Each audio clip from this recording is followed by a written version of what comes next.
There will be no comments from us regarding those, but if any of you need additional information after that, please give the cards to Barbara or somebody. Okay. If they need additional questions afterward or need to meet with somebody, you give them to you. All right. And Jeff Brown, you are our first speaker.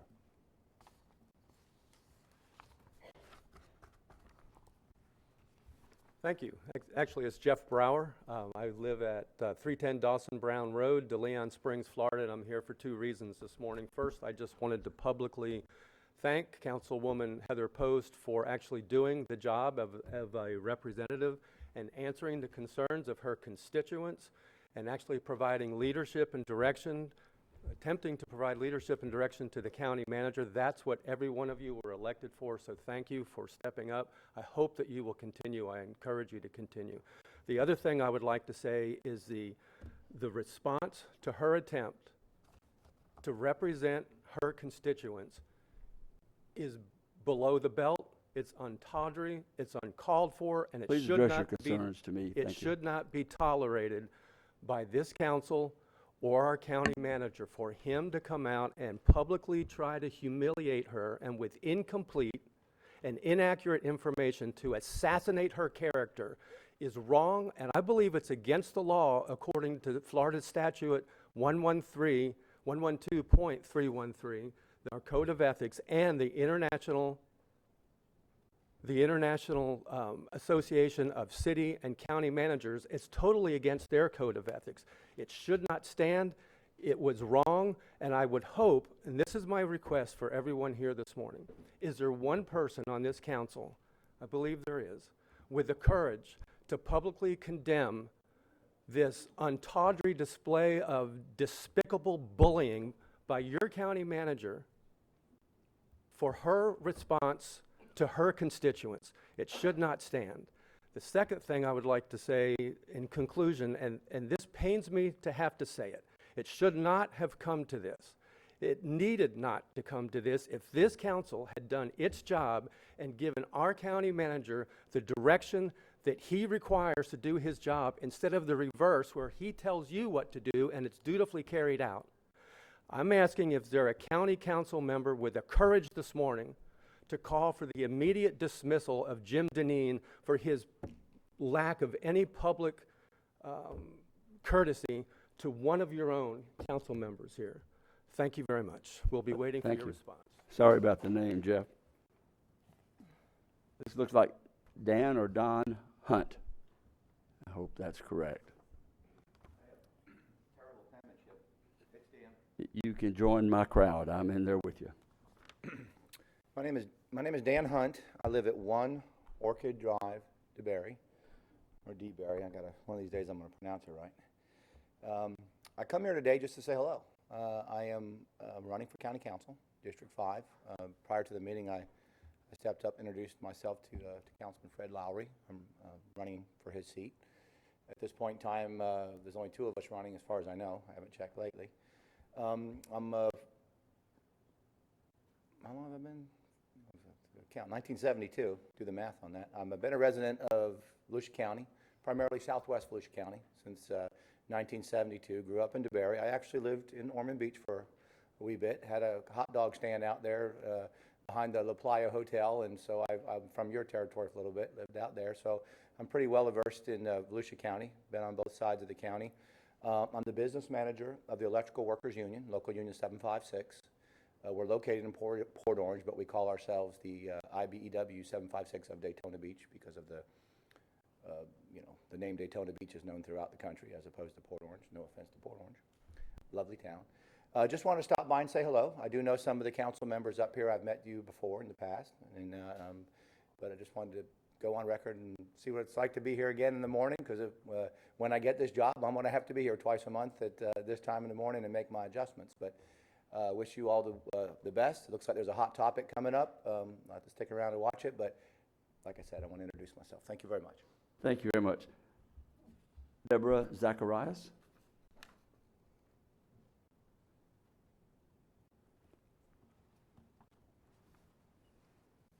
Good morning, ladies and gentlemen. I'm Debbie Zacharias. I am a teacher, and I live at 1880 Fortune Court in Deltona.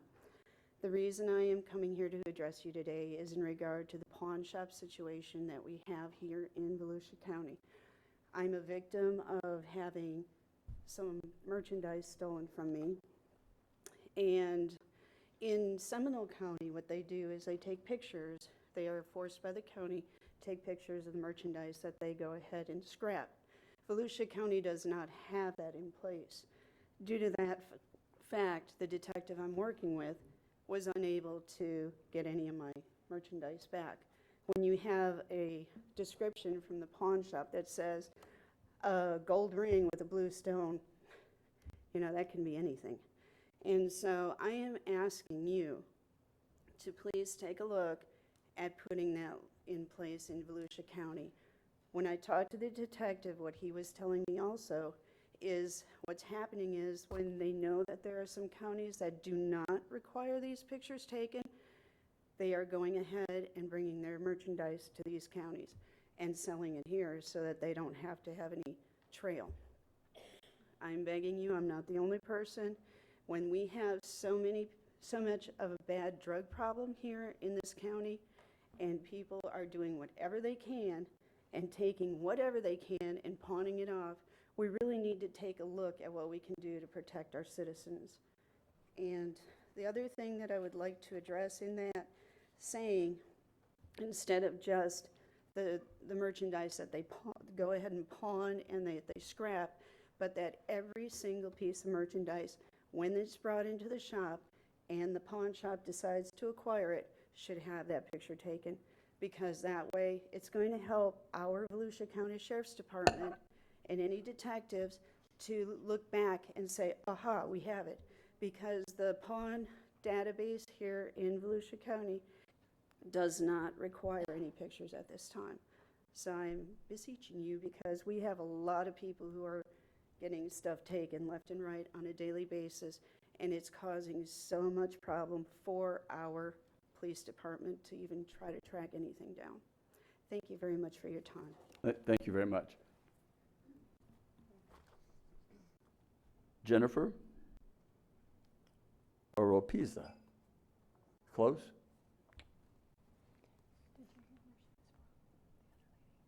Good morning. Honorable members of the council. My name is Jennifer Oropesa, and I reside at 2430 Grand Avenue in DeLand, Florida. The purpose of my presentation today is to draw attention to repeated flooding on the west side of Grand Avenue, just south of Glenwood Road. I have resided on Grand Avenue for approximately 1 year. In that time, Volusia County has completed installing the Spring to Spring Trail, which included a sidewalk and road repaving. This has consequently raised the road in relation to my property. Currently, with the rain we are experiencing and due to improper drainage on Grand Avenue, the median, road, sidewalk, and my yard are regularly flooded. I have included some pictures for you to refer to. Hopefully they are popping up on your screen, and if not, I do have a thumb drive with the pictures. I have been in contact many times with Wayne Jackson of Volusia County Construction and Engineering and Billy Bishop of Volusia County Roads and Bridges, who both indicate that there was a known issue, but that it was not addressed, that there was not money in the Spring to Spring Trail budget for proper drainage on Grand Avenue, and that it is essentially my fault for living on a property downhill from a road. At my house alone, I have spent close to $15,000 to ensure water coming from Grand Avenue does not enter my house. My neighbors have expressed similar issues. I do feel that the regular flooding on Grand Avenue is a safety risk, not only for me and my family, but for my neighbors, many of whom are elderly, and for all drivers on Grand Avenue. The purpose of my attendance at this meeting is to cast light on the safety issues occurring at this time on Grand Avenue. My expectation is that the issue of flooding and improper drainage will be addressed by Volusia County within the next few months, with some action beginning at the end of the year. Please carefully consider all of the constituents you serve and their needs. Thank you for your time today. And as a side note, Pat Patterson has been working very hard on my behalf, and he has reached some of the people at the Public Works. I received word last night. Thank So, you. Thank you. Constance Jones.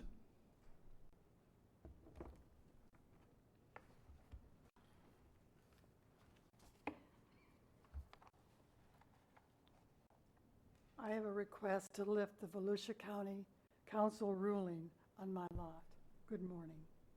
Commissioners, I have discussed this real estate lot problem with several of the agencies here in the county admin building. They all end in the same way. Volusia County Council has an active ruling on my lot, and only the county council can lift the ruling. I'm appealing to the county council to lift the ruling, which would allow me to sell my property. Why now? My truck, which I use for charity work, has 132 miles on it. Hope I don't cry. Ooh. I need to sell my real estate lot to make a substantial contribution toward a new truck and allow my charity work to continue.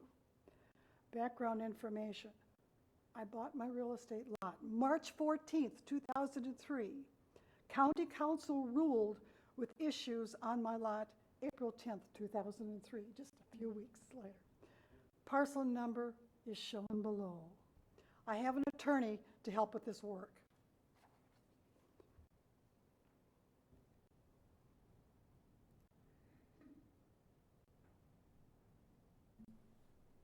And this will be a win-win for the county, collecting more taxes. The lot is a wooded lot on a paved road.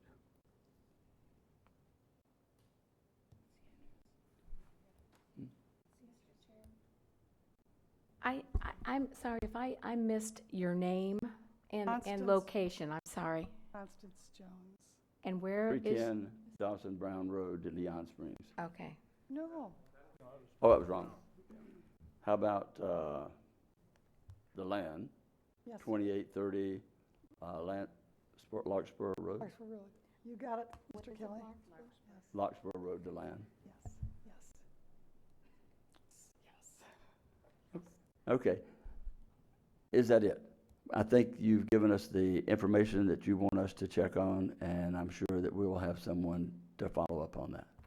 Do you want me to give you the lot number? It's on the. No, ma'am. Okay. She has an attorney already working on this, and they've contacted. We can still, You want the parcel number? I'd like to know the parcel number, please. I would love to give it to you. Praise God. Yes. Oh, I can give you this paper. Just give that to Barbara. That's great. That way we'll all get it. Okay. Thank you very much. And thank all of y'all for being here. We will resume the county council meeting at 10 o'clock. We'll adjourn this portion, and we'll see you back here at 10.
Good morning. We will be starting the meeting in 2 minutes and 42 seconds. So those of you who still can continue, I will give you a 1-minute warning. Thank you.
Good morning.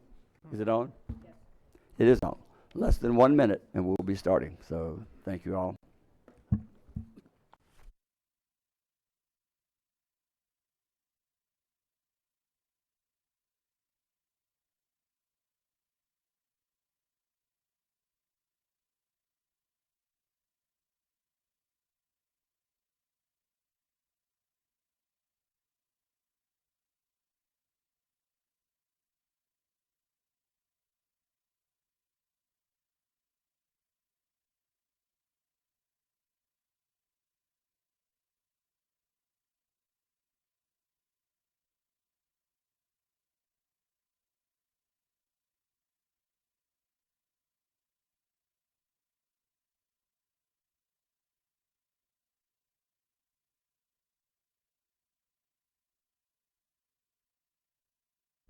It is 10 o'clock, and welcome to the June 5th meeting of the Volusia County Council. Thank all of you for being here this morning, and we'll call the meeting to order. And at this time, I'm going to ask Councilmember Dr. Fred Lowry to offer the invocation, which will be followed by the Pledge of Allegiance. Those of you who are inclined may join us and stand.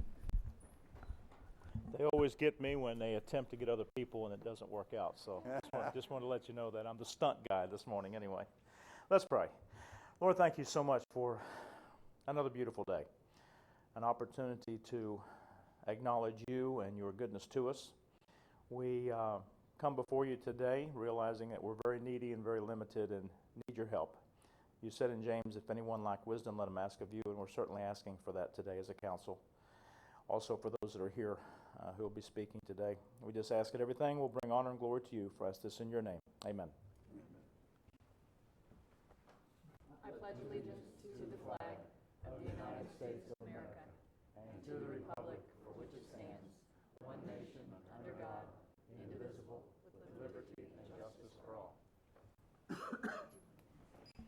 Do you like walk Oh, down I there and Get get hands and get a pen? a pin. I'm good. May we have the roll call, please? Yes, Ms. Post. Present. Ms. Wheeler. Ms. Cusack. Ms. Denny's. Here. Dr. Lowry. Here. Mr. Patterson. Here. And Mr. Kelly. Here. All members are present. Okay, thank you.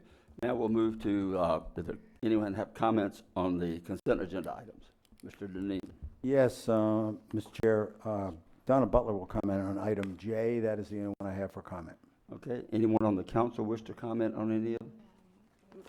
Mr. Chair, Mr. Manager, we pulled the other ones that we talked about, Yes. correct? Correct. That would have been the airport and the Park Avenue. Correct. They're not, they're separate items. Right. Thank you. Excuse me, Mr. Chair. I would just like to pull in for discussion on FF and HH.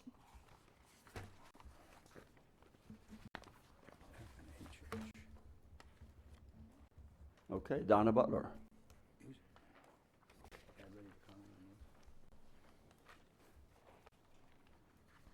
Morning, Mr. Chair, members of council, Donna Butler. This will be real quick, but just wanted to give you all credit again for your continued assistance with helping those that are needy. This is additional low-income home energy assistance program, commonly known as LIHEAP.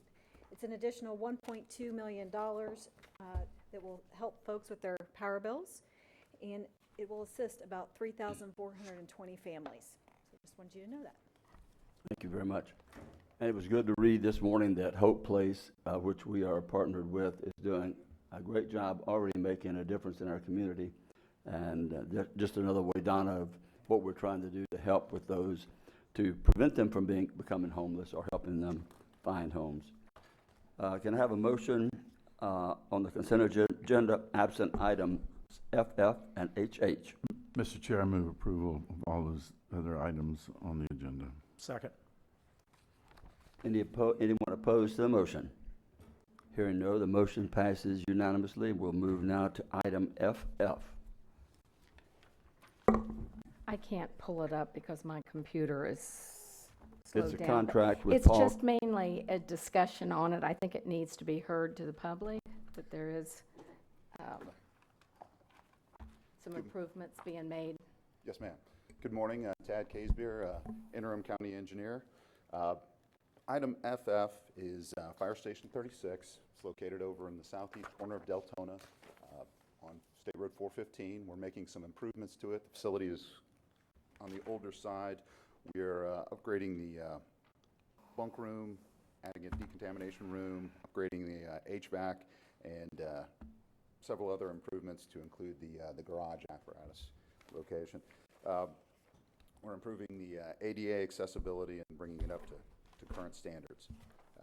Contract is for $765,578, and then with a small amount for unforeseen conditions, brings the total to $795,578. Any questions? Yeah, this is I'm just going to add, this fire station is one of the ones that had been identified in previous discussions. It's co-located with the Road and Bridge facility. It's in a strategic location, and it was definitely, a lot of it is part of a metal building. This is something that'll upgrade, and this will be kind of one of our key stations along the center line of the county, because it does serve as backup down into Stone Island, but certainly a large area out into Osteen and all around the edges of Deltona. It's a key facility, and it's on a larger county facility, so we felt it was prudent to invest in this station. Okay, Ms. Wheeler. Yeah, no, I just wanted to make sure that the citizens heard that there was a reason for that, and that we were making improvements. Okay. Is there a motion in that anywhere? I thought we've heard. This was just for discussion. You right? pulled it. You Okay, pulled it motion instead to of approve comment. FF. Okay, motion made by Wheeler, seconded by Ms. Cusack. Any objection to the motion? Hearing none, the motion passes unanimous. Now we'll discuss HH. And that's just another item that I would like to have it brought Certainly. before public. HH is the Spring Trail, Phase 3A. Last meeting, we had the agenda item for the Sun Trail Agreement between ourselves and the Department of Transportation. They're funding this construction improvement. This is the actual contract with the contractor that will be building the project. The contract is with PNS Paving, who does a lot of work for us. The contract amount is $848,739 with an additional $50,000 for unforeseen conditions. This provides a Gap, Sue's bringing it up here, page 48. Continues, the trail which currently ends at Detroit Terrace, extends it down to Don Smith, and will allow the bike riders to avoid having to go all the way out to 1792 to meet back up with High Banks down at the south end. So this really takes care of a gap problem that we have. Don Smith is a local road in DeBary, and has 10-foot sidewalks adjacent to most of it, with a small section of 5-foot sidewalks. So there's a good route for them to get down to High Banks. So we're very excited about it, and looking forward to getting it done.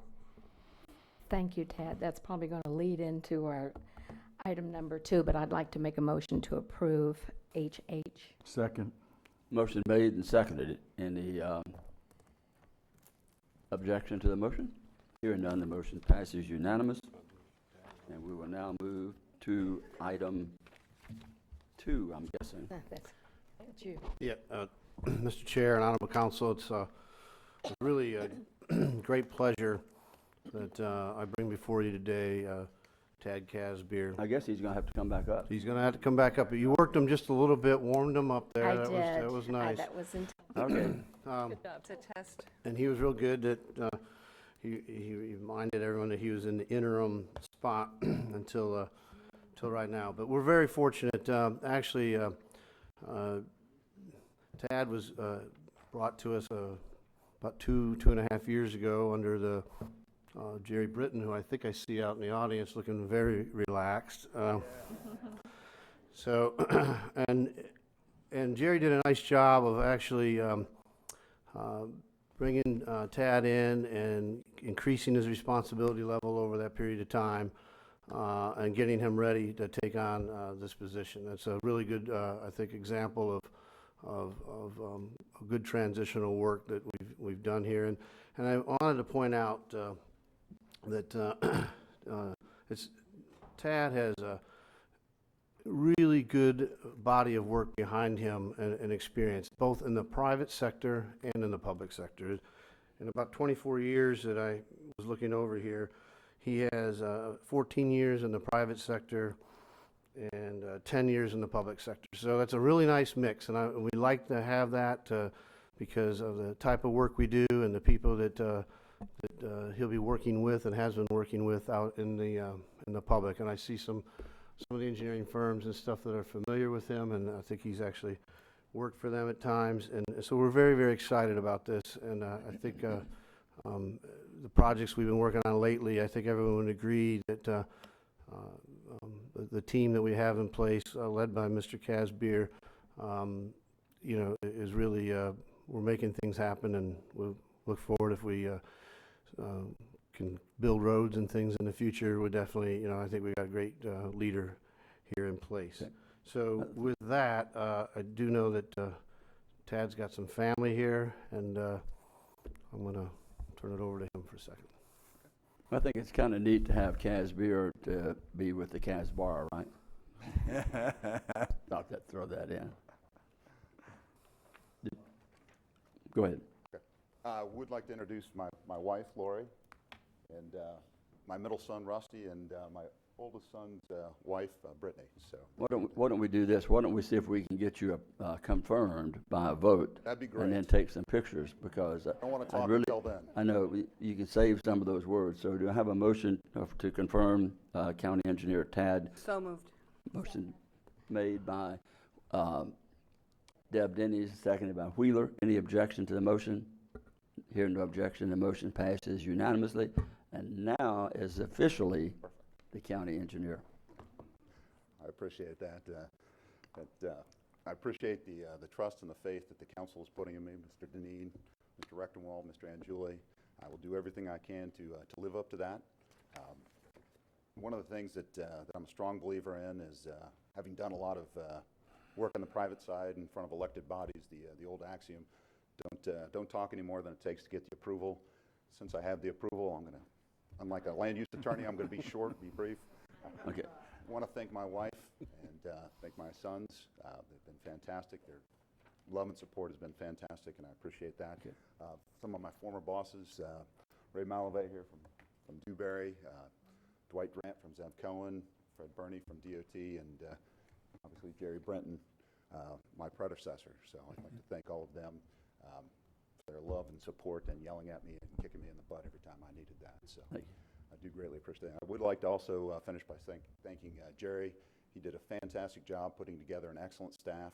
I look forward to continuing to work with them and leading them in the right direction. So thank you very much. Well, Jerry does look very relaxed back He there. I does, don't know right? if he just got off of the boat or he's going to the boat, one or the other. Ms. Post? Tad, I just wanted to say I'm very much looking forward to working with you, and I know that you've already reached out to have regular routine meetings with me to keep me updated, and I'm super excited about working with you. I know there's a lot going on in District 4, and there's a lot going on in the entire county, so we're glad to have you. Ms. Denny's?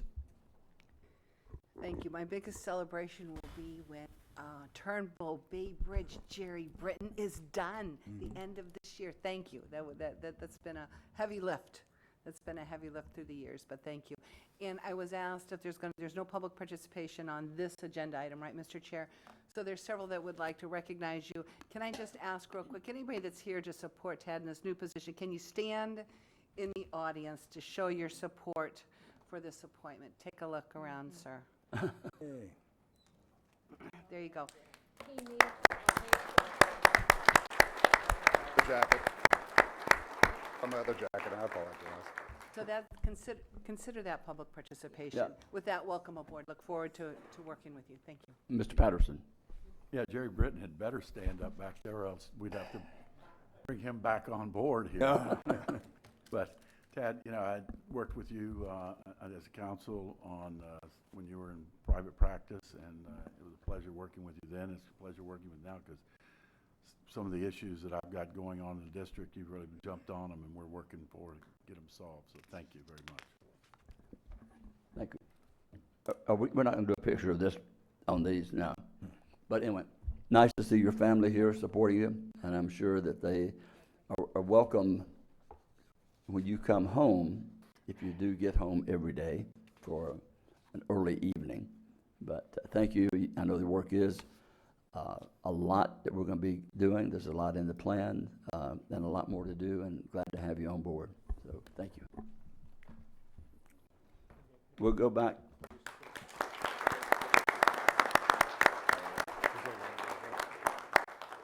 We'll go back to item A, which was removed from the consent agenda, and it was to have been above item 2, but here we are. Rick Carl.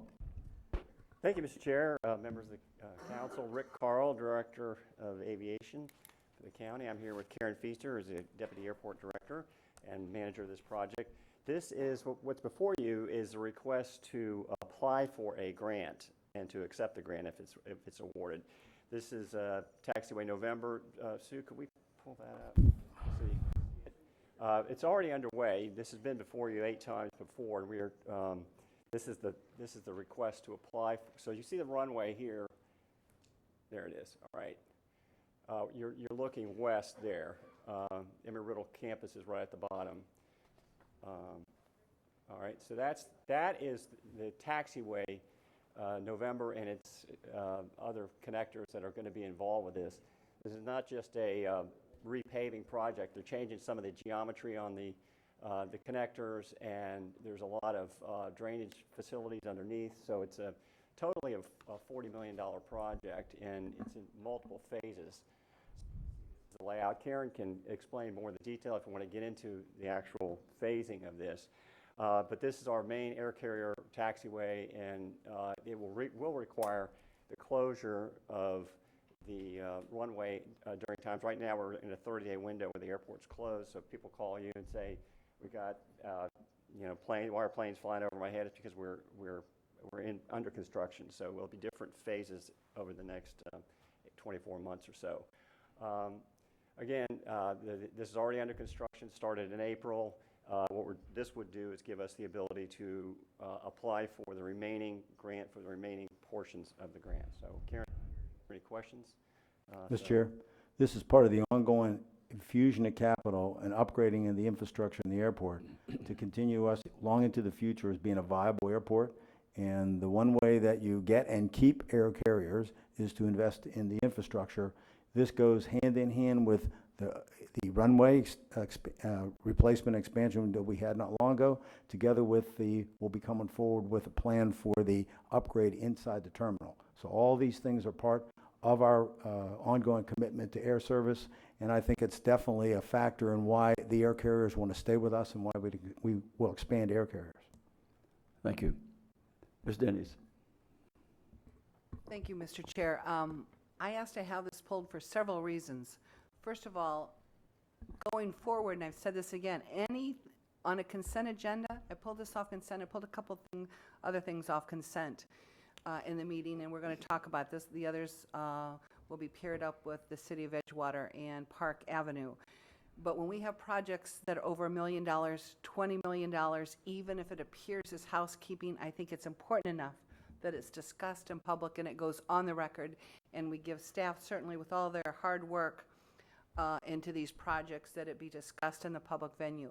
That's the main reason that this was pulled, because, and it is, Rick, Mr. Carl, if you could, sorry, it's probably housekeeping. We can use that word internally. But those of us that are, or those that are not internal, they see a project like this, and the question is, why isn't there more discussion? Fair enough. Understood. So this is really to show your good work, and one of the reasons our numbers are going up at the airport is Right. because of the planning and projects like this. Any capital project takes years of planning, and it takes a good team, and it happens behind the scenes. It doesn't happen publicly, and I'm gonna leave that right there. So I want to thank you for your good work, and Mr. Manager, but going forward, I'm going to pull anything on the consent. From No, here on out, what I keep saying that, but I pulled these four Right. again for the agenda today. So this is not a negative, this is a positive, oh, no. but council needs to discuss What it. we will be doing is, I'm assuming that's the direction of the council, is that it's easy for me, given the certain amount of money or the impact, how large the project is, to put it as a specific item on the agenda to speak to. So we have the $20 million to spend now, right?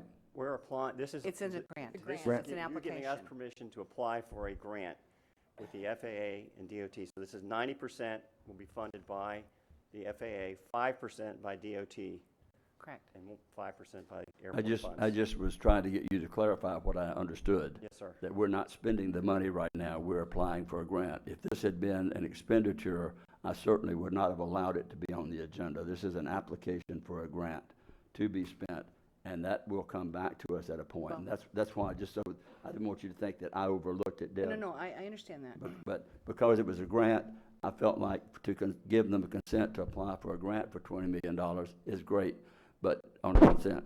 But when it comes back and we actually do it and we award the contract, to guarantee you, it's going to be on as an item. I didn't want you, just so to clarify. Because, I understand, but then Okay. at that point, Mr. Chair, I don't want to say, well, how come it wasn't discussed previously? So Right. here we go, we're going for transparency, and with that, Mr. Carl, Mr. Chair and Council, I make a motion to approve budget resolution application acceptance of the federal and state grant aid for taxiways November construction project. I will second that. Seconded by Post. Any objection to the motion? Hearing none, the motion passes unanimous. Ms. Post. Thank you. I had actually pressed in just to clarify that it is a grant, and 90% of that is actually coming from Federal Aviation Administration funds, which is amazing that we are able to get that, so. Yes, ma'am. Thank you. Yeah, I think that's what he said. So Thank you. now then, since this has been redone, do you want to go to item 3, or do you want to go to the other consent items that were pulled that were moved down, further down the agenda? I think we approved them. We move forward, right? Because they have moved item Z and double A. Yes, I'd probably move to the items that were You before. want to leave those back where they are on the, as I have them. So you want to go now to item 3. Correct. Okay. Just want to check. And what we're going to do is put Tad to work. He's going to explain items 3 and item 4. Tad? Well, this is the Tad Casbier day, yeah. Yes. What a way to start your first official day. Thank you. This is a public hearing, and we'll open the public hearing portion. Good morning, Tad Casbier, County Engineer. What you have before you is a request to vacate a small section of a plat in the Ambrose Hall plat over in the city of Edgewater. This is associated with a project that the county is doing. It's a widening of West Park Avenue from Old Mission Road on the west over to Dale Street on the east. We've been working with Mr. Massey, who's the predominant property owner out there. He is the owner of the property adjacent to this right-of-way, and he's requested that as a part of all the work that we're doing to clean things up in that area, that we go ahead and vacate this portion.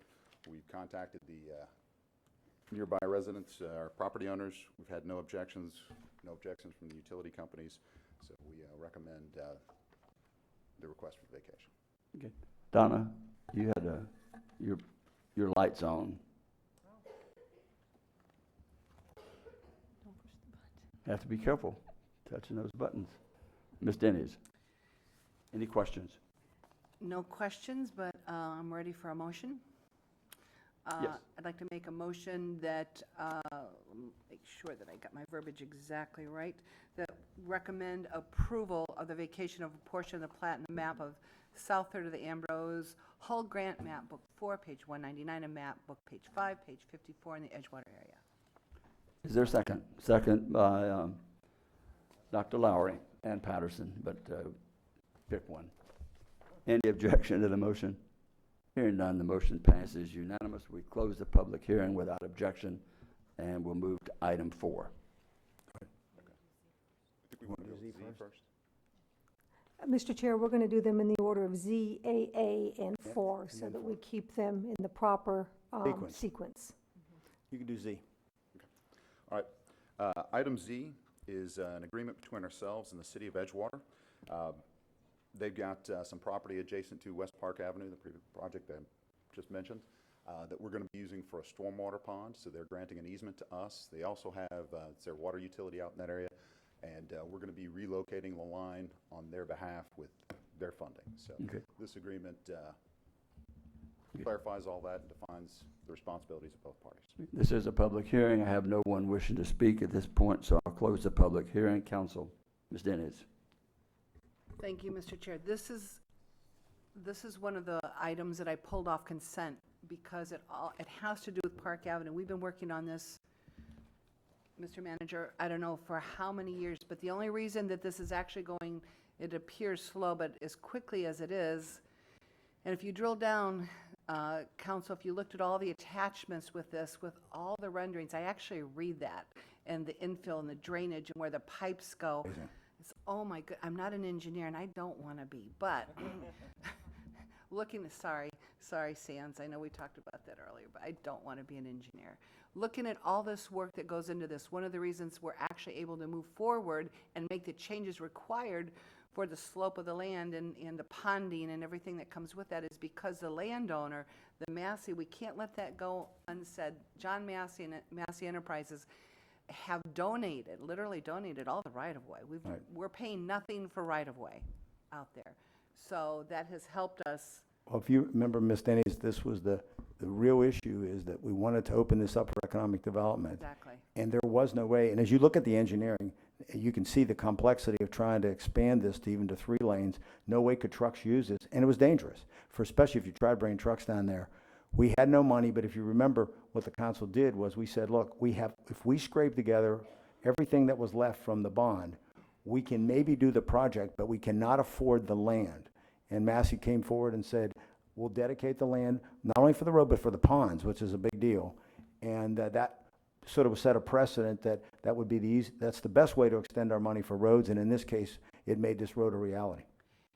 Because it's about a $3 million project, but what's not showing on these maps too is further east is the Edgewater Industrial Complex, and it's the last industrial complex we have county-wide, literally, that has shovel-ready industrial land ready to go. So this is important, not just in this particular area, but county-wide and a couple projects that may be on the horizon. So this is a very good timing and good project. So that's the reason that I removed it for this discussion.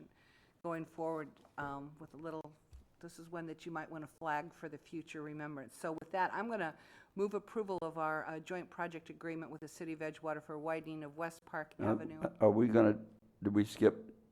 Okay. That was Z. Is that, That's Z. okay, that's right. Sorry. That's doing it okay. right. Yes, So you're I'm doing going to move approval for the joint project agreement with the City of Edgewater. Correct. For widening of West Park Avenue from Old Mission Road to Dale Avenue. Is there a second? Second. Second, Wheeler. Any objection to the motion? Hearing none, the motion passes unanimous, and we will now move to item double A. Is that correct? Correct. All right, AA is the agreement between ourselves and Mr. Massey, which codifies his allowing us to use his property through a right of discharge, so we can send stormwater to pond locations that we will construct and have an easement over.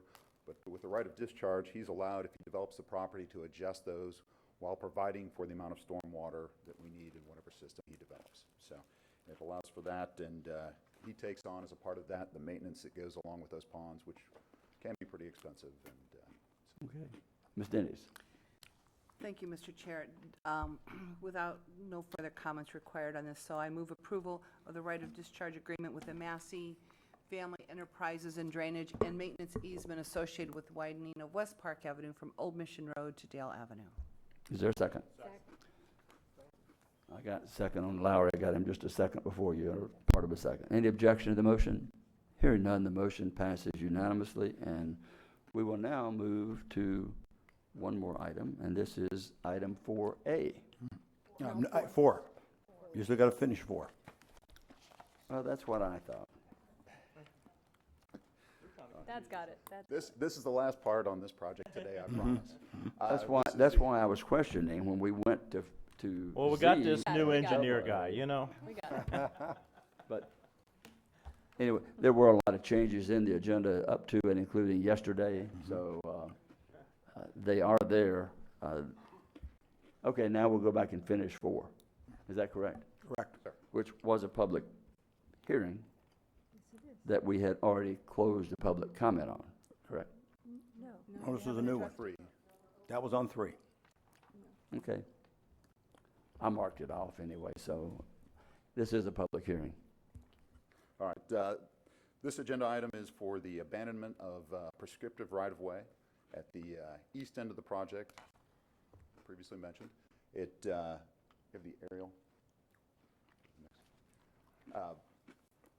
There you go, you can see it. You can see the existing airport right there, and you can see how it currently sets up. The road goes just right off the end of the runway. As a part of our project, in conjunction with working with Mr. Massey and trying to provide a better product, we're actually shifting our road a little bit north.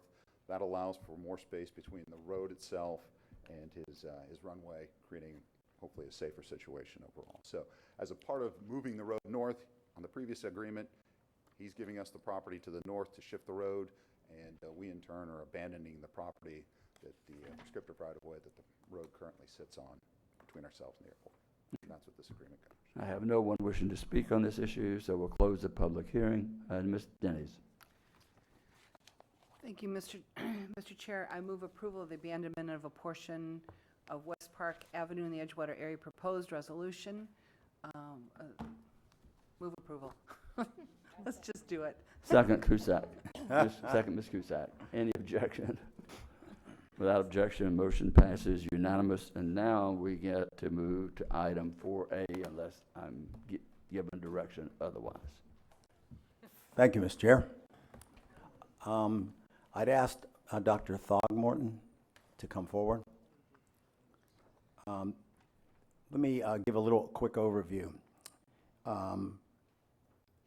I contacted Dr. Stephen Nelson on May 21st after finding a copy, because it was never given to us, of Dr. Z's letter that went out on the 18th. This letter was dated May 10th.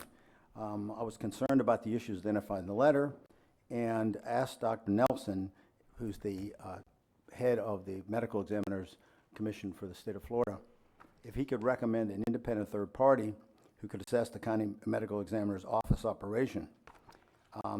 He and I also talked about the looming problem that we are going to have, and a lot of places have had, where if you get enough personnel turning over, you don't have a medical examiner, how do you end up keeping the office open? So we talked about that issue for a few minutes. He recommended Dr. Thogmartin, who's standing in front of you, as a well-seasoned, experienced medical examiner who is the medical examiner for District 6, which is Pinellas and Pasco counties. He's been there for nearly 19 years. I attached his resume, as you can see, and we've talked to a number of people. The man has tremendous credentials and a tremendous experience and a reputation second to none. He said that what we needed to do was to address the interim. We first needed to address the letter, and he said he would do that for us. And he came over to our facility on May 25th, and I talked to him on May 23rd. He came over to do a review based on the letter that Dr. Nelson had received. After he finished that review and was in the process then, he'd given us a verbal overview of what he found. He was in the process then of going forward to put that in writing, and I'd ask him if he'd put it in writing and also if he'd appear here today. I asked him, by the way, if I could pay him for the service. He said no, they'd do it as a professional courtesy. And in fact, I said, well, at least let us pay your expenses. And he said no, he'd want to do that. He would do it for free. After we got done with our verbal discussion, he and I talked about the crisis that's coming in terms of this is not of our making. It's when people leave, especially when you got a small office, especially if we're going to find a new medical examiner, if we follow the state process, it's going to take a while. What we talked about was having someone who is the interim temporary ME so that we can run the office with contract services. I asked him if he would even consider doing that, and he said that he would. That would be the decision of the council. So what I'd like to do at this point is separate the discussion. The first discussion is a separate item, which was the review of the letter for us, okay, which he did. And then while he was here, because our issue will raise its head here by June 9th, that if we would like to proceed so that we have no interruption of services with the medical examiner's office, this would be the only time, the appropriate time to take this in front of the council. We'll get into that if the council wants to pursue that. But first, I'd like for him to he could give you a short overview, and then he's here to answer questions about his letter. Doctor? Thanks. Usually I have PowerPoint slides or something that I present, so you'll forgive me. It's kind of like my teleprompter, so I may wing it a little bit. What we did for you good folks is really no different than what we've done for other folks. I get a lot of phone calls from my colleagues, and they ask, hey, what would you do with this case? What would you do here? I'm having trouble here. And we all help each other. My main concern is I'm a Texan. I was trained in Texas. I wanted to get back there. Can't get back there. Florida's too good. The system for my line of work is just too good. SMU's landlocked. Sorry to interrupt you. Well, yeah, exactly. Well, I really wanted to get back, but Florida is by far the best ME system. And so why I'm standing here and didn't bill you in any way, and why I do this, I've done this in many other places. In fact, let's see, I am standing here today, and we've done this exact same thing in District 18, 5, 23, 17, and now you're the 5th. And in any case, when I came in and did a quick evaluation, it could be just financial. It could be a quick look at the office. It could be almost anything. That was done free. And the reason is because they're in crisis. Your office, the office I took over, even District 6, the reason I'm in District 6 is it was in crisis, just like you guys are. 3 days, you're going to have a crisis. You're going to fall off a cliff. So I want to protect the system. I hate to have adverse medical examiner media. It gives me great anxiety because I love the system. I don't want the legislature to change it. It is just by far unbelievably the best. The opioid crisis that everybody knows about, we're really on the cusp of it. We were the ones that told the state about it. The oxycodone pill mill crisis, it was us that noticed it first. So that's why I like the system. It's by far the best. None compare. Texas is a mess. So I'm not going back. Very sad. So what I do typically is do it free, do a professional courtesy, give you a quick look, just like if you were going to, your motorcycle. This is a Harley place, right? Everybody rides Harleys. Your motorcycle is putting out black smoke and doesn't have acceleration. You take it to a couple of mechanics and you get estimates, right? They don't charge it. That's what I do. One of them says you just need to rejet the carburetor. The other says you need an engine rebuild. If the guy can rejet your carburetor and cure your problems, that's the guy. What I'm telling you is, of the offices, including mine, this would be the 6th one that we've kind of stepped into. Now, I stepped into my job. I was a lot younger then. And when I say that your office is more squared away than the offices we've looked at, that's not more squared away than all offices. That means it's the least messed up of the ones that were in crisis. I would estimate that District 6, where I am now, when I came in December 1st, 2000, I would say that the problems in that office were probably about 50-fold greater than yours. We're talking some really messed up stuff. The main thing that you guys have going for you is your personnel. You guys had a little bit of a crisis, not really big deal, in 98, 99, somewhere in there. They were hiring local and surrounding the state associate medical examiners. I was working in Palm Beach County as chief then. I was chief in Palm Beach County at the time. I worked up here for a week. And I remember at the time, I was really impressed with the office. I was really impressed with the personnel. That culture there that you had was really good for a county-run office, really, really good. It still is good. So it's just like a hospital. Hospitals are run by nurses. So if you have a hospital and you got good nurses, you basically have a good hospital. Even if your doctors aren't quite up to snuff, the nurses will help them a little bit, you know? So your nurses are good, really good. Now, I've seen the apathetic looks of civil servants before, and they're tough to deal with sometimes. You don't have any ne'er-do-wells. You don't have any problems with your personnel. And it's not where you work. It's not the city. It's not really the building. It's the people you work with. So without hesitation, I would say, I don't see any problems with your personnel. That is a big, huge thing. So I tried to address each one of your problems, the main ones, because I was just there for a day. This is not the full evaluation, wall-to-wall, ceiling-to-floor with a laboratory evaluation we did to Broward. That was months long. I don't know how many pages it was, 80 pages long, lots of, it was just a consult. They had a lot of trouble. This is my quick look, just a courtesy. Most of the time I don't even put this stuff in writing. I just tell the person that wants me to look at it, this is your deal. This is what we could offer. I imagine in my mind, if a place is really, really, really bad, I'll say, you are way too messed up. I don't want to be associated with it. And I'd walk. But this is what your problems are. It's just a courtesy to keep you guys from falling off a cliff. So what I tried to do in the memo, really, is try to address each one of the points. And I tried to address them objectively. Now, in the letter to Dr. Nelson, I talked to Dr. Herman about the contents. I know her. I met Dr. Zadovich at a meeting, talked to her face-to-face as she's in the office. I believe, it's my impression that when she wrote this, it was not intended for public consumption. And I talked to Dr. Nelson about it. It was tell the chairman of the ME Commission what the problems are and tell them why you left. So maybe Dr. Nelson can somehow get some sort of thing going with y'all to kind of work on it, You need to know what your shortcomings are. He pulled it out of her. I don't think she ever intended it for it to be public consumption. And something else, if you read in here, and you may not know because of forensic pathologists, we are a squirrely bunch. You guys have interviewed so many people here, you've chewed through associates like crazy. We are very rare, and we are a squirrely bunch. We're always looking for greener pastures. I'm reading this and talking to her. When she says the critical error danger, dangerous office, she's not talking about physical danger to a person. She's talking about danger to her career. And if you put that into perspective, to me, quitting is the right thing. If you feel this way, you need to quit. I've advised people, hey, John, I've got this real bad problem. I've got this, this, and this. And they call me over and I said, look, you just should go find some place where you're happy. You need to quit. Quitting is sometimes a good thing.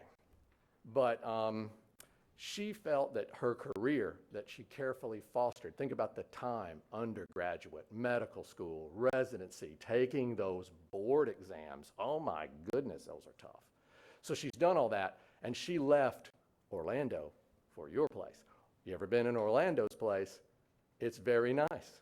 It's the best building in the state. Each associate medical examiner has their own bathroom and their own shower in their office. I don't have that. When I went over there, I said, I want to work here. Can I be your associate? So it's a really nice place. They have a lot of staff too. So you got to put it in perspective.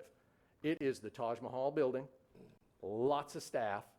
So when you come here, you're kind of used to a higher standard of funding and staff, and they do things differently. So it's a shock. So a lot of times when you're chief, I was a new chief in '99. I was in a home rule county. I was an associate medical examiner county employee. Everybody was leaving. They offered me the chief job, and I kind of went, ooh, my wife really likes it here, so I took the job. It was tough. I felt like I was drinking from a fire hose almost every day, but I managed to hang on until I could find, and it was a tough job, not ideal, until I found a better job. District 6 was better. So, as far as the individual things, I think there's 4 main points that she brought up that were really problems for her. Morgue cooler. Is it a problem? Yeah, it's a problem, but you can fix it. It's linked. Morgue cooler, the staffing, the administrative support, and the backlog are all linked together like a web. And it's funny how I like, some of you guys, you're in business, you understand this stuff. Your management model needs to have an appropriate amount of product. If you're making something, making widgets, you need throughput. You need to keep up with demand, right? Well, in my line of work, you need to make sure that when the bodies come in, there's a certain rate. There's 1,000 cases a year. There's 750, maybe 780 autopsies per year. You need to make sure of the bodies that you take in, the rate of output equals at least the rate of input. Why is the cooler overcrowded? Well, I try to be objective with it, and I think I'm a common sense guy. That's why I didn't go into some esoteric form of medicine. In my line of work, you have to have common sense. You have to know people. I know people. I've tried to get to know people. So we look at the cooler. The cooler is for things that need to be kept cold, right? Do we need to store things that don't need to be kept cold?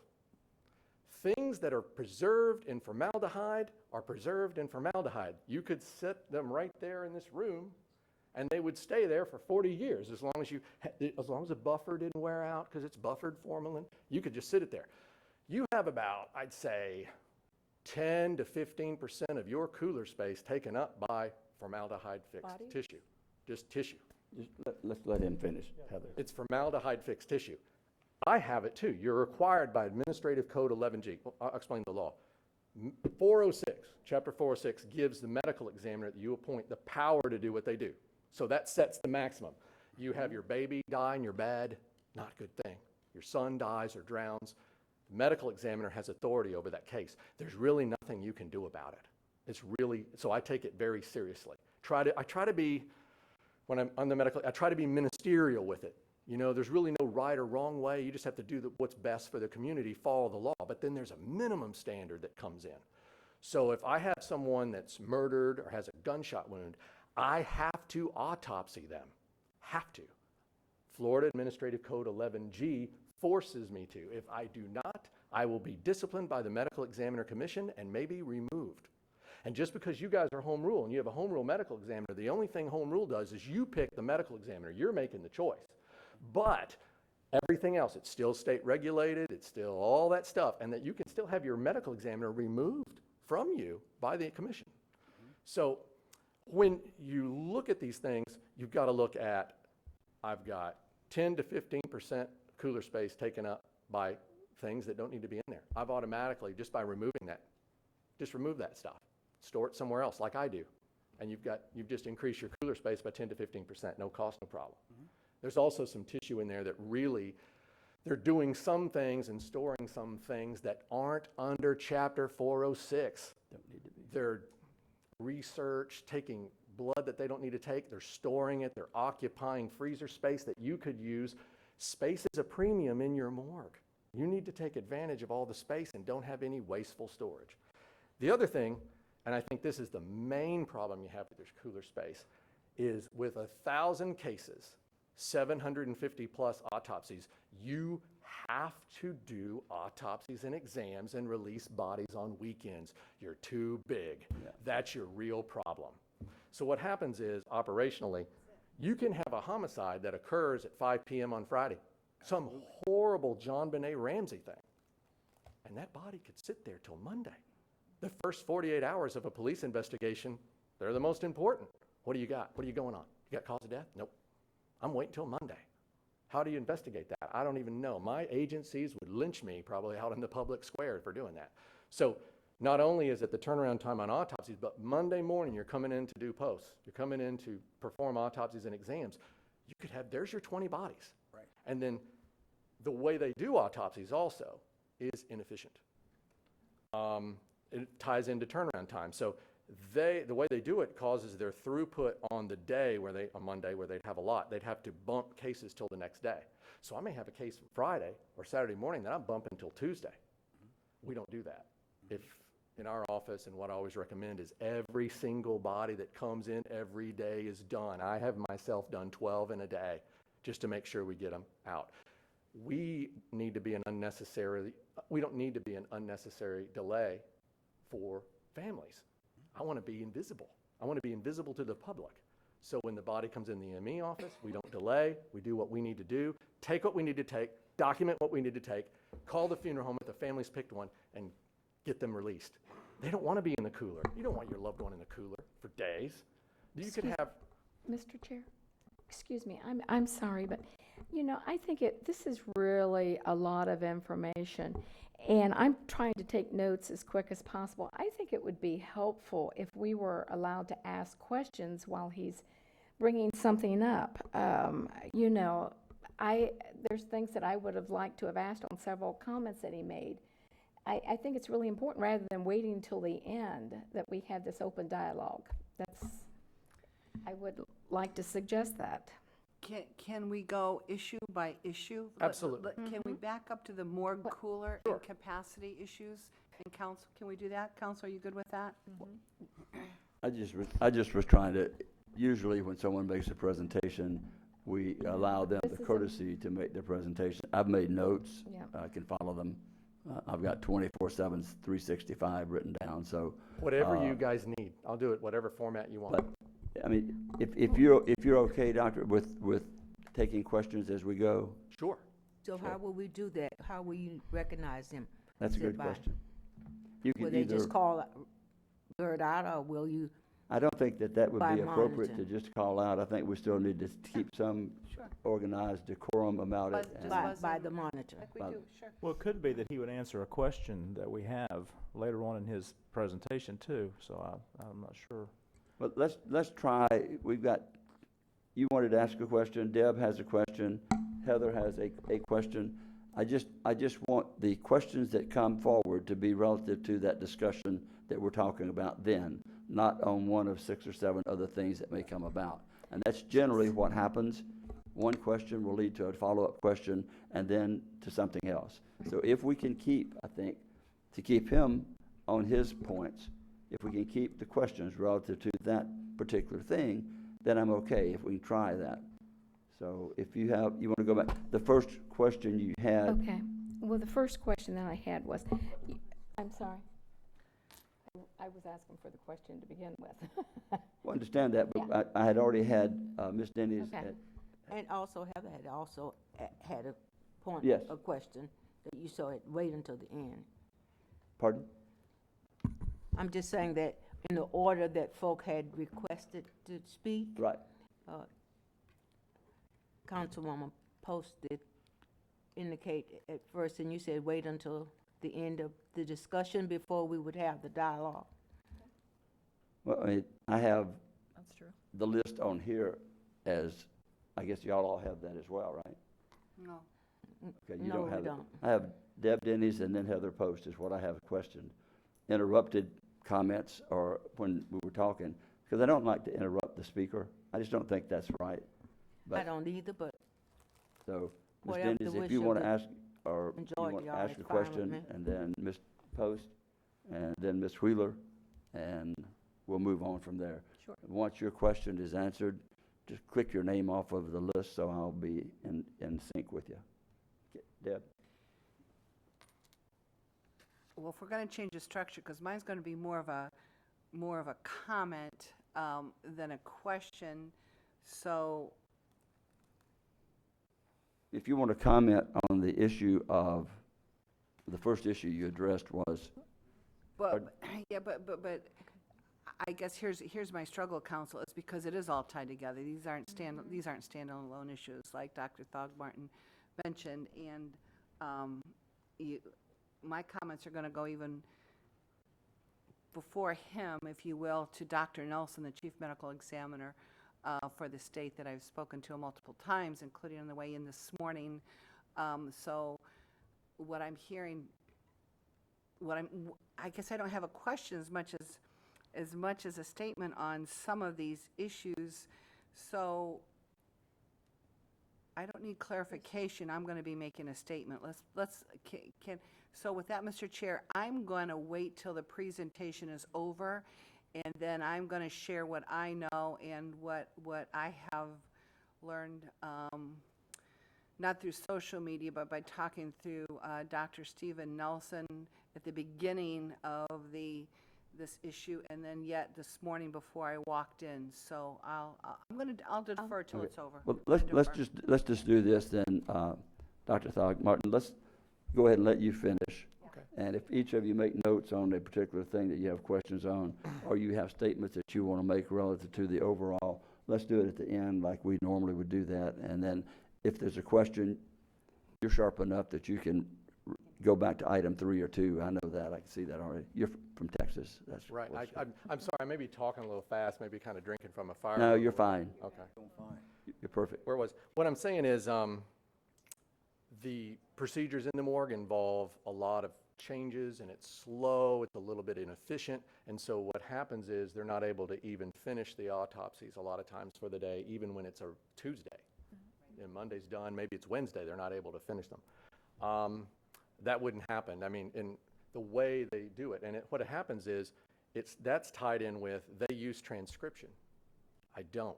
None of my doctors use transcription. What I use is speech recognition software. So it ties into other issues like the cost you're paying for supplies. If, for instance, if you have, let's say you have 4 autopsies right now. Today you have 4 autopsies. What you'll have is the doctor will do the dissection, do the procedure. Then they've already dressed in, personal protective equipment. It's layers. It's a lot of stuff. They will strip, after they're done, they will strip that all off.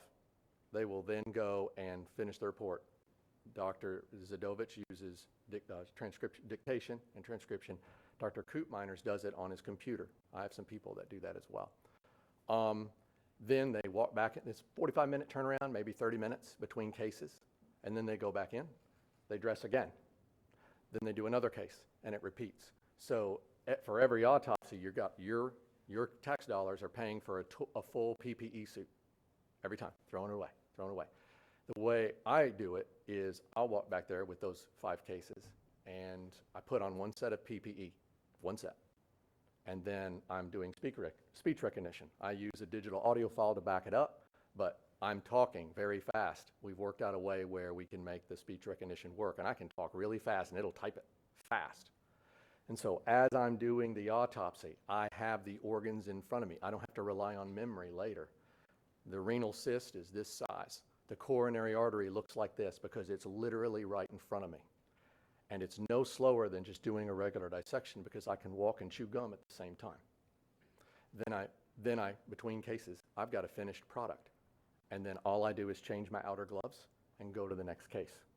So I'm using one set of personal protective equipment. I walk out of the autopsy room with all my reports completely typed. I am not waiting a week for a transcriptionist to do it. I am not proofing. I am proofing it myself. Doctors make enough money. The amount you pay, the doctor should proof their own reports. They're not fully proofing their own reports now. Other people are doing it for them. So I've got a transcriptionist doing transcription. I call it transcriptionosaurus because you don't need it. It went extinct in the Cretaceous period. Mm-hmm. You do speech recognition because it's very easy. It types as well as a transcriptionist could. Mm-hmm. You're using 5 times, if 5 autopsies, you're using 5 times the personal protective equipment. Your turnaround time, I can finish my autopsies on the same day, sign and date the report after I proof it. Then it goes. So we can, if I'm not doing something else, I'll finish them in the same day. Homicides are certainly in a week. Your turnaround time now is just 90, 120 days. I was thinking it was going to be toxicology. It's not toxicology. Toxicology is done by one of the best toxicology lab in the country. This is another reason why your office is squared away. You use NMS. It's a great toxicology lab. Turnaround time is 3 weeks. But your turnaround time for your autopsies is much longer because of the administrative process, proofing and back and forth, and not having the doctors take responsibility for their own cases. So that again goes to the backlog. The morgue procedures goes to getting the bodies out. You do speech recognition. We're finishing the cases that day. All cases are releasable probably by 1 or 2 o'clock. So you're getting the bodies out. Therefore, your output of your cooler goes up. It'll match input or exceed it. Your cooler could be pretty darn empty. You could also remove those formalin racks with the tissue and put in racks for the smaller people that families may not have a funeral home. You can take the smaller people and put them on the rack. You don't even necessarily need a winch. You just pick and choose your people. Hate to be macabre like that, but that's how it's done. Now, as far as the personnel, 39 people, that was a scientific working group of medical legal death investigations. It was authored by 2 MEs that are not Florida MEs. One I know of. I do not know him. The other one I've heard of. I don't know where they come up with their numbers. They're from Randy Hanslick. Dr. Hanslick is from Atlanta. They must run shift work with everyone. I don't know. But I tried to be concrete with that. It does say this amount for this workload in this population. It does say that. But they're way off. There's no one in Florida that has this many people. There's nobody. The closest I could come was, again, Orlando. But even them, they have 61% more work, and they only have, if you include the temps, they only have 38 people. But they have like, I don't know, 10, 11 investigators, ton of techs, 5 transcriptionists. Again, I don't have that many people, and I do more work than Orlando. So it's just how you want to run it. I'm thinking they're running shift work. And shift work is just not, I don't like shift work because the person that did the case in the middle of the night is not there for me to talk to, and I'm getting ready to do the post, they're home asleep. That doesn't work. And then generally they like the overtime anyway. I want the person that went to the scene to tell me this is what I saw. I don't have to wake them up out of bed. So 39, definitely not. I think, 15, 17 is probably good enough, particularly when Seminole goes away. You're dropping to where you're doing 1, not even 2 autopsies a day. So it's a pretty light workload. And the amount of budget you have for next year is fine. Now, unfinished cases and testimony, that's a tough one. Man, I hate that. I'm probably, if that's something you deal with.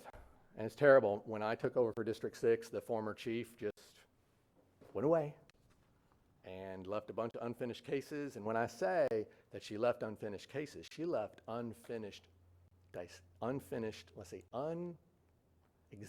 organs.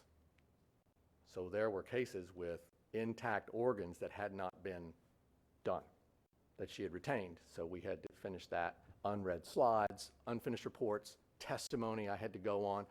We currently, she's deceased now. There are other MEs that are there or have passed away or they can't find. I have a rotational list of my doctors. I have currently 5, including myself. We rotate going to testify. Okay, the state attorney calls, we're going to have a case, old case from 1973. This doctor's passed away. Who's coming? We give them a name based on the rotational list. It's just kind of the reality of it. And I talked to Dr. Herman personally, informed her that, hey, you would get expert witness fees now. You can go. She says it's not about the money. See, Dr. Herman's attitude, and I can't really blame her. If I was in her shoes, I'd probably do the same thing. She went for the former MEs, Dr. Reeves, Dr. Beaver, her former associates. She finished her cases. So she said, if I finished their cases when they left and testified for them, a bunch, I finished my former associates' cases, then now I'm retired. Somebody can do it for me. Can't argue with that level of fairness. So I said, I can't really argue with you. She just wanted me to see if I could do anything about getting them to leave her alone. She promised me if I did something for her, she would give me a fruit basket. We'll see if that comes out. Backlog around 200. I did see the backlog. The cases are done. They're done. They have this really elaborate process of looking at them and not relying on the doctors to proof their own stuff. They're having some of the, the overworked clerical people that we talked about in the letter.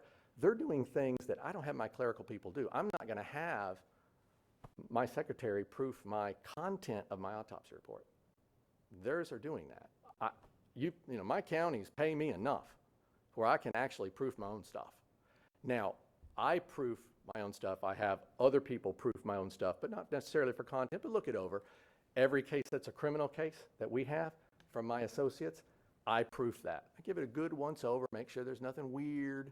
That's our QA process. You have to have a quality assurance process to be name accredited. You have to have it. But exactly what is it? I think it's much more important to have doctors do the QA than someone that's not a doctor and is already overworked anyway. So you can get your throughput, you can clean out your cooler, just got to do weekends. You can relieve your secretaries from doing all this other work. Like, I try to be objective also with the secretaries. You have 3, and they're great. Elizabeth, Aisha, and I'm blanking, Tony. I'll try to memorize everybody's name. I have 3.5. I have 74% more cases. For the ME side, I have 3.5, they have 3. So it sounds like you probably have enough. It's just how their time is being allocated. So if I take Tony's transcription and have her do, maybe she can help out answering the phones, you don't need an additional administrative position. You just don't. I don't really see why you would need one. So there's some savings. Now back to the morgue. The last thing I'll say is to understand how this ties in the way you run an office. You got the throughput, you got the backlog, all these things. Just the personal protective equipment. Look at that one budget line item that you've budgeted for FY19. You're budgeted for $95,000. That's for autopsy supplies. This year, well, they estimate this year you're going to hit $102,000. Wow, that's a lot. My budget was 74% more cases, and we are name accredited. Our budget currently is $68,000, and our next year's budget is $71,000. We do 74% more cases. Now you're starting to see how the techniques and the procedures that I'm telling needs to be altered are going to increase your throughput, clean out your cooler. I think your autopsy supplies can be cut a lot, $50,000 maybe. It's not insubstantial. So they're kind of tied in like a web. Imagine one of these crime investigators, with all their yarn connecting people's, thing. This is like functions, it all ties together. And if you correct certain things, you can make it better. But again, if you just look at what's going on, and I wasn't able to change this, I wouldn't be standing here or even consider doing interim work here with these conditions, with not doing, if I was told you can't do autopsies on a weekend, I would say, you guys need somebody else. If you told me I couldn't use speech recognition software, I'd say, you need to go somewhere else, find someone else, because you can't fix the problems without taking the initiative and being allowed to take the initiative to fix them. But they're really pretty easy to fix. District 5, and we actually, I was interim there for a year, and they were a disaster, much worse than you guys, much worse, really bad. And they went from, we ran it for a year, I recruited a medical examiner for them, placed her in, they tried her on like a new pair of shoes, right? They liked her. She's now appointed by the governor there. She's been there for 11 years. They're name accredited, and she's now chairman of the National Association of Medical Examiners Accreditation Committee.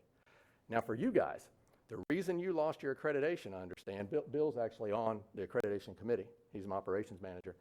The reason you lost it was you didn't have enough doctors for the workload. A phase 2 violation is 325 autopsies or more per doctor. It's a phase 2, you lose it. That's a problem that you have.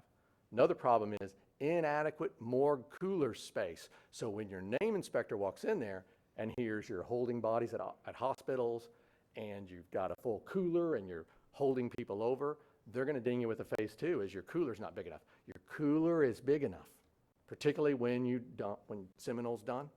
But it's big enough now, you just have to alter your procedures to make sure you get the bodies out in time. So beyond that, I mean, if you correct those two things, another thing, there was a report, throughput rate. If you correct those things, you could be name accredited this year. You could be name accredited with your current building. You could be. The problem is you need to hire permanent physicians because you have to have the physicians. They're not going to pass you with interim rent-a-doc stuff. They're not going to pass you with that. But you have the money, you get 3 associates, even 2. You could get name accreditation. Maybe do 2 associates with 400, 500 autopsies. You could have 2 associates and some interim coverage, maybe a part-timer. You'd pass your name accreditation. No doubt about it. That's it. That's what we're, yeah. I guess we're now ready to ask questions. Ms. Post. So I actually have a number of questions, and are we asking, this is our time just to ask all questions, right? So I'm asking of Dan something and not necessarily Dr. Thogmartin. But is it? It's relevant. I mean, it's all Yeah. relevant, of course. Sure. Oh, I'm sure it is. So Dan, I wanted to actually ask you, I have some questions about the procurement. So Procurement of a contract? initially, right, so Okay, I think that's the big. let's stick to the report. That is separate. That's something we're discussing later. Okay, got it. So that's later. So, all right. Dr. Thogmartin, if you could address in Dr. Z's, and I'm just going to call her Dr. Z because that's so much easier for me. Yes. In Dr. Z's letter, she had mentioned temporary storage, that she was asked to consider temporary storage at the corrections facilities with cooling blankets and potentially utilizing inmates to move the decedents. Is that, how do you feel about that? Well, we talked about that, and if somebody had said that to me, I would probably go nuts. That's just not something you do. No. And I actually specifically, did that really happen? She swears it did. That would be a problem for any ME. That's where you have career danger. If I was to do that, my career would be in danger. That's what she's talking about. That's a career killer right there. Career and reputation killer doing that. You can't let inmates look after decedents. No. Secure storage. The citizens would go crazy over that. They'd go crazy. Okay, so that's not a good thing to consider then? No. Okay. No, but the thing is, there's a thing that, you don't know what you don't know. I run into that a lot. Some people that just don't know what we do. They don't know there's a law. They don't know about 11G. They have no idea. So sometimes the stuff that comes out of even, assistant county administrator's mouth or Do we know who asked her to I don't consider know. that? Nobody in my staff. Nobody on your staff asked her to consider that? Nobody that has any authority ever suggested that they do that. Now, I can't tell who she talked to, but anybody with authority, including the 2 deputy county managers or myself, okay, or the director, never suggested that, and that never came to light. And if you can see by the extra cooler we got, which she asked for, you wouldn't need that. And they also have a temporary service for cooling too that was available. So there'd be no need for that, even if somebody suggested it. All right, you can There- see can why I clarify one why I'm thing? asking though, because she stated that she was asked to consider that by staff, so. People come up with crazy That's why I'm ideas. asking. They come out crazy That's what ideas. she said. It's a crazy idea. People come up with me with crazy ideas all the time.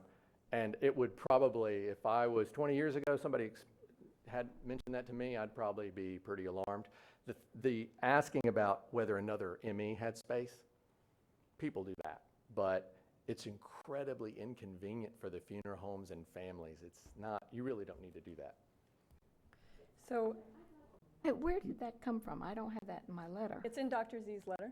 It's on Did the. I miss that? It's on the first page, or is that on the? It's, yeah, the first page to Dr. Nelson. It is in the first bullet point. It says, "We were asked to consider, number 1, temporary storage at the corrections facilities with cooling blankets and potentially utilizing inmates to move decedents. Number 2, I was asked to consider calling District 9 and asking to utilize their morgue coolers," which is what Dr. Thogmartin just mentioned. Do you see that? Okay. Okay. So the second question I have for you, Dr. Thogmartin, was in reference to the time frame of waiting for the autopsy reports. I've spoken with some victims around the county, and, you know, there's been mention of 6-month timeframes in waiting to get an autopsy report. And, you know, I have to say that, you know, my husband and I live paycheck to paycheck, and I know that most of the people that I know live paycheck to paycheck. So when you lose half of that income, waiting the normal time frame, which I understand is about 6 weeks, It depends. Depends on the case. It's very hard, because that's a, you know, you have to wait 6 weeks to try and get the life insurance and clear out anything else. But to wait 6 months, do you find that acceptable? No, it's not acceptable. We, give you an idea, that's probably the most common thing that we encounter. My biggest problem is toxicology, throughput on toxicology. Your throughput is quicker than mine. Right, but our toxicology is the 3 3 weeks, weeks, right? average, So average. it's not actually toxicology that is the holdup there. It's not. It's So- the review process, and it's extensive and slow. It's the back and forth with the proofing, with the transcription, and it So just seems to it's the procedures drag that have been in on. place for years Yes. that are causing this. Yes. And they can be changed. I looked at reports in big stack. They're done. They're just, well, we've got to go through this and this. Some people, like when your name accredited office, National Association of Medical Right. Examiners accreditation requires a QA process. What do they require? They require someone to review the other person's cases. Now, you can make that long and painful. And when you're doing transcription with proofing on paper or back and forth with emails or network back and forth, it's just going to take a long time. Now, in all fairness to them, with some of your families, it may be that we've had some really weird drugs come up lately, the opioid crisis. Some of those are very tiny amounts. So I can't rule out that there'll be like I just finished a case, let's see. I finished a case of a woman I had a real hard time with. It took me, and it was my longest in recent memory, it took me probably almost 4 months, and it really gave me discomfort. So about the longest time I would, and it was for toxicology, but you have NMS. NMS is who I send cases to when we can't find something or we can't quant something. I use them too. Well, it doesn't But we sound do like our the own lab. toxicology is our It's issue. not. Right. And like I said, I try to emphasize this to you and all of you over and over. It's the standard operating procedures of the office that can be changed. That's why I'm saying if they're allowed to be changed, which I can do if you want, and make them name accredited compliant, you're going to be getting your autopsy reports kicked out really quick. But doctor, let's be clear. The medical examiner, only the medical examiner, decides what those policies are and what those procedures are. My office does not get involved and does not have the authority to change the processes that that doctor decides to use. Is there no oversight? There's no accountability for how the ME's office is It's not the run? manager. It would be the state if someone complained, but it's not the manager. Yeah, The if those- doctor yeah. is the doctor. If those people, all they had to do, if they have a complaint against me, myself, anybody, what they do is We provide their budget, but we are not responsible in any way for their in assuring accountability and that their operations run the way that they should be running. If they ran into the ground or, you know, were 6-month timeframes, or as Dr. Thogmartin put it, he wouldn't even consider working here in the state that the things are without fixing them. If they're let to degrade to those standards for so long, you're saying that the county's not, No, excuse I'm me, the saying, county's I'm, not s- responsible I'm for that? saying, I am saying that we received no complaints, and that's where this would go. If this was an issue, let me finish. If this was an issue, we would have heard something, and I check always with the state attorney or law enforcement, or we would have received something from a family. But I think we've established that it is an issue. That's why we're bringing him What in. he's telling you is it causes operational issues that slow them down. For example, let me give you a perfect example, and that is Dr. Herman decided she would not work on weekends. I provided the opportunity, and I have to watch myself because I cannot tell the medical examiner what to do. I'm supposed to keep an arm's length from the medical examiner, so it never looks like we never influence the medical examiner, because the medical examiner examines cases that the county has. I did suggest, because this idea that they would have a number of people. We said that obviously we would allow for it and gave her a contract. She could bring in contract docs if she wanted to. She made the decision not to work over the weekends, and she referred to it as the way she liked was Crazy Monday. That was Messy Monday. Point is, she made these decisions, and what Dr. Throgmorton's telling you now is that a new ME can look at some of these procedures, and people get focused, especially if they've been in a career for a long time, on the way they're used to doing it. And some of this is new. And we'd be glad to give them the technology if they want to change. But these procedures, as he talked about, the ME would decide, for example, what's in the cooler. We wouldn't decide. Right.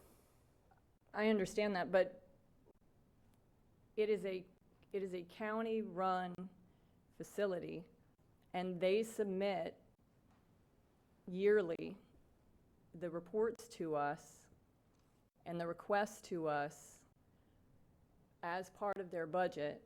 And in the budget requests that you receive yearly, all of those things are listed where they're asking repeatedly for years for personnel, and they're asking repeatedly for years for assistance in A, B, C, D, and E in each of the reports. Let me answer that. Who is responsible Let me answer that. Let me answer that. Response?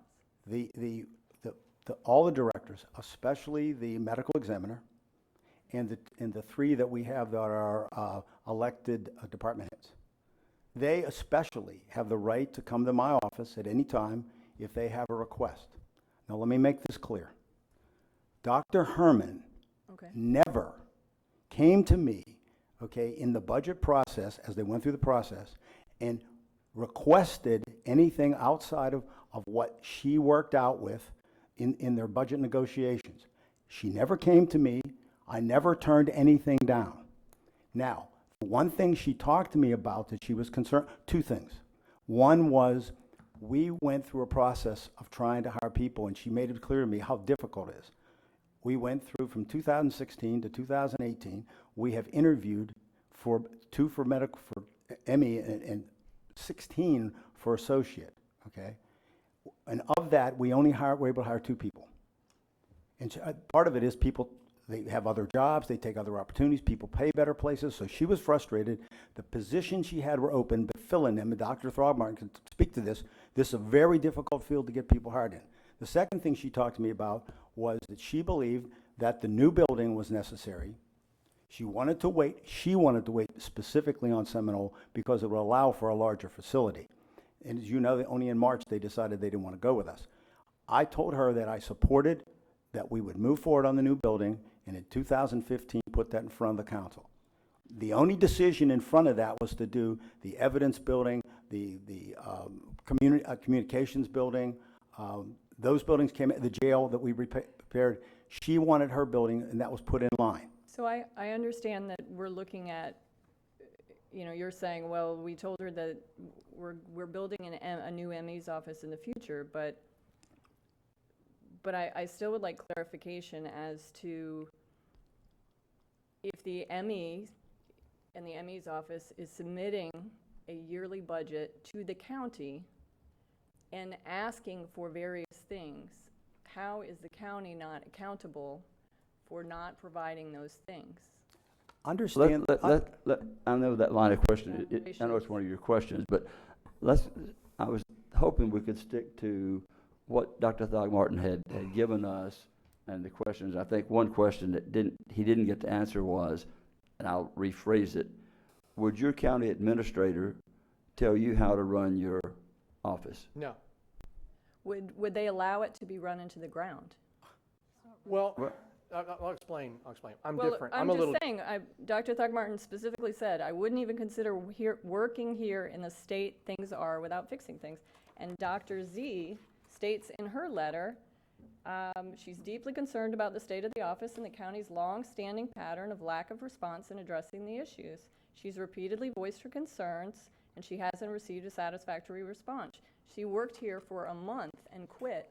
In addition to that, the other person who was at the ME's office, Andrew something, the other, Andrew, you all have weird last names, sorry, Coop Miners, I understand, is it correct that he has also put in his resignation as well to leave this Yes, month? he has a better job, pays more in Atlanta. This is a factor that affects this field because there's so few people in it. Let me finish, I understand you it's asked the hard- question. I understand it's hard to get MEs, but I'm actually talking about the critical operations, because the citizens of Volusia County deserve to have the ME's office run in such a way that they are dealt with respect and not having to wait 6 months for an autopsy report. And that, we don't pull in, we just said a month ago that this woman was the greatest thing since sliced bread, and now we're vilifying her and saying she's lying in her report. I didn't say any of that. The bottom line is, and this needs to be said once and for all, show me the complaints where they went to the state or to the state.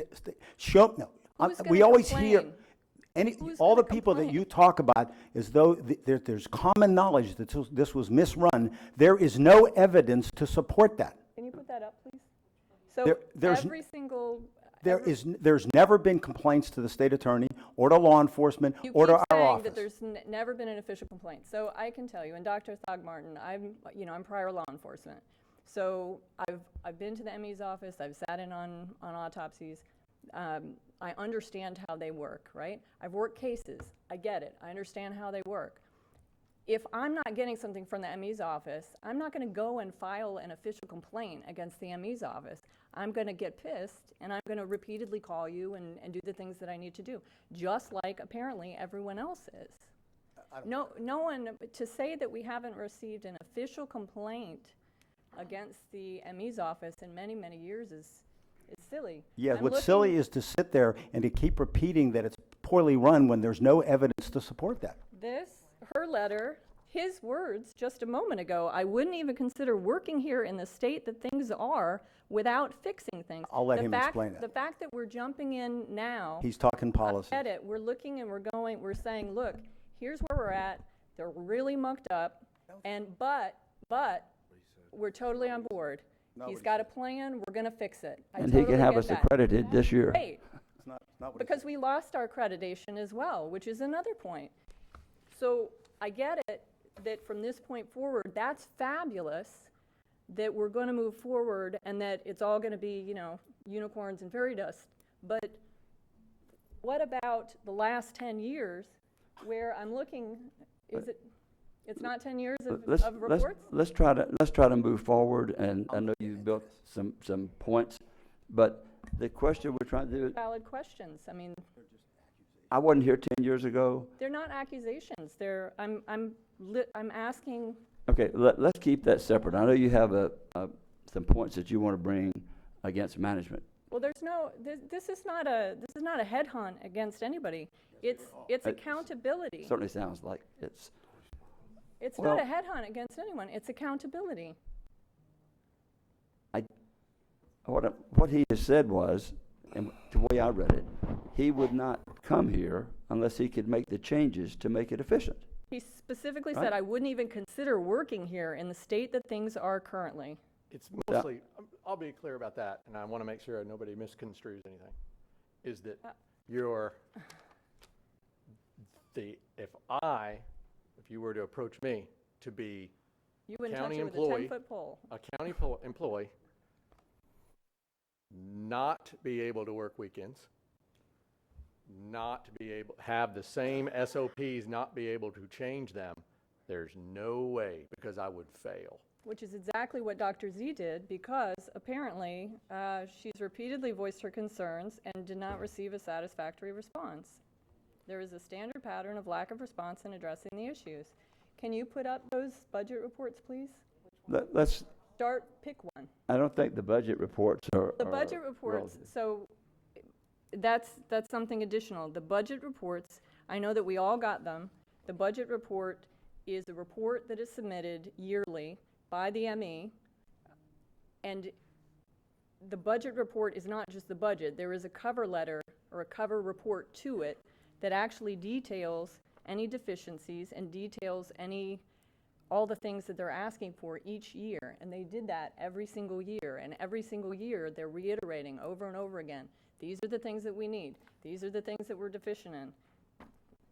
And no response. For us to say now, well, we're going to build a new ME's office, we're going to be doing this, that's great, and that's fantastic. But did you know that they were submitting deficiencies back in April? I didn't. I did not. I just requested all of this stuff.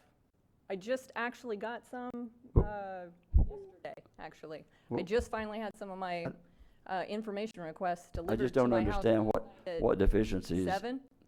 They were delivered to me? Let's go back and let's go back and stick to the one point, and that is that he would not work here under these conditions unless he could operate using his voice recognition for one thing, that he would be efficient in the operation of performing autopsies, and he would be efficient in getting the reports and all of that Right, done. unless the major And things nor would change. anyone, I think, would have that. That was the procedure that has been in place for 11 years. Yes, that's my point. Well, we can't correct the sins of the past. What we can do is to go forward. And I think that while Dr. Z, and I looked at her bio, her resume, top of the line, but she had never, ever served as an ME. Therein lies the big difference. So did she think she wouldn't ever be able to change? Or was there another reason that she really, truly wanted to leave? Maybe she was here a month and decided, hey, Orlando looks a whole lot better. Well, that's not what her letter looks like. Well, I think there's conversations she had that were not revealed because of personal reasons that weren't revealed, that also tied to that she had. So which we'd rather probably stay out of that. Right, So, but no matter what her personal discussions are, this is the letter that she submitted to the state and as I think Dr. Thogmartin mentioned, that, you know, she probably did not mean for this letter to get out because she is a professional, but she said, holy crap, this needs to be addressed. And whether I'm there or not, this needs to be addressed. This is not good for the citizens of Volusia County. Here you go. but what he's saying please look is at that that. what he's saying, How are we not addressing that? That's what I don't get. well, hopefully we will come to the next part of this and be able to address it and find it. We have to have a medical examiner. We have to operate with a medical examiner. We have to have one. Can I say something about that? Absolutely. Maybe I can clarify, because there's no one in the county, there's probably no one around that your SOPs inside the office set that she wrote for name accreditation, I haven't read them, but I ask people, what are you doing? So maybe the SOPs say that, or maybe they're misapplying the SOPs. This is part of a cursory review. But the SOPs, what they're actually doing, the procedures that they're doing, are causing all your problems. So this is what I'm asking. Where is the oversight in a county department Well, I was going to say is where there's no one knows what the SOPs are, there's and no one no knows. one that For the answer. He's going to give you the answer. there's no one in county government that would have the expertise to know what to do or what not to do. I mean, I get that. I get a lot, you know, when we do a little bit of the consulting work or I talk to my fellow MEs, sometimes things that, it's kind of like, there's things that I'm not expert in. I can't tell people in engineering, like you had your county engineer, I can't tell him what to do. I don't know. Right, so you have to rely on the things that they bring to you and the things that they report to you and the things that they ask you for.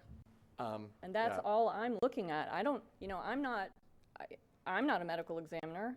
I'm not a county manager. I don't want to be any of that. My role is a policymaker. And in order to make policy, I need information. And so I went and got the information. I've talked to many, many people relative to the medical examiner's office. I've talked to detectives. I've talked to families. I've talked to many people. I've pulled the reports. I've talked to Dr. Herman even. I've pulled the reports. I've pulled the information that she has reported each year. I've pulled the fact that we lost accreditation in 2015. If a segment of our county loses accreditation, how is it that no one says, what do we do at that point? Do we just go, oh, well, they run themselves? Like, what is the procedure there? whose job is it to come in and say, huh, Ms. Post, I we think he's lost telling you that accreditation. you and I cannot tell the ME's office how to operate. Right, exactly, and The I'm not manager- trying the to, but manager- I am the policymaker. The manager cannot tell them how to operate. He cannot tell them to dictate the procedures. He can't do that. And that's the one point that I think we've been batting around So I'm for not the actually last 20 talking minutes. about creating or dictating the procedures, but if it's so mucked up, or we lose accreditation. Well, that's your in a assumption. Okay. He's just said that, and it's written here. You and it's said mucked written- up. Well, I was trying to not use profanity, but, Anyway, I think that, I understand where you're trying to go on this, but the I'm bottom asking line is, if a county department loses accreditation, so let's just say, how many counties in the state have accreditation? Yep. Let's deal with facts. so with facts, they lost accreditation. At what point, if a county department over years goes down, down, down, down? Okay, there you go. You're adding things to it. Let's move forward and correct what happened. That's what we need to focus. Yes, there are mistakes made. We lost accreditation. But where is the Only accountability there? To is whom? what I'm asking. To whom? The council. No one's accountable if a county What is it, department loses seven out accreditation? Of, is it only 7 out of 23 of the It's that are about 9 with 2 provisional. only 9 counties are fully accredited in the state of Florida out of Right, 20. and we were one of them till we lost it. Well, we're going to get it back if we can move forward with this process, I hope. Can I clarify something? The thing is, it's kind of like, I follow all the ME news. Way back when Ron Reeves was your ME. Yeah. I was a young associate at the time. I'm watching every news journal article on it, trying to learn. I'm like a sponge because I'm trying to learn to keep myself out of trouble. That's what I do. And so I saw that article back when you lost your name accreditation. I knew the operation of the office generally. I try to collect how people run their offices. I'm kind of like, I assimilate the good stuff and chunk the bad stuff. Whenever I do one of these consultations, like I learn something. I like the way you guys do your unidentifieds in the notebooks. That's kind of cool. I'll probably assimilate that. It's a good idea. But the main thing is when I saw that District 7 lost accreditation, first thing out of my mouth was, they need to dump Seminole now and get it back. Right. See, but it's a matter of initiative. So you knew that. So in the future, how do we ensure, are we're just okay with letting a county department go to pot? Like, I don't think it's gone to pot. Dr. It's Herman. more of an initiative. As a chief, you have to have Let's deal with initiative. let's deal with facts instead of adjectives and adverbs. We're down to nouns and verbs.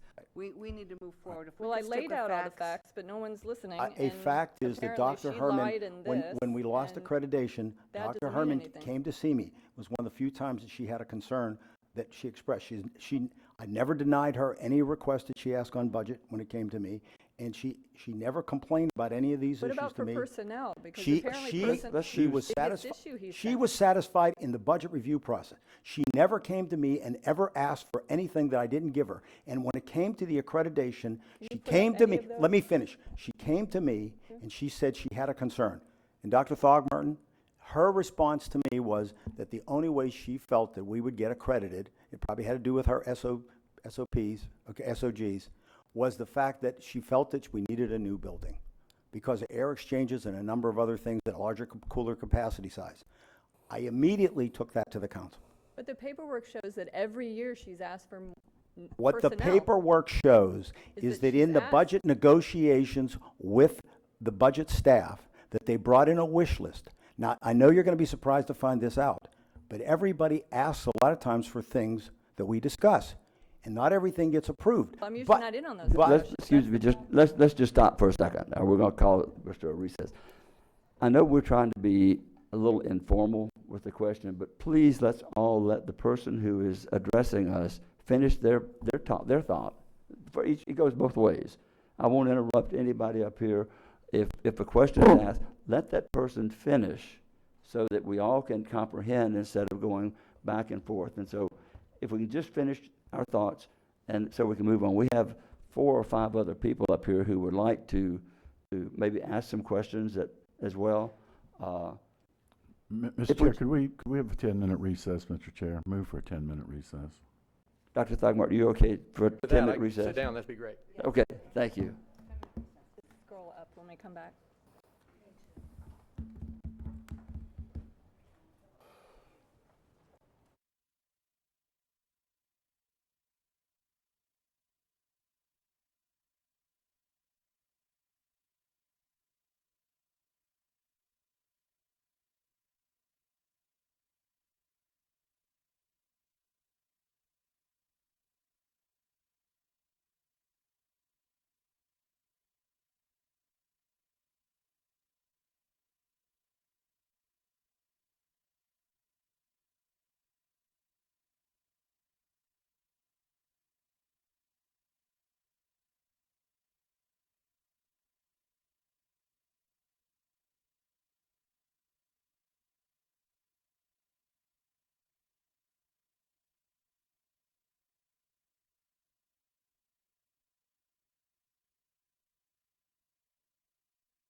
So if they keep right Thank there, you. you should be It's okay. we're going to go ahead and reconvene Okay. the recess. Okay, will do.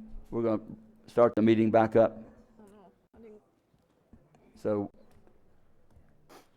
Ms. Post, if, with your permission, let's go to some of the other council members that have questions, because I don't think you're going to get all of that answered right now. Well, Cusack isn't back, Mr. Chair, but yeah. where'd she go?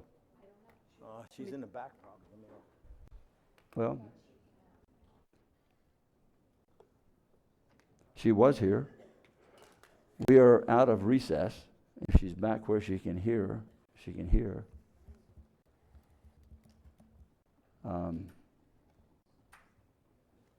Mr. Deneen's not here. If we start, there she is. Ms. Denny's, go ahead and comments and so forth. She's here. I apologize.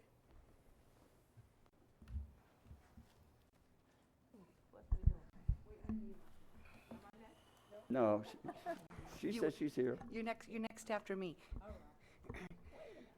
Okay, maybe not. Good morning. Is it mine turn? Mr. Chair, you want me to speak? Is it my turn? Yes, Okay. sorry. Thank you.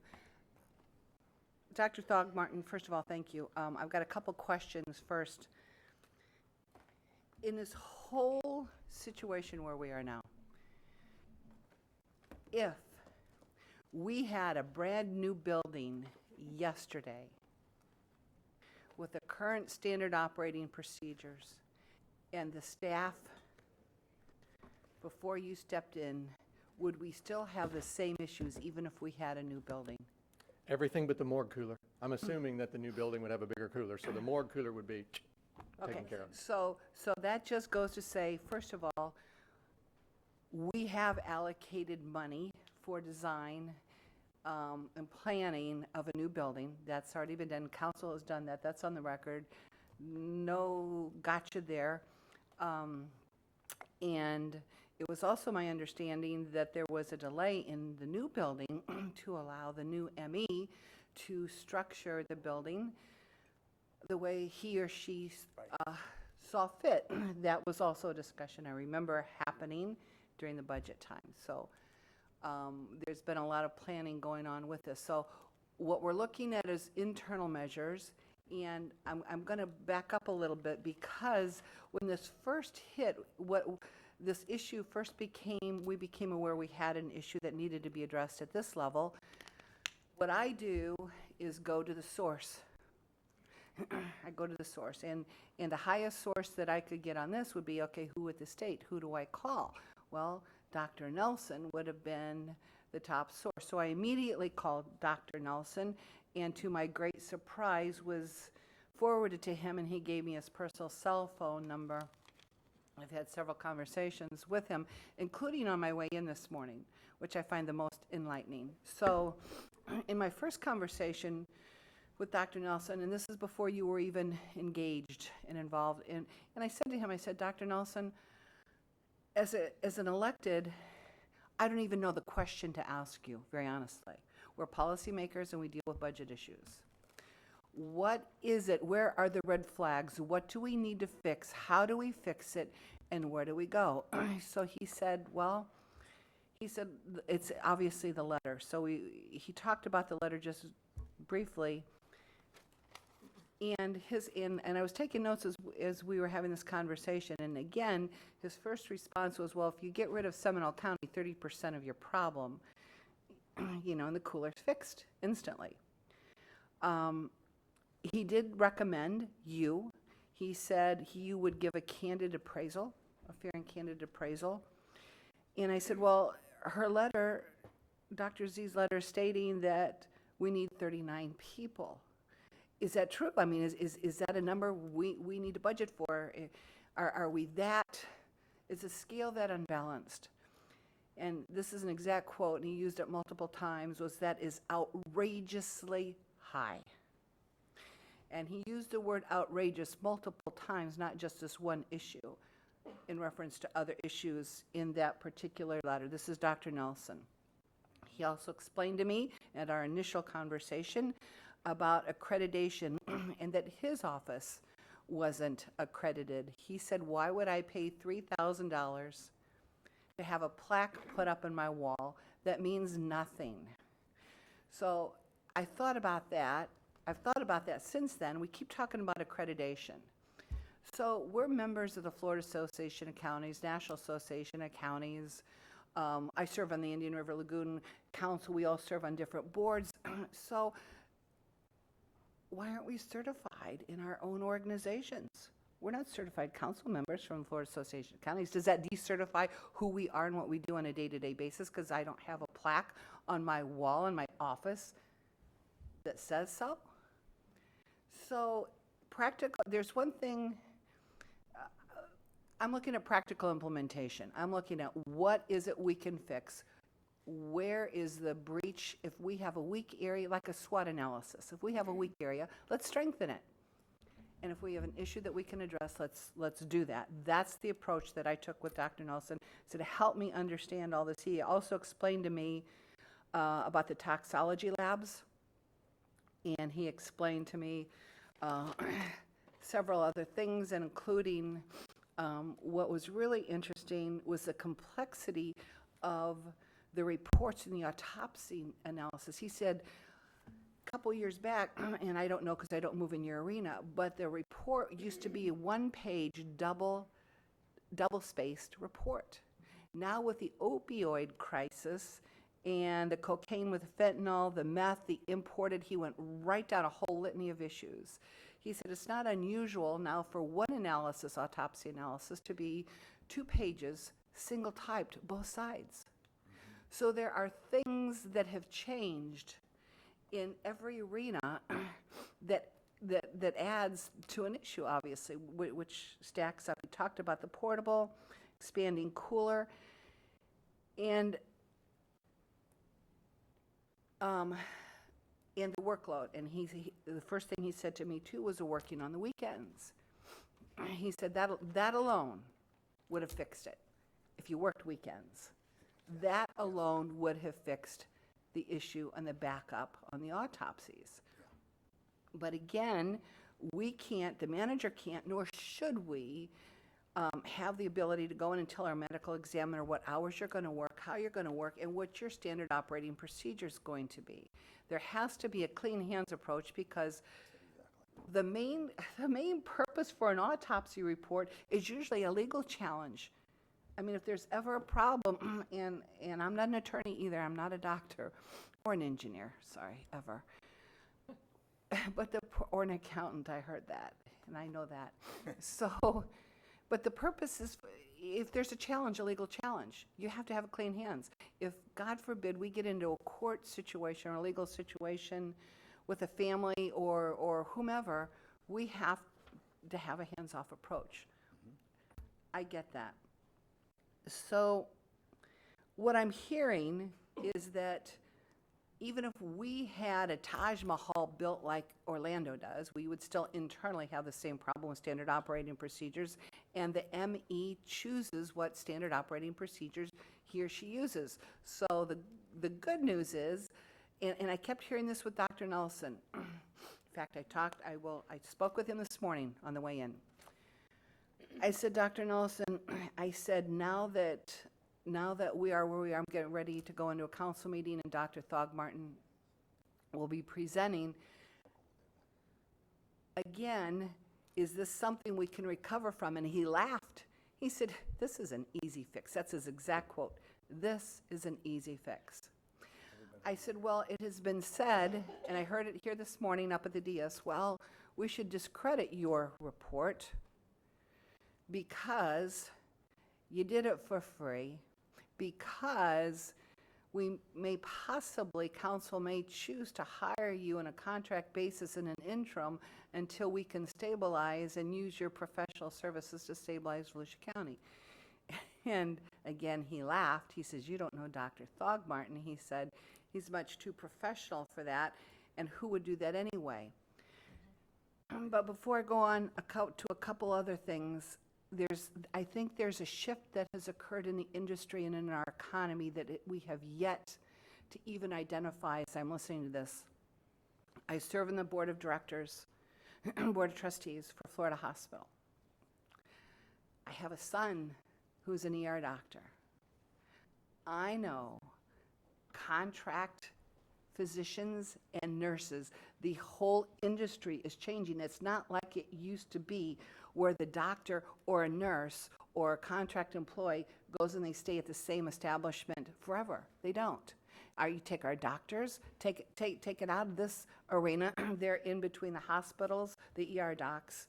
They're out of the hospitals, they're into quick cares, they're into mobility centers.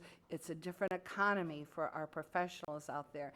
And if you think it's easy hiring one, if we don't get this right, Volusia County will be in jeopardy. And if that's the goal, is to totally discredit Volusia County and stop us from doing what we say we want to do for our citizens, we can accomplish that. I, for one, am not going to let that happen. I think there's precautions that can be taken.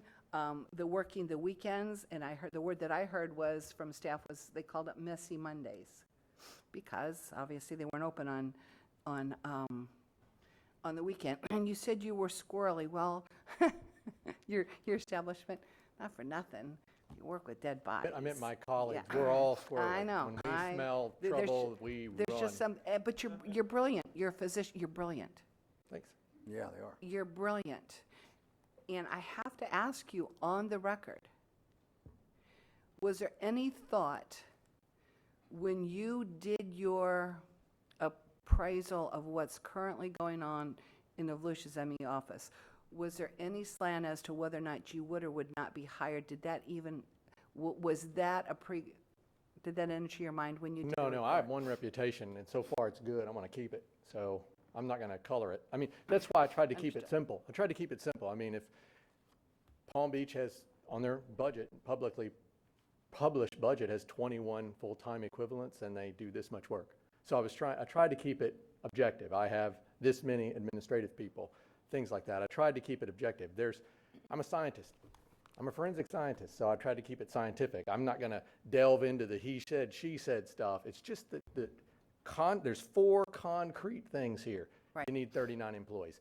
Nobody has that many. There's nobody with that number of employees per case. Not even close, not even Dade. They don't even have that. Closest at Orlando, and they don't even come close. If you use their ratio, you're talking, you guys, if you use their ratio, maybe you need 23 to match them, maybe 24, not 39. The backlog. Now, Dr. Zadovich heroically has finished Marie Herman's stuff, according to my sources. So that took an effort, I'm sure. Similar to what we all kind of do. We don't like it, but she did it. Good for her. I think that shows you got a professional that finished up her loose ends. That's what you want. That's what I want. That's what I'm going to be. The other stuff, I just tried to make it objective. I think everybody understands if you don't do autopsies on the weekends, you're going to have a full cooler on Monday. And maybe the cooler's so full on Monday, you can't finish it on Monday. You have to bump it to Tuesday. And maybe Tuesday's a heavy day too, and you have to bump it to Wednesday.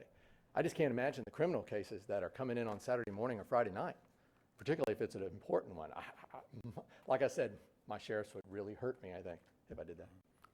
And another thing that Dr. Nelson, you actually addressed this earlier, but something Dr. Nelson shared with me this morning that I wasn't aware of, for all the right reasons, is that in our cooler currently, his estimate was we're using 10 to 15%, and I think you did too. You heard that from me.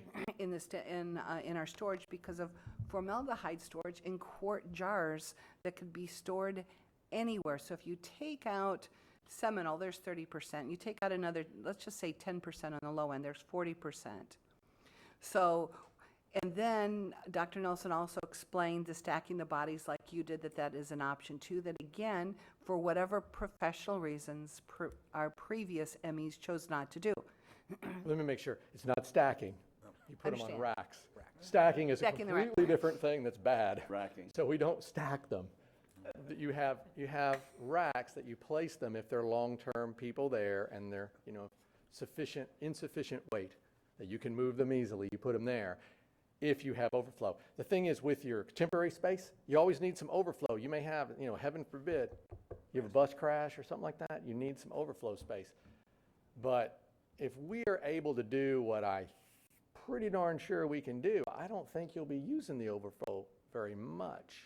So you may want to turn off that chiller unit, hold it idle, save yourself some power, and when you need it, crank it up. You may be able to do that.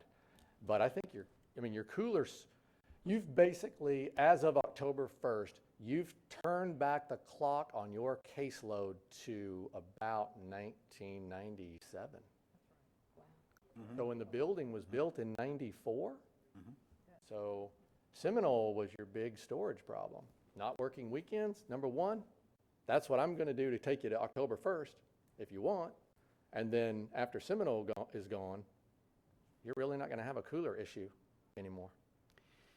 Well, and based on what I'm hearing, there are internal administrative processes that can be addressed. And there's speech recognition and technology to streamline those processes. That alone should help a whole lot internally. And then you said the supply, the cost of the supply, that if we really want to talk about budgets here, that alone, we were spending, what, 95,000 you said? You're on and- pace for 102 so far this year. You've spent over 59,000. Keep in mind, my entire year budget is 68, 71 for So my if we- whole budget for the whole year. So you're really burning through supplies. I have some ideas of where that's coming from, but it's fixable really quick.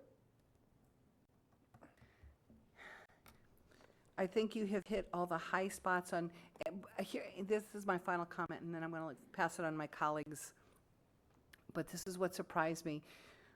Before I hung up with Dr. Nelson this morning, I asked him, I said, Dr. Nelson, as important as this is, I like to go to the source and to make sure that what I'm hearing is accurate and not skewed. I said, have you heard from my other colleagues? The answer was no. So if our goal is to go to the source and fix a situation that needs to be strengthened, let's do it professionally, and let's do it with who has the answers and who's the professional statewide. And with that, please know, this council member, I'm appreciative of what you've done. I respect your position and as a professional, and thank Dr. Nelson statewide for all that you do in a very uncomfortable situation. Thank you. Thank you. I'm done. Thank you. Ms. Guzak. Thank you, Mr. Chair. Thank you, Dr. Thurmartin, for being here today. I'll begin this by saying to you that I am a nurse by profession.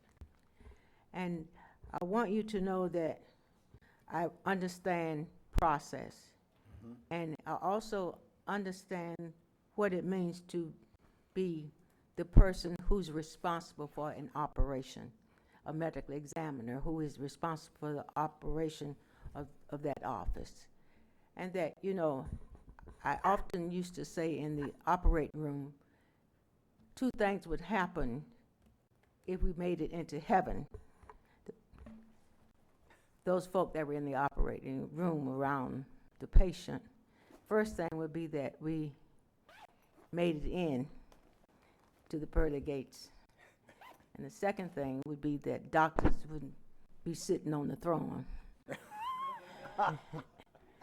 And you got to be a health person to know that. I say that because you can't, they have a very territorial. Yes. Very territorial. much so, I yes. think, would you agree with that? Yes. Yes, a lot of people, even if they're in trouble, won't reach out for help. They're reluctant. That's right. No, I mean, And so that happens with, and I'm trying to build this scenario as the fact that there are ramifications as to who's in charge of the medical examiner's office. yes, when you're a district ME, you want to be in charge. You don't want to be micromanaged. I've been very fortunate in my current job not to be that way, and I would be looking for other employment if I had somebody that came in from the county who doesn't know anything about what I do. I would quietly find another position. I think that is where I want to base that on. I want to know from you, if you can tell me about the system in District 6 as it that you have today. Can you give me a comparison of any other operation in the state of Florida that is run as efficiently? There's a lot of good districts now. Most of So the what district. makes them so good and in our district not so good? Well, it's hard to explain. It's, I'll be able to tell you that, maybe if we go forward and do your interim work, I can probably tell you in more detail. But in general terms, 406 requires only that the counties provide the budget. It's an unfunded budget mandate. You will pay for the ME. That's what 406 requires. You don't have to do anything else. You can participate in the search committee, but you provide the money, either the building, money for a building, removals of the bodies, or pay for the service, and you pay for the ME budget. That's it. You don't have to take responsibility. You don't have to control. You don't have to manage, because it's already state controlled, state regulated, and state managed. So most MEs are appointed by the governor. You have an interview process that's delineated in 11G, the administrative code. All these people, public defender, state attorney, sheriff, law enforcement, funeral directors, one of you would be on it, on the search committee. You'd vote. You'd come up with a list of candidates, 1, 2, and 3, forward it to the governor. Governor picks one. And then that person is reappointed every 3 years, hopefully, if they're good. If they're not, they don't get reappointed. If you do a survey every 3 years, you put unfavorable, say this person is terrible, maybe they won't be. But the most MEs are contractual. And the reason is because, like in my situation, all my employees, even the crime lab employees, they're all at will. They're my at-will employees. If I need to add a position, I decide what the position is. I interview, I do the background, I do the drug screen, I run a drug-free workplace. I do all the reference check myself. I'm OMB for the office, maybe you can tell. I'm OMB. I set the budget, I do the budget presentation to the counties. I do it all. And I indemnify the county for everything. If my guys are doing a scene investigation, we do our own body removals. I don't have a service. They're my people, our cars. We have a wreck, we indemnify the county. They're named as co-insured. So all that liability for releasing the wrong body, having a wreck, those are all me. What I would offer is a similar thing. Maybe this is off subject, but I would insist if I have a relationship with you, I would indemnify you as well. And then all the doctors that would be employed by me and working here would be my employees at will. And I would provide all the malpractice and all that stuff. That's the only way I will work, because anything else just doesn't really work. It doesn't really work.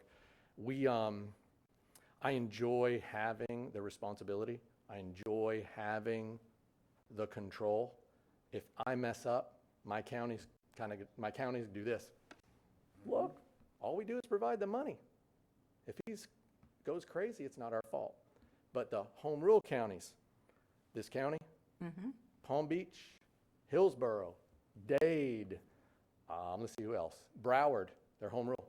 They hire their MEs. I never understood why they do that. I've consulted with some of them. I've worked in one of them as chief. I don't know why they do it. Makes no sense to take responsibility for what you don't have to. You're still paying for it. Control what is already regulated. Try to regulate what you don't have to regulate. I don't get it. I don't understand it. Okay. Wanted a candid answer. There you go. And that's what I'm looking for. I think that we have to have some candid discussions as we try to make sure we know where we're heading and try to determine where we've come from and how we feel that we have done due diligence or where we need to improve in our operation. In my opinion, either you go all for permanent service, you either go all county, 100%, very expensive, because if I was a county employee, I get special risk retirement like a police officer. Right. My salary is quite large, so it would cost a lot. Yeah, he does. And Hillsborough County pays a lot for that. All their investigators, all their techs, all their doctors, all special risk, very expensive. You should be paying that as well. You probably are. We are.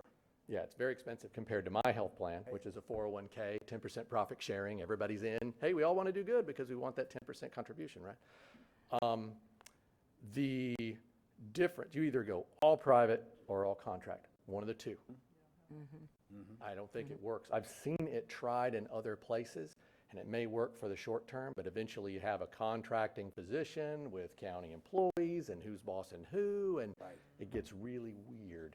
Takes a couple of years usually for that to crop up, but it will.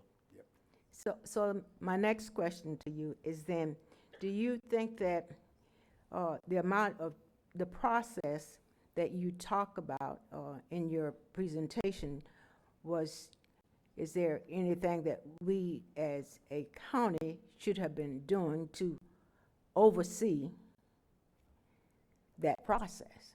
It's really hard to do it when you don't know what's going on, because you could come to me, let's say there's a problem in the office or a complaint, I could snow you. You Yes. wouldn't know, because you just don't know. It's like, again, your county engineer that was here, he could snow me You about the don't know structure. what you don't know. Exactly. If he tells me it's structurally sound, I don't know. I'd have to hire, in order for you to figure out why the ME lost accreditation, you'd have to hire a guy like me to come and tell you. That's what you'd have to do. That's about the only thing I think a county government could do. Or you get a complaint from a citizen, you tell them, put it in writing, sign it, forward to the ME Commission. Take the complaint, you sign it, you buff it up, send it to the ME Commission. Home rule or not, that ME is going to be in trouble. And that's what you have to do, I think. That's what you have Doc, to do. to make Written sure that complaint has to be in we- writing, can be anonymous, but it has to be in writing. Has to be in writing.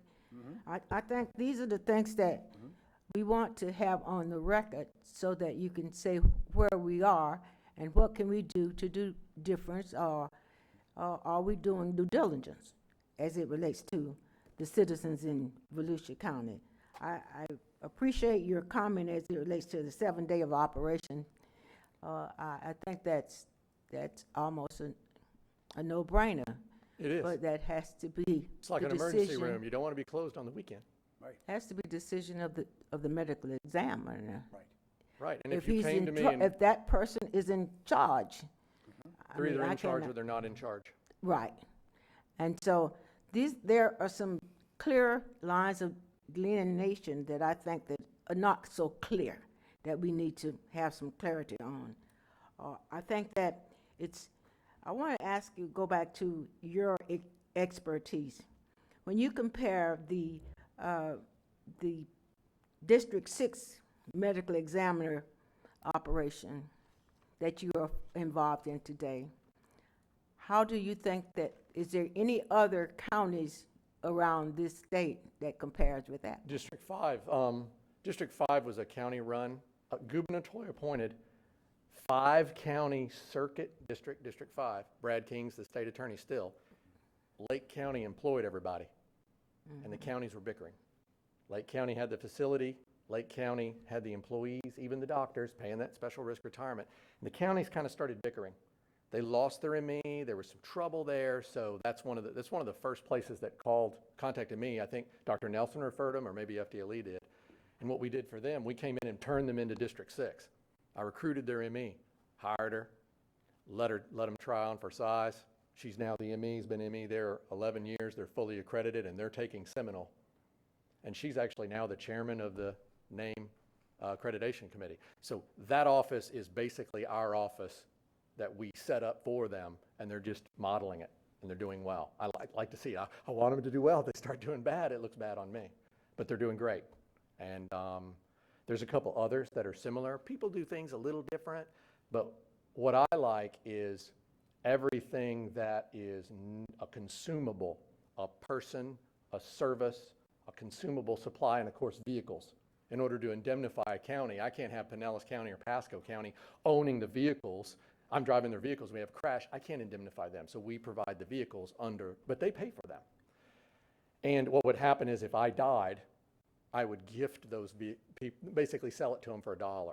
So all those vehicles stay. They own all the computers, all the furniture. So if I died or something happened to me, I mean, I could have a heart attack tomorrow, right? They could just replace me in their building with their furniture and their computers, and my vehicles become their vehicles, or the interim chief, here's your vehicles for $1.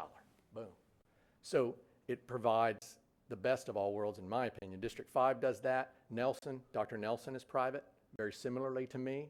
He does a fee-for-service. I do a budget. I do fee-for-service with Pasco, budget with Pinellas. Pasco uses Pinellas' facility.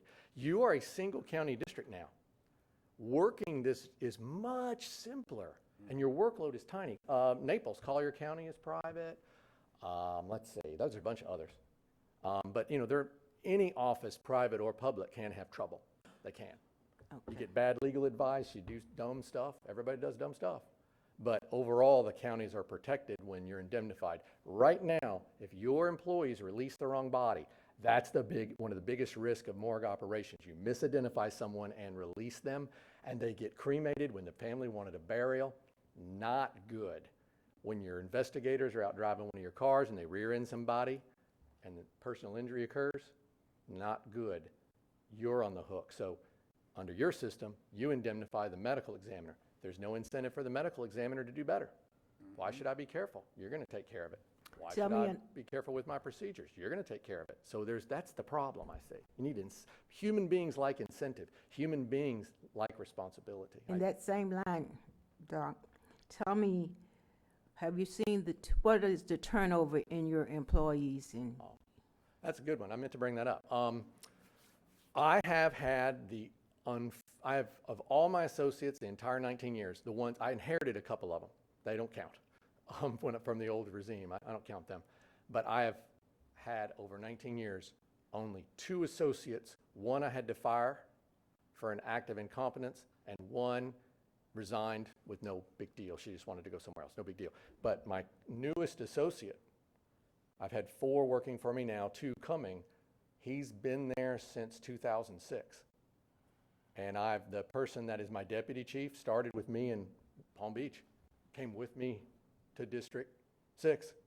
My other associate had been there since 2002, 2003. They don't leave. You guys chew through them. Bill Pellin, he was with me in Palm Beach in the same position. He came with me. So we chew through I them. stole intellectual capital from Palm Beach like crazy when I came to District 6. I got a really good investigator, right, from another district, and him, and my deputy chief, and anybody else that was good that wanted to come. That's what you do.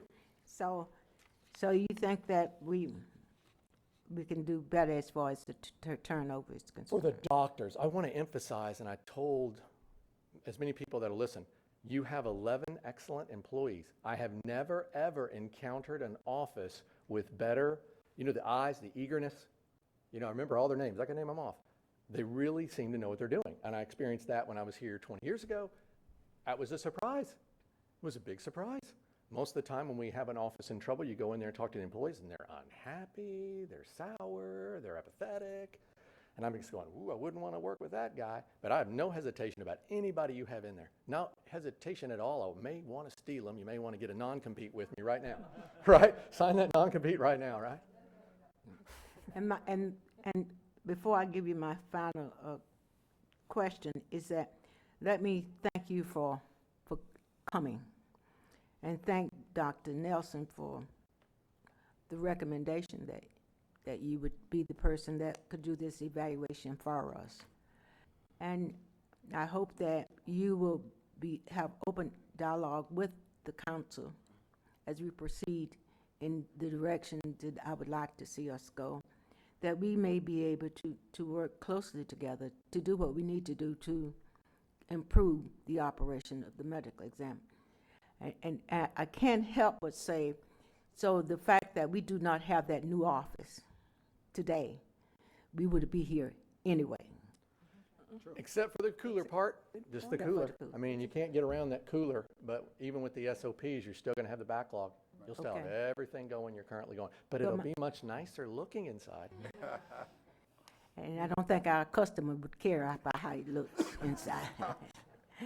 And my final question to you is the fact that the system that you talk about that will help the process, how long does it take to train your folk into that system? What do you mean? You mean like how long would it take somebody to learn a new system? Nothing. All your people, the system's the same. It's just in a county. You say you do the talking and the work at the same time. You mean the Dragon Speak? That's the program I use. Yeah. I just talk. The body is that of a 149-pound, 5'6". Yeah, but you would not be doing all of them. I'm talking about the folk that you would have to work with. Is there any changes that would have to be done within our office operation? What I do, with the risk of giving away trade secrets, I would build them a profile with a special method that my associate has developed, which was genius. And I would need their reports to do that. And then what I would do I have people that work for me. Those are the people that I'd work first. In fact, if we actually did an interim agreement, you're gonna turn into a pumpkin. Basically, Cinderella's coach turns back into a pumpkin June 8th at 5 p.m., 3 days. So if we do something for that, where I do your interim, I would use the most reliable doctor that I know for the first 4 days. That would be me. And then after that, it would be my deputy chief, already kind of like, can we cover this? We're going to be able to do it. Now, there's other doctors that I marginally know, I kind of know. They've expressed interest, but I've never seen them work, ever. I'm not going to put somebody, if we were to do what we're talking about, I would never put somebody here I haven't seen work. I don't know how they get along with people. So what I would do is I'd send one of my guys over here and then have one of them, the newbies, come to my office and pay them to do autopsies in front of me. Let's see if you know what you're doing there, Chet, right? And if they pass muster, then I send them to you. And only then I'll build them a Dragon Speak profile or train them on another method. And the greatest thing for them is they can take that with them and use it in their current work. It'd probably help them out. There are people, my associate has been paid like $8,000 at a couple of places to set them up with speech recognition. They pay him to do it. So these doctors are going to get a gift. It's part of the incentive. Thank you, Mr. Chair. Those are my questions and concerns. Thank you. Kind of being the last, I've had so many of the questions answered. No, it's okay. You're not the last. I said kind of being. I will say I don't want anybody to think that a lot of us did due diligence. I did call Dr. Nelson, absolutely. I made the phone call to him and spoke with him about this issue.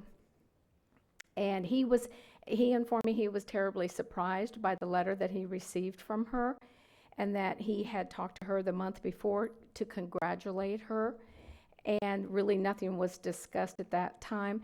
I don't want to discredit her for anything. That's not the position that I wish to take, but I can tell you, he was the one that recommended you to me. He said that's who he was recommending. He highly regarded you and your ability, and I felt really good with that. I asked him other questions about some of her comments, and I felt very comfortable after discussing at length with him.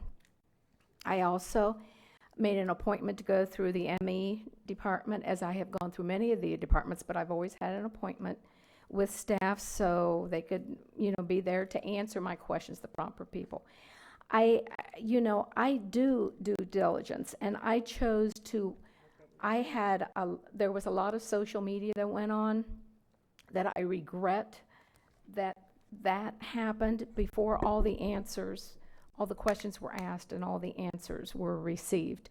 We've gotten so much information here today, and that's what I was waiting for, because my mind has flipped around and I've changed my questions 14 times and they've been answered.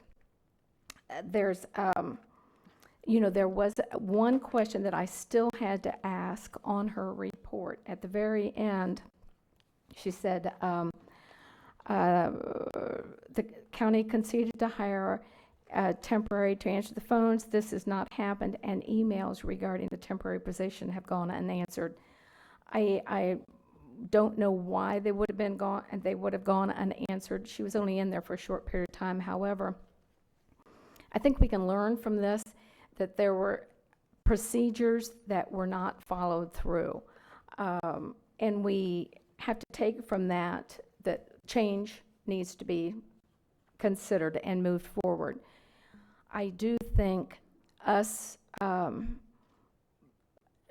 county not being the overseer of the decisions that were made by Dr. Herman and Dr. Z, that is the way it is. They've got the state to deal with.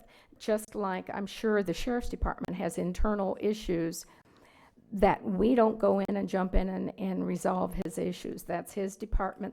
Well, this was hers, and this was the way she chose to have it run. I think, again, the standard operating procedures, there needs to be some changes on that. I did think have we had a new cooler delivered? I know we had one ordered. Custom made. Yeah. I don't know if it's I thought it was actually supposed to be physically been out there, yeah. but it'll be out there any. So And that and re- as the doctor mentioned, it'll be hooked up in the ability to use it as an overflow. Yeah, so that was one thing that was asked of us, and we did have that budgeted, and she should be receiving it anytime. Ms. Wheeler, one thing too, that if when we reduce, because I wrote the letter, and Seminole decided not to go with us, though Dr. Herman really never wanted to let go of Seminole, she had her own reasons.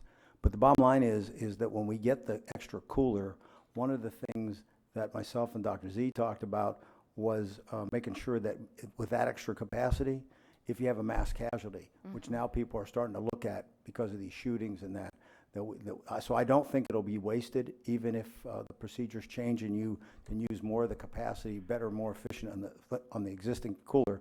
I think the extra cooling will give us some opportunity if we have a mass casualty. Getting back to mine, some of the questions that I had on my list was, why were your observations so different from Dr. Z? I think you've answered all of that. I was concerned about her health comments, and I think you answered that also. That satisfied me. And I just asked about the lack of response in the emails. I think this is a time for us to start looking at positive changes, and definitely in the ME department. And communication is always an issue. Again, I said I went through the procedures that I'm allowed to do or I'm required to do as a county commissioner representing my constituents. And I did due diligence, and I waited to hear all the facts. And didn't create more. It kind of created pandemonium, a media frenzy with misinformation going out there. Not all of it was misinformation, but too much information that we didn't have the valid facts on. I wanted to wait for the valid facts. I'm anxious to see this moved on. I think we've learned some things that we needed to discuss, and there'll be further discussion on that. But I think you've answered all the questions that I have. Let's see, the temporary. I like the comments that you have brought up about how you would make some of the changes and what you would decide to do. And I'm encouraged that and we also, we've already budgeted a new building, so it wasn't like we were ignoring that, but it was always my understanding we were waiting for the new person to come on, and that was a big factor. She was really, I know when she was standing in front of us, and she knew that she had full reign to design that building how she wanted it. Her eyes lit up like a Christmas tree. She was very excited about that. So for whatever reason she chose that this job was not for her, I think it's time we move on, and I'm ready to take the next stand. Dr. Lowry. Thank you. I echo that sentiment too. I think we need to look at where we go from here. You mentioned State Law 406 requires basically one thing from us: budget. Yes. And that's it. We're not there to micromanage. In fact, I'd like to ask you a question as an ME, or a lot of MEs. How would they respond if the county manager, deputy manager started snooping around the place asking questions, or if county council people started saying, hey, why are you doing this? Why are you doing that? Would that be constructive, or would it cause chaos? I was an associate in Palm Beach. Bill will tell you, he was with me. They had that, and it was just not good. Okay. It was just not good. Okay. And they ended up, the office just kind of emptied really quickly. And it's, the main thing is, it's just like, if you're an expert in a field and you have a non-expert coming in and asking you questions, it's taking time and all that stuff. So the ME's a responsible person. Let them be responsible. And if they mess up, nuke them. If they do well, keep them. Yeah. Well, Mrs. Z, Dr. Z was here, and it's been mentioned that we were quite happy. She was quite happy. I'm assuming that she looked the place over and did some due diligence on her own. I guess I had people asking me what happened. I said, well, I really don't know what happened. We need to let the professionals come in and look at this and tell us what's going on, instead of trying to shoot from the hip and answer things that were not accurate. Obviously, for whatever happened, not here to try to vilify her or vilify anybody. All of us have gotten into situations where we thought, gee, this is not exactly what I thought it was, or for whatever reason, and decide to go a different route. And I think those things happen, and I think it's probably what happened here. We're not trying to paint any nefarious picture of her or of anything else. You mentioned one last thing I'll end with, because basically everybody's asking questions that I had. You said on June 9th we fall off a cliff. We don't have an ME June 9th. What happens? I don't know. Human sacrifices, dogs and cats living together. Yeah, I mass mean, hysteria. yeah, we're in trouble. What you're saying is we're in serious Yeah, trouble. right out of Ghostbusters, right? I mean, you have to have a medical examiner. Yeah. And if you don't, you're gonna, I'm telling you, you're So if gonna we have a put criminal case, a big criminal case at 5:01 p.m. after Dr. Koopmeiners leaves. So how do we get to that point? So So you need to have somebody in, when he leaves, you need to have somebody as interim chief. You can't have associates without a district ME. Right. First you appoint the district ME. The district ME by law appoints the associates.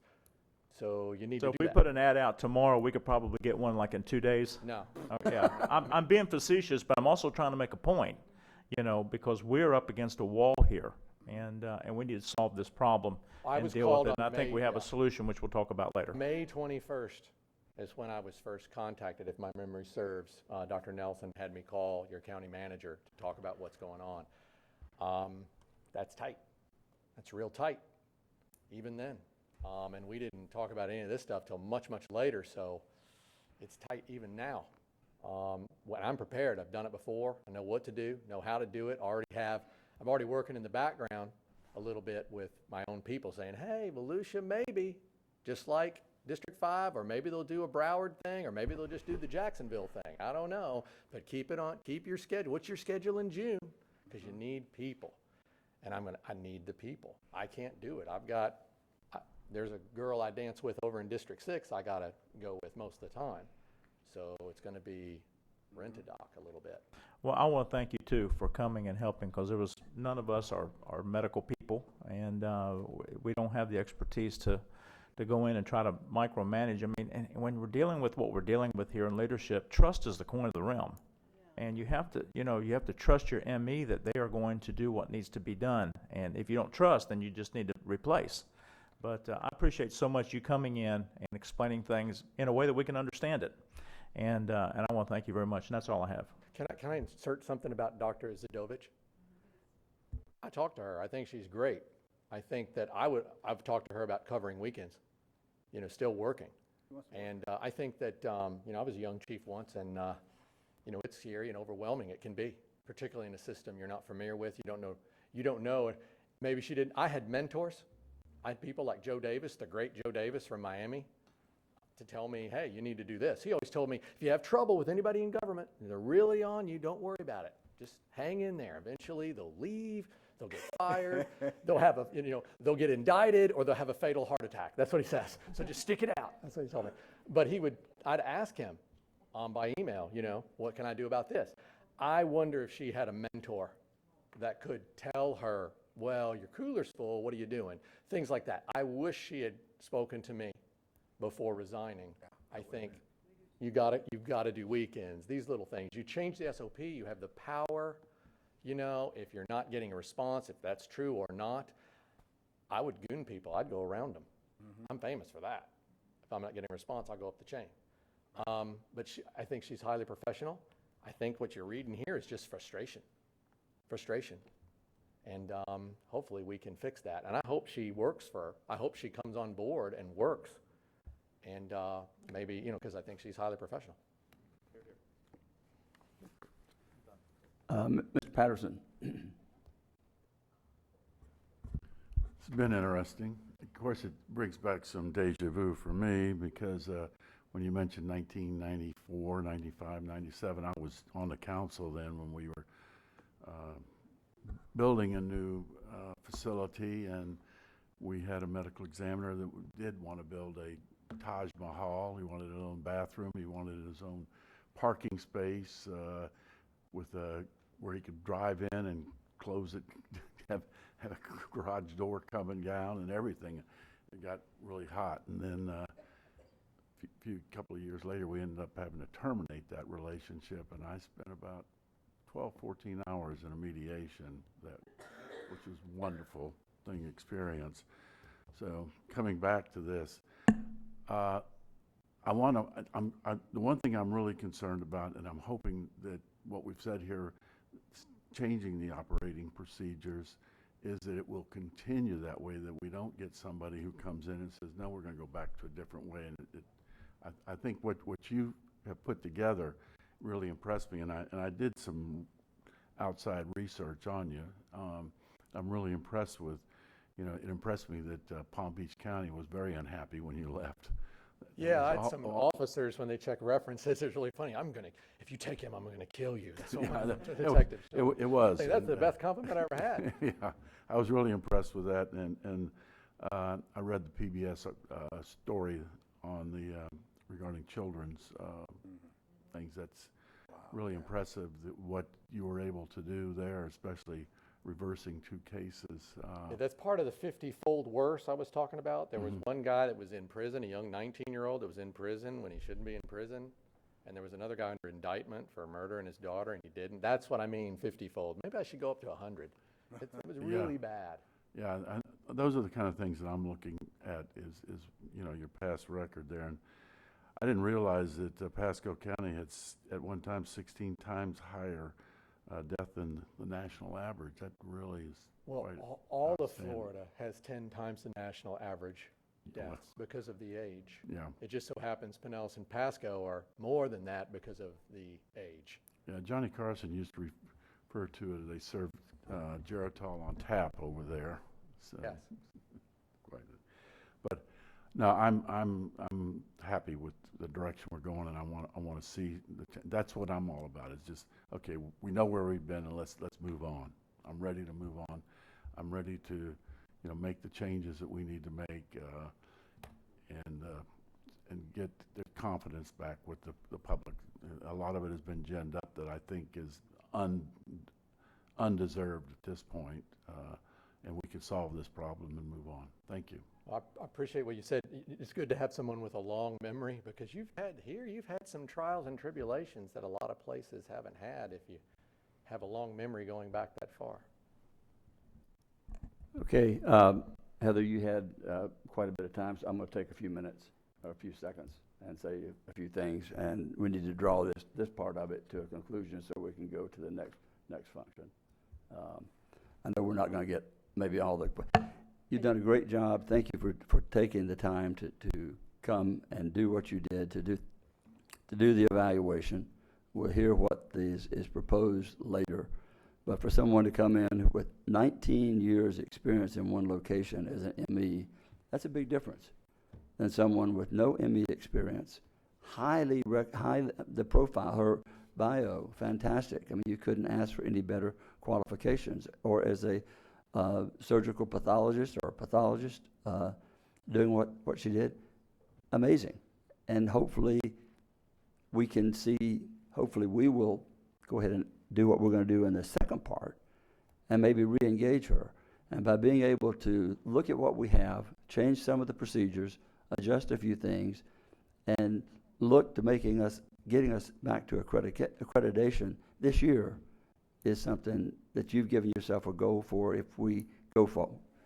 I think I'm reading the tea leaves. I hope we're going to go forward. But I want to say, a full accreditation can only happen if you hire permanent resident MEs. By the end of the year, maybe we will have that in place or decide a direction to go. And I think that's something. What you've done is you've answered questions, and I think you've given us the opportunity to take a direction of where to go to correct those deficiencies that we've had in the past. And that's where we need to go at this point. All the questions that I had, you answered. I did my due diligence as well. I knew some of the facts that weren't out there that are out there now, and let's just go forward. Ms. Post. So I actually do still have some more questions. That have not been answered or asked. ask. Yes, that have not been answered or asked, that I would like to ask. If it's And relative it actually, well, it's certainly relative, that's why I'm asking it. And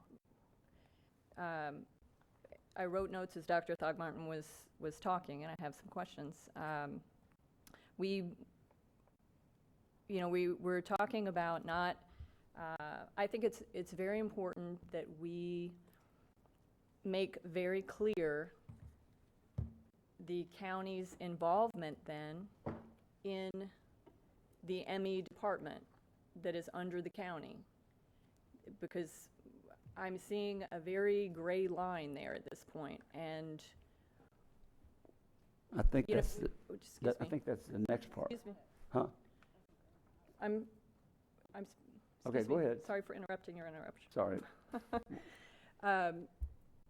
So I think that's a very gray line, and it's very important that we figure out where is that accountability. So this has been occurring for some time, and if we're just saying it's, you know, it falls back on the ME, it's their thing, and well, we're going through MEs like crazy, and you even said we chew through them. You do. Yes. So is there never accountability then if we just keep chewing through them? Because no one on the county side is responsible. But you mentioned a couple things that I wanted to address in reference to that.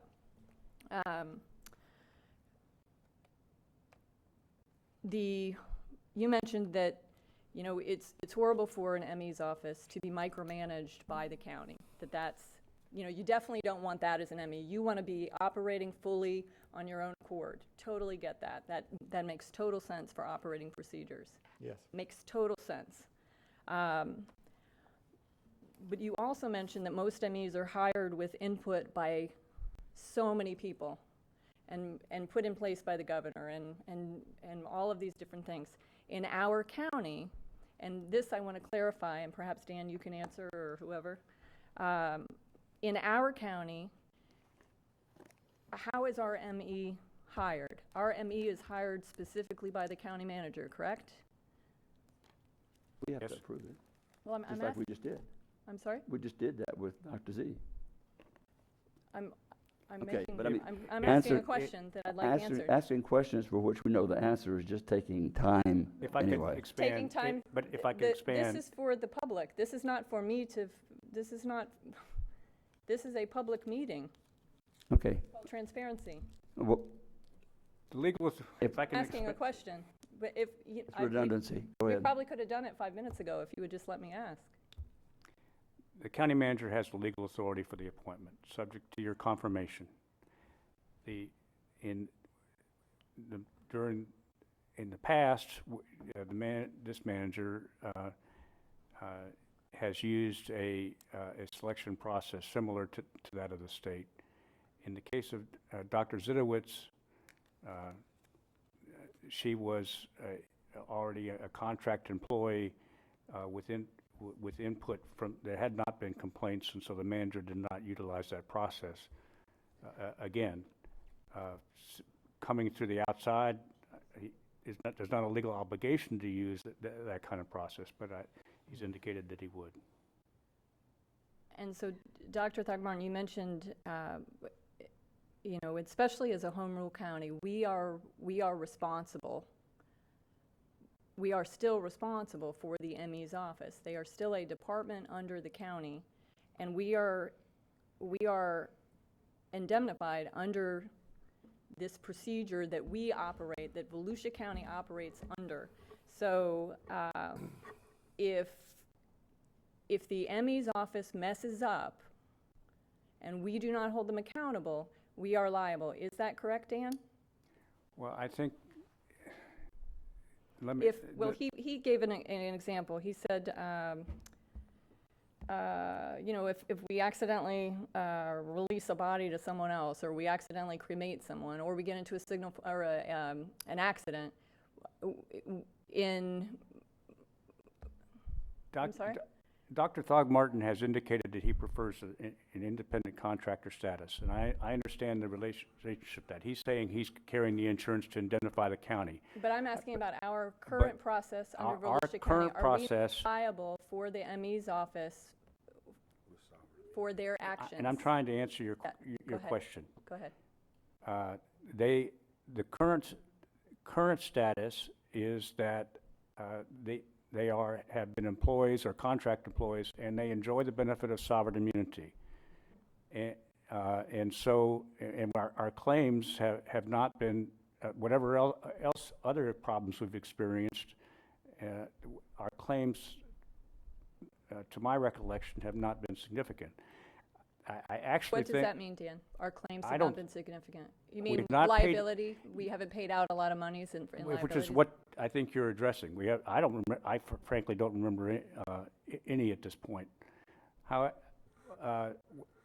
within the time that we're talking about, I don't know that I would try to change the contract, because Dr. Thog, the way he prefers to operate, because he has coverage, and you're not going to do anything about that in 72 hours, 76 hours.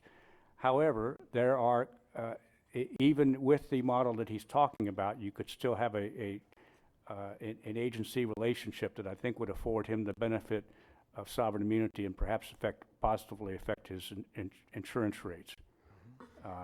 What I was specifically asking. But that's a story and an exploration for another day. Gotcha. What I was specifically asking is the way that the county has operated the ME's office for the last, say, 10 years, so 2008 to now,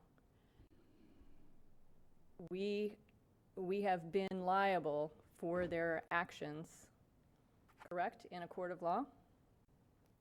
Are we not held accountable? Well, I think that if you're There's speaking a of the huge liability, if you're speaking of any potential for liability, yes, you've been responsible. Thank you.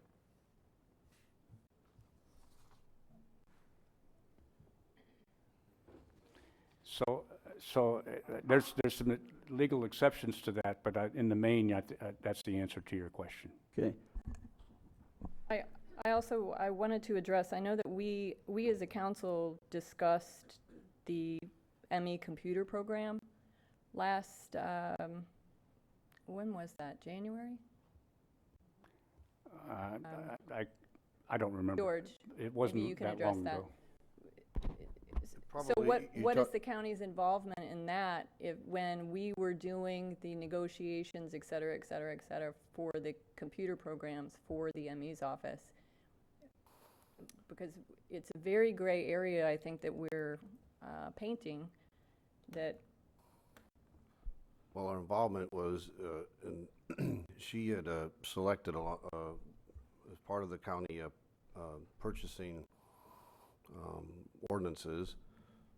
They had picked a software, and that particular software, like a lot of softwares, requires a lot of work for implementation. Our involvement really was that when the software vendor was struggling to perform, and there was a lot of discussion back and forth. Dr. Herman's office was busy and did not have the time, but to sit with those contractors,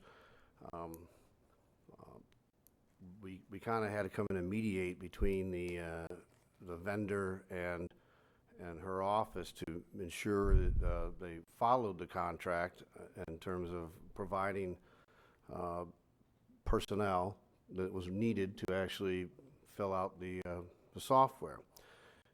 Unfortunately, as the things progressed, it became apparent that Dr. Herman's way of keeping the data, a lot of the way he's describing today, she did not want to change any of her procedures for doing that. And typically, when we bring in a software, in a lot of these places, we do ask them to take a hard look at their procedures. Again, as he had said, I don't have the expertise or no one on staff to actually get into what her procedures were, but we had asked at that time would she consider doing that, and she did not. Instead, we took an approach of really trying to We used IT, our county IT and some other staff to relieve her of the burden, to try and look at the data. And we made such improvements in the existing system in order to upgrade it, to transfer it over to this new software. It became apparent that this new software wasn't going to do anything.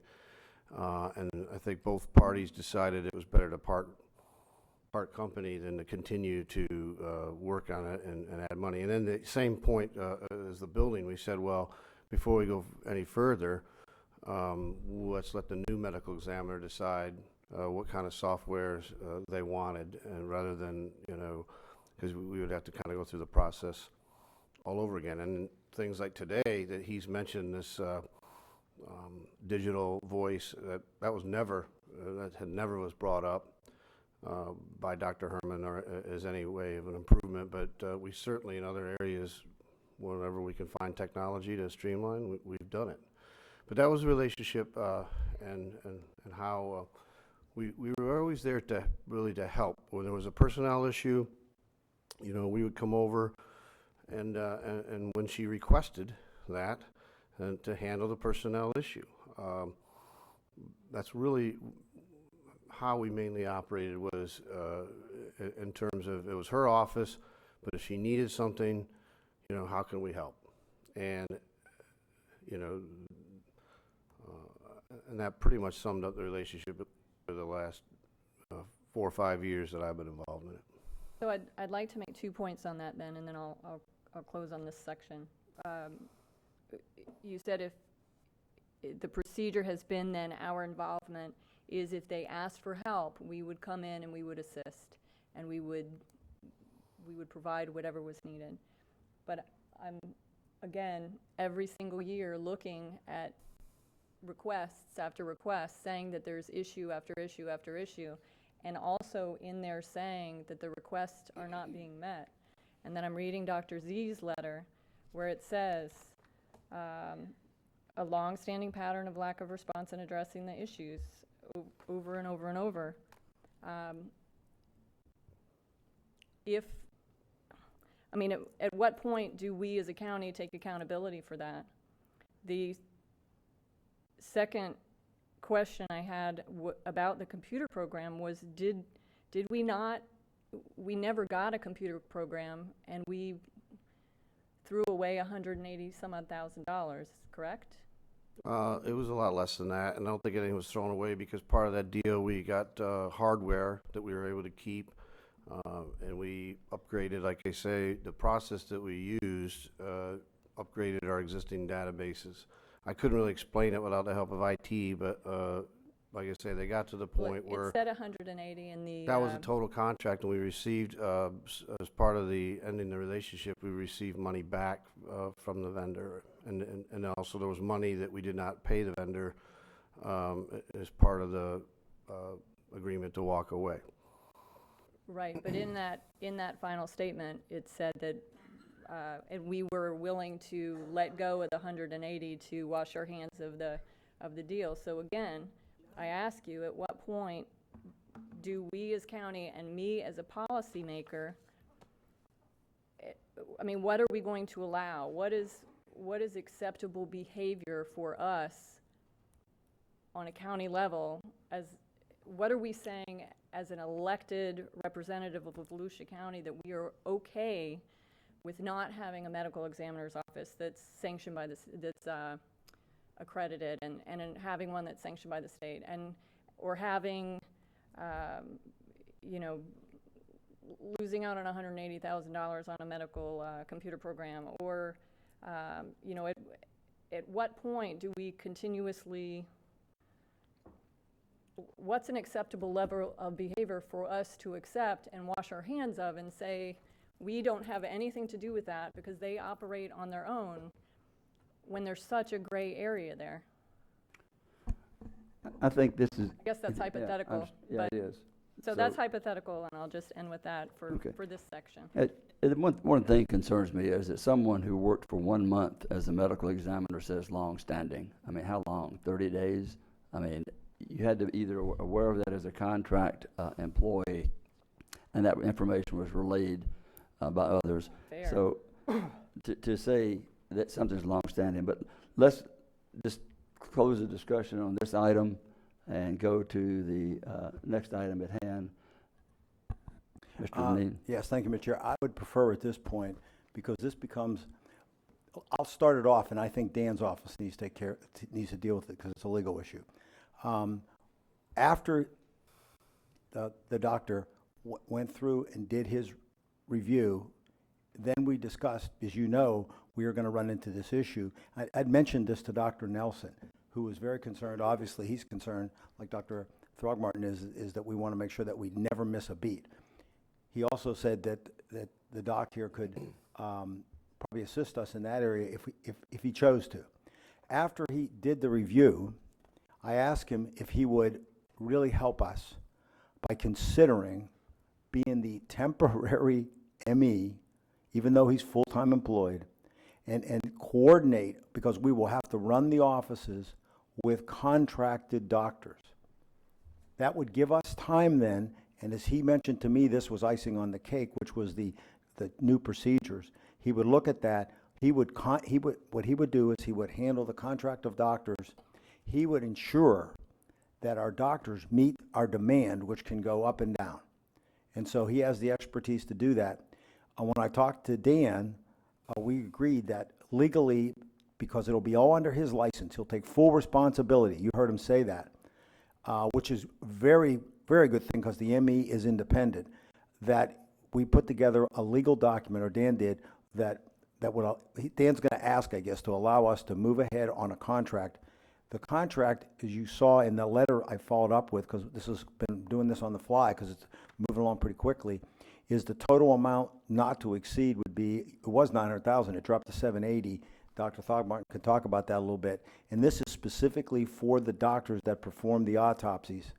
Now, he would also get compensated for that if he does an autopsy.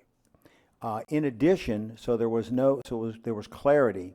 What he and I talked about is that when it comes to the ME's responsibility administratively, what he agreed he would do is he would do that strictly on the hours that he was employed doing that, so billable hours, and then so that it was transparent, he said he would do it at the same rate that he's getting paid by the two counties that he now does work for, which is District 6. Dan, do you want to get into those details of how that would work? Well, largely they've been described.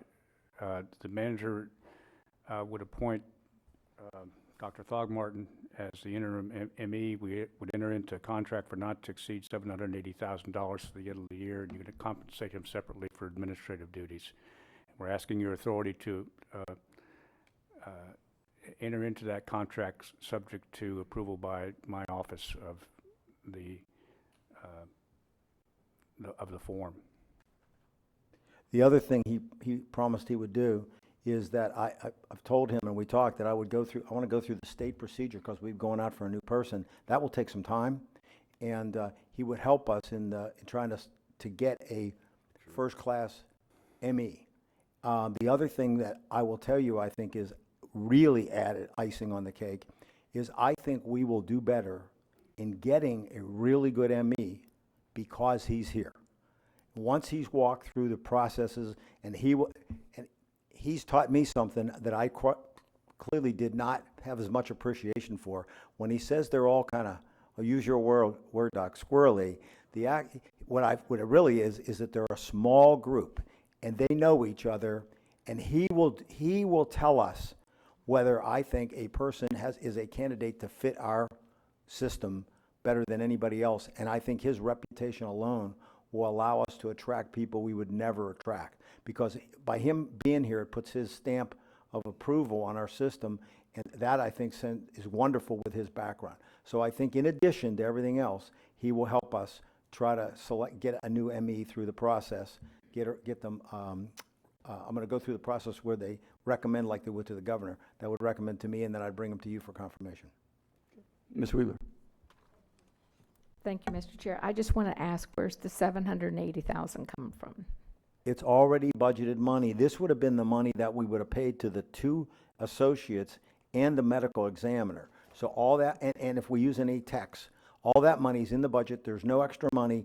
This is the same money that you would be using if we employed the people. It'll actually be transferred into a contract so that he can hire these people on a contracted basis.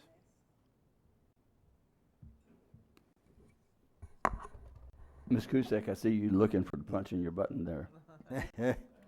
Too many buttons to push. Is that a minus amount? Because I think it was 900,000. Yeah, the reason we dropped it, Dr. Throgmorton and I talked, is that we had both forgotten that when we go to release Seminole, that our workload will drop significantly, and he has already calculated out, at least temporarily, what he thinks it would take in terms of docks and support staff, and we would not need as many because of the nature of the reduced workflow. Thank you, Mr. Chair. I just need to put that on the record. That is a reduction in the amount. Yes. Just for the record, this is not a public participation. I have two people that wanted to speak, and unless council says we need to let them speak, I'm going to, Dan? Insofar as the contract's concerned, I encourage you to let them speak. Okay. So before we either do something, Jeff Brower, I think we heard from him this morning. Oh, I thought she was coming.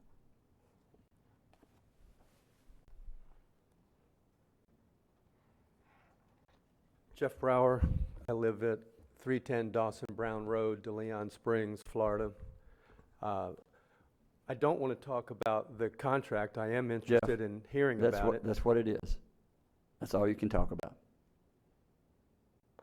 I want to talk about everything we just heard this morning. We didn't vote on that. That was a discussion item. We didn't do anything but listen to the report. You're welcome to Okay. give your opinion on the contract that is before us for the medical My exam. opinion on the contract is that it's a very important item for our county. I'm a candidate for District 1, Volusia County Council, and I've gotten more calls on this issue than anything else. It's a very important issue, what kind of a doctor, what kind of a system we have, how we manage it, Okay. and whether or not it works. Keep your remarks to the issue as we do up And here. I am doing so. Okay. And so your constituents, every member of Volusia County is very concerned with what happens here, with what happens with this contract. I get calls from mothers and family members. In fact, one of them has, apparently she's still here, that have grave concerns. I've heard a lot of talk about the way that we got here. If we're going to have a contract for this doctor, we need to know how we got to where we are. It's not enough to say that we can't micromanage him. Nobody's suggesting that.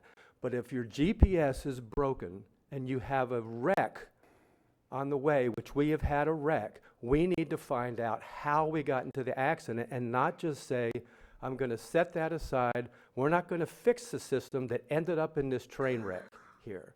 We need to fix a system. We need accountability. We need transparency. Jeff, I'm just going to call you out. You're out of order on it. We're speaking to what's on the discussion, and that is to hire the ME. If you were sitting here, which I know you were, I was. you heard Been sitting everything here you all said. morning. You know why we're where we are. An ME quit. We have to have an ME to go forward, or we fall off the cliff. So if you're against that, after listening to everything you heard from Dr. Throgmorton today, I understand. do not want to fall off a cliff. What I would appreciate is that if this council, to answer the questions for the public, would call on the Attorney General of the state of Florida to investigate how we got here, because there's no Jeff, sense in Jeff, offering him a contract Jeff, you're if out we're of going to order. end up at, he's not going to be here forever. Jeff, you're out of order. No, sir. Thank you. Tiffany King.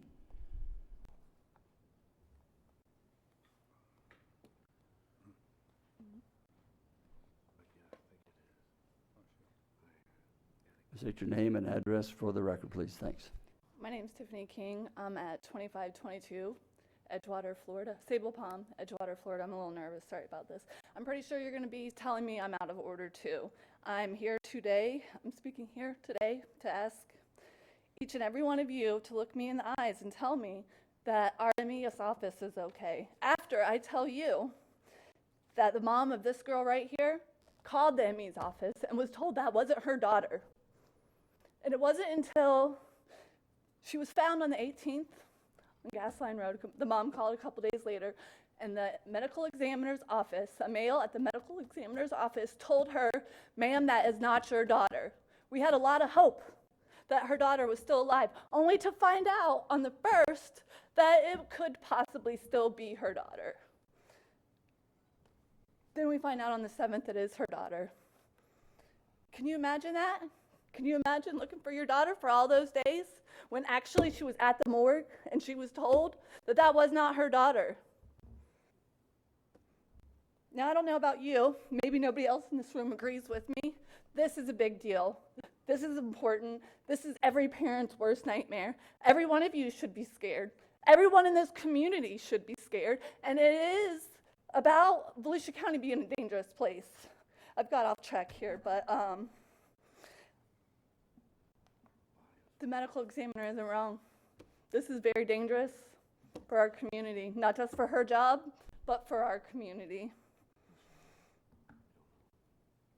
I'm here to tell you today that we, the people of Volusia County, are holding every one of you up there on this board, holding the chair today, accountable for the actions of Jim Deneen, the mismanagement of Jim Deneen. You were okay till then. Keep going. I said you were okay till then. I know, I'm Thank sorry, you. I'm losing it. Just We're holding relax. all of you accountable Take a breath. for Jim Deneen's mismanagement and the mismanagement of the medical examiner's office.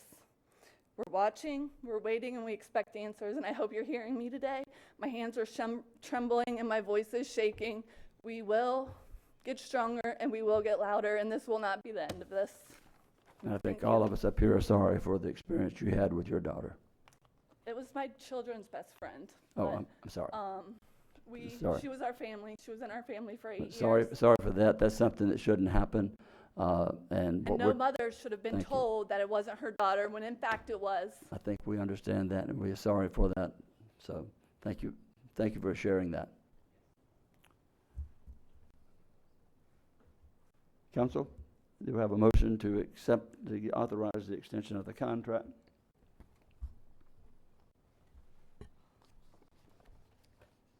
Ms. Cusack.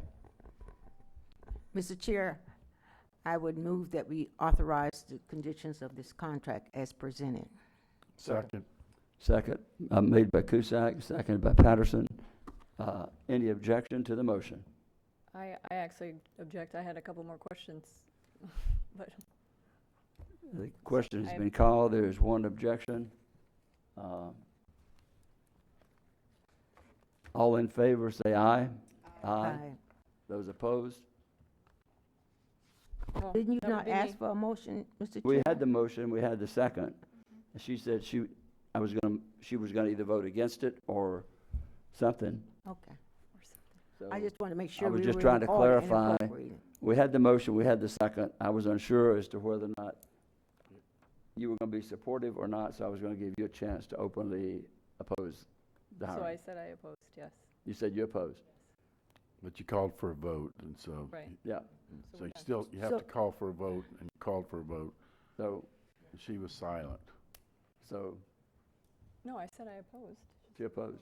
No, this was when when you asked We for asked the for- opposition. In the But you- opposition. It's their opposition. I- I'm saying I oppose. Okay, but he called, in that case, It was, you have to call for a voice vote. Gotcha. And that's what the chair was doing, was calling for a voice vote. And when he said all opposed to that, say. I no- said I opposed. Okay. No, Aye. I didn't hear you. I'm sitting here next to you. Did anyone hear me say I oppose? When you, When he said, anyone oppose, I said, I oppose. Okay. So the I'm right record, here. let the record show that the motion Maybe passed 6-1. Jim could replay it for us or All right. something. But we don't need to replay it. I'm just saying I oppose it. I did not hear it, and I'm sitting here. Okay. Okay, well, we don't need to argue about it. I oppose. All right, and it's reflected in the record. We're done okay? 6-1. Vote was 6-1. We're going to recess for lunch. Dr. Thorgood, thank you. Dr. Martin. We refer to you as Dr. T. Would that be okay? He might like us calling him Dr. Thor. We're going to recess for lunch. Thank you.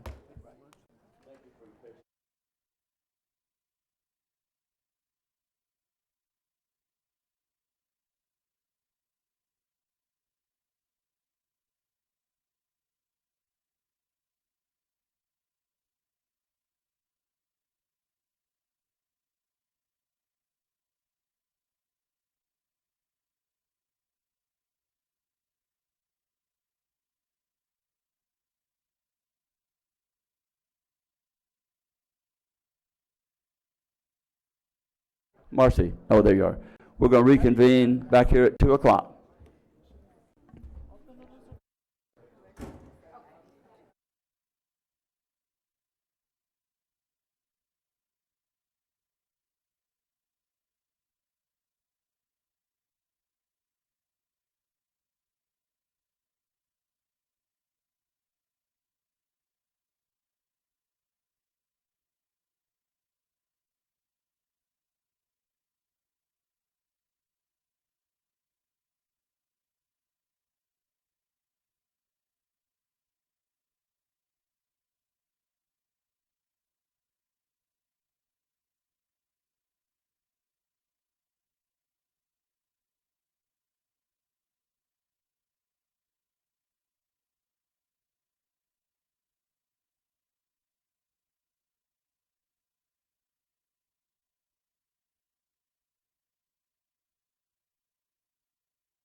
I'm sorry, it's 2:03. We'll go ahead and reconvene the June 5th County Council meeting, and we'll move to item 5.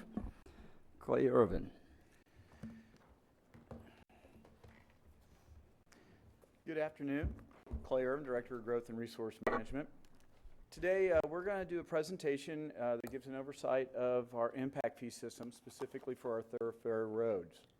The presentation you're about to see was prepared by myself, John Chaney, and Jamie Seaman. And the reason why you're seeing the departments of the County Attorney and Public Works and Growth and Resource Management working on it is a very complex issue. And so what you have are legal issues, technical issues, and procedural issues. And we hopefully will be able to provide that information to you today. Is your mic on? Is his mic on? Hello? Hello? Is it on? It doesn't sound like It it. doesn't sound like it on, huh? Move the Okay. mic up closer. Is it better now? We can Okay. hear you now. Thank you. Sorry about that.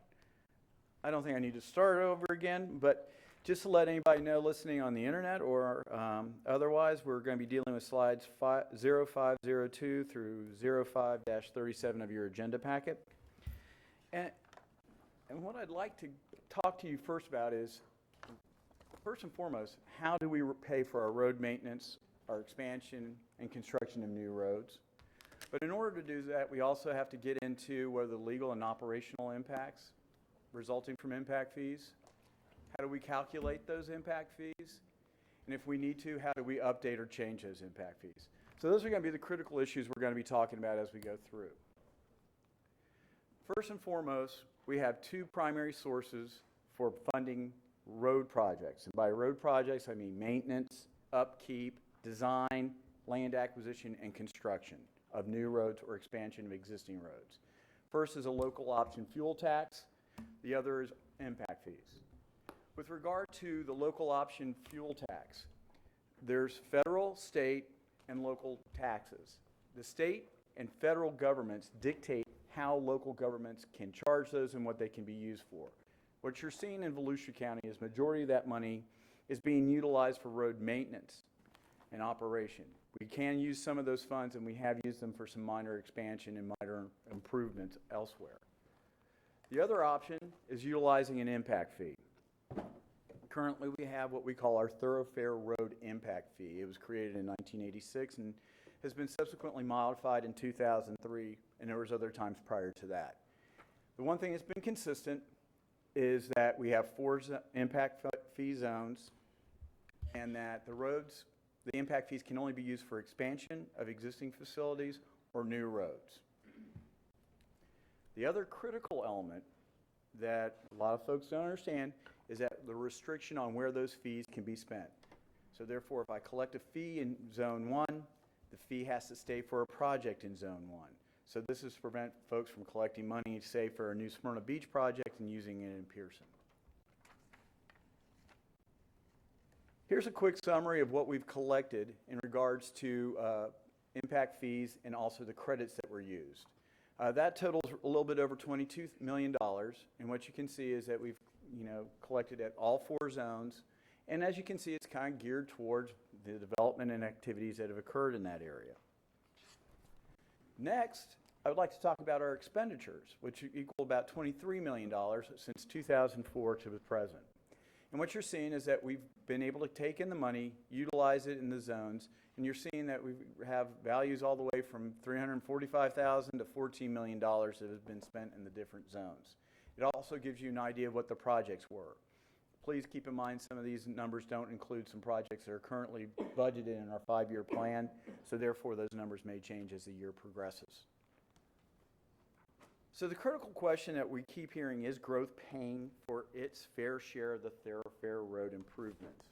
But before we can get into that and actually identify whether they are, we have to talk about the legal framework for impact fees and the technical factors that we utilize in coming up with that fee. And that's what we're going to go through right now. And I am really, really sorry, but there's going to be heavy math involved. So we'll get through that as quickly as possible. All right. First and foremost are the legal framework. And what you see before you is some quotes out of Florida Statutes, Chapter 163, pertaining to impact fees. This is basically the enabling legislation that allows us as a local government to create impact fees. The one thing I really would like for you to take out of this discussion, and it's something that Jamie has brought out to my attention, and it's very, very important, and also I believe Dan brought this up in the discussions with y'all on your one-on-ones, and that's pertaining to that bottom bullet. And it's basically saying that we can't charge more such that existing development gets a benefit by new growth. And that if there's a challenge to that, we're going to have to prove that we've got a fee that such that the impact that's being created is equal to the fee being charged. We can't charge more than that. So that's going to be something you're going to hear me say consistently throughout the day, because the important thing when you establish these impact fees, you have to meet some of these critical elements that are coming up with the next slide. When you talk to attorneys about impact fees, they will tell you that legislation is great, but really the case law has dictated how impact fees have been shaped, defined, and utilized. These are two cases that Jamie identified needed to be brought to your attention. The first one brings to your attention that you have to have a rational nexus. In other words, I can't sit there and say, you're coming in with 10 single-family homes, and we need a boatload of stuff just because we've already are deficient in some areas and we want some more stuff. In other words, if you're coming in with 10 single-family homes and it has the impact of an additional 95 trips, all I can ask for you to pay for is what's needed to accommodate those 95 trips.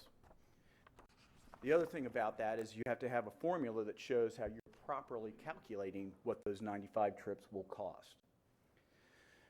This, and then you get into the last point there, which is you can't use the impact fee to pay for other benefits. And that's why I keep saying over and over is that we can't go in here and create an impact fee where it's apparent that we are overcharging and utilizing it for a benefit. And if we go into a case where we are being questioned about this, it'll be on our shoulders to prove that we are correct. All of that was coming down to these two basic points. There's a need and there's a benefit. So when we start looking at these things, we have to first of all be able to identify the need. In other words, when projects come in and they have a demand, they need transportation facilities. That's one thing. We have to be able to go through and identify how much of the capacity is actually being consumed by that new development. The next thing is the benefit. So when new development comes in, are they being charged the appropriate amount such that they are, first of all, mitigating for their impact, and they are receiving that direct benefit to them? Hence, that's why we have to keep it in a zone. You can't have somebody pay an impact fee and not see a road improvement in that same zone. So those are the two critical elements from a legal framework that we have to work within. Here are the other critical points. Can only be used for road capacity issues, cannot be used for maintenance, cannot be used to address deficiencies. And something else that's been brought out is that couldn't we use these for stormwater improvements, because you've got all these canals and the roads and everything else. If it's an existing canal and it's just dealing with existing stormwater and those types of, and water quality, we can't use an impact fee for it. The only time we could use impact fees is if it's a creation of a new road and we need a stormwater pond for that, or we're doing an expansion which impacts the amount of stormwater that needs to be treated. So remember that as we go through this, is that water quality projects are a critical part of any new construction project, but you have to watch how you can fund those. Okay, here's the fun part. Now we're getting into the math, and I'm going to apologize right again. Blush you. This is a generalized description of what an impact fee is. So you have impact equals coming up with my demand time a unit cost minus other tax credits. The demand, the unit cost, that's that first description. That's the capacity that I need. That's how much I demand for my project to get going. The credit is another element which is based on other non-impact fee revenue that is utilized for road expansion and road maintenance. Hence, that's why when you start seeing there, specifically in Volusia County, we're going to be talking about the benefits of the local option fuel taxes, because those are the ones that provide a revenue towards construction that is generally spread amongst all development, new and existing. So you have a credit that you have to calculate as well to give towards the calculation of the impact fee. That's the simple part. That line in blue is actually right out of Chapter 70 of our Code of Ordinances. That is the exact impact fee formula that we utilize. And that's consolidated from other factors that go into it. What I'd like to kind of do is go through these real quickly on the individual elements so you understand why it's not that simple just to jump in there and say, okay, we got to double it, we got to triple it. No, not at all. So the first thing, and this slide is great because it gives you all the technical terms that are identified in that formula. I'm going to try and just quickly go through it. The first one, TGR, is trip generation rate. For the most part, a lot of local governments rely on the Institute of Transportation Engineers Trip Generation Manual. It's a recognized document that utilizes surveys throughout the country for over 177 different land uses. One thing that you will find in statutory requirements, specifically from 163, is that you do have to have some things that are localized. So if we're aware of something that needs an additional study, we have the right to go in and do our own trip generation study if we feel it's necessary. The critical part is that ITE is a source that is reliable. Back in 2007, when this item was being discussed, the consultant who was up here in front of the council in V-Card said, plan for the lawsuit. So when you see us utilizing something like ITE, it means that we have a reliable source that can be defended. In regards to the number of land uses, I see that right there, as I said, ITE has over 177. We have about 44 in our ordinance. So that means when you come in, we have to figure out what your use fits into that trip generation, or excuse me, into the impact fee. So this is a quick example of what, and this is actually out of our impact fee ordinances, Chapter 70. And what you're seeing here is that if you have a single family, we worry about how many dwelling units you have, because each one, based on national surveys, generates about 9.57 trips per day. Comparing that to a hotel, where we're looking at rooms, you're looking at 8.23 trips per day. Up above, you'll see that we started talking about why this is important. This starts getting you into the consumption aspect. This gets you identifying what the demand's going to be. The next are new trips. The best way to describe new trips are this. I leave home and I go to work. Along the roads that I normally would travel, I stop off and I get gas. And then I go on to work. My home to work trip is a new trip. My home to the gas station is a pass-by trip. It's something I would do on the way, and I'm not creating a new trip just to go get gas. It's along my way, so I'm just stopping for convenience. You have to factor that in because you don't want to have an impact fee that is overinflating the number of new trips that are being put on the network. So we, again, rely on national standards so that we can come up with an idea of how many new trips are going to be generated by each type of those 44 land uses we have. So in our current code, as you can see, residential, those are all brand new trips. So anytime you have a residential development, we already know that they're going to have a 100% new trip factor. Whereas if you look at fast food, that's roughly 60%. So that means 60% of the traffic that's generated by a fast food restaurant is new trips, and 40% are trips that are already on the network. Then lastly, auto care. It's more of a destination unless you're having a flat tire. And at that point, it becomes a pass-by trip. But what you're looking at right now is that 72% would be new traffic. The next item is the distribution factor. And remember, we are charging for impact fees on county roads. We cannot charge for traffic that goes on local streets or the interstate or toll roads. We don't have any toll roads here in Volusia County, so that means we have to be watchful of local roads We have to be watchful of the interstates.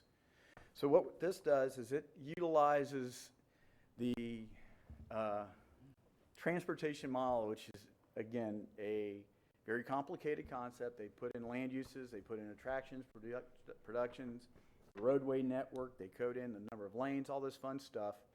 And it comes up and it tells you how many of all of the trips are going to be using county roads. And in our current ordinance, what it is around 70% of the traffic that's generated in Volusia County utilizes the county thoroughfare system. And that was based on, again, on the model that was in place, putting in all the components and coming up with that number. Average trip length. As we start drilling down, what we're figuring out, okay, first and foremost, we know how many trips we got. We know how many of them are new trips. And we now know that how many of those new trips are going on the county roads. So how far are they traveling? So that's what a trip length is. So home to work, home to school, those are all trips that we are looking at. And what they do is they, again, utilizing statistical data, come up with the numbers, and those are shown in our ordinance right now. So what you'll see is at a convenience store, 1.5 miles. That means most of us will drive 1.5 miles to go to the convenience store to pick up whatever we need. In regards to the supermarket, though, we're willing to travel 2.6 miles. The reason why this is important is it shows more consumption of the roads. If I've got a longer trip length, I'm consuming more of the roads because everything comes down to lane miles. Now we go, construction cost per lane mile is pretty much that. What we do is we look at the projects that have been constructed over the last 5 years in Volusia County, come up with how much it costs, and then divide it by a lane mile to come up with our cost per lane mile. Right now, that is showing $1.67 million based on our current ordinance. Next one is lane mile capacity. The reason why you have to use that is that you have to come up with what is a reasonable number of cars that are going to be on a lane mile. And so how do you do that? Well, you come in and you look at what your adopted level of service is, come up with what it's going to be, and you utilize that to come up with your expectation of 10,000 trips and change per lane mile. So that tells us right now through this part of the formula, we've got our how much trips we're going to count, how many new trips, how many of those are going to be using the county roadway system, how long they're going to be traveling by, and then we're getting the cost per lane mile for them to do that. So that's where we got the demand. Now we have to start thinking about the credits. Credits are not as simple as the demand. We have to worry about the time frame. Typically it's 25 years. We have to include the interest rate that's involved. And what we're looking at, and I love that one where you see fuel efficiency, because we have to talk about what the average fuel efficiency, because what we're drilling down to is each car is going to utilize how many gallons of gas, because we have to give them a credit for the gas tax they're going to be purchasing based on the land use. So again, it is not real simple to come up with some of these credits, and that's a critical part of this. So as you can see, we look at, the estimated life of the facility. So we're saying our life of a road is roughly 25 years. It's got practical use of 365 days.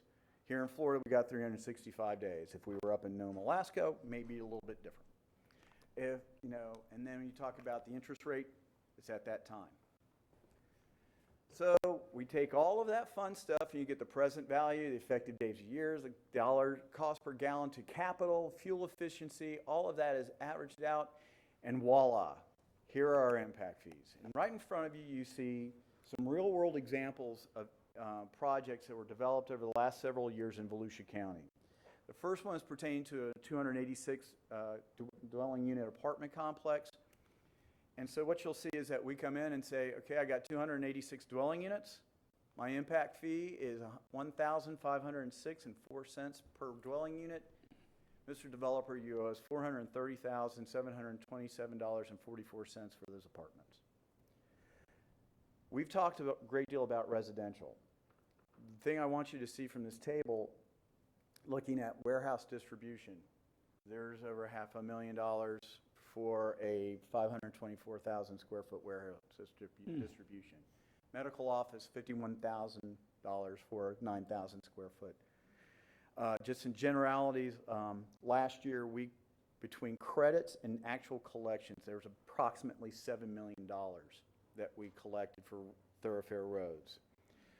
There was roughly 1,600 residential permits that paid about $3 million, but there was 115 commercial that paid $4 million. So that's why when we start talking through impact fees, one of the things we are concerned about is making sure that we are not creating a burden to our economic development opportunities.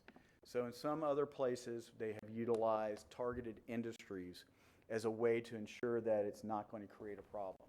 We have a program currently here where we have the opportunity, if we see that it's needed, economic development can fund the impact fee. Because one thing we got to take away from this is that impact fees are not necessarily waived. When we go up for an affordable housing program, or if we're doing it for economic development, what we're doing is we're taking money out of the general fund and putting it into the thoroughfare road impact fee fund, because we cannot allow that to occur. It's not legal. Here, I'm almost done. Impact fees are a moment in time fee. I really want to kind of realize that once a home gets a CO, once a building's been CO'd and it's occupied, it is no longer new growth. They are going to be paying taxes. They are going to be paying all their utility bills. So therefore, it's a definition of what is new that really triggers that. The owners of the new home will be paying those taxes. So that's why you see we have to factor those into the credits.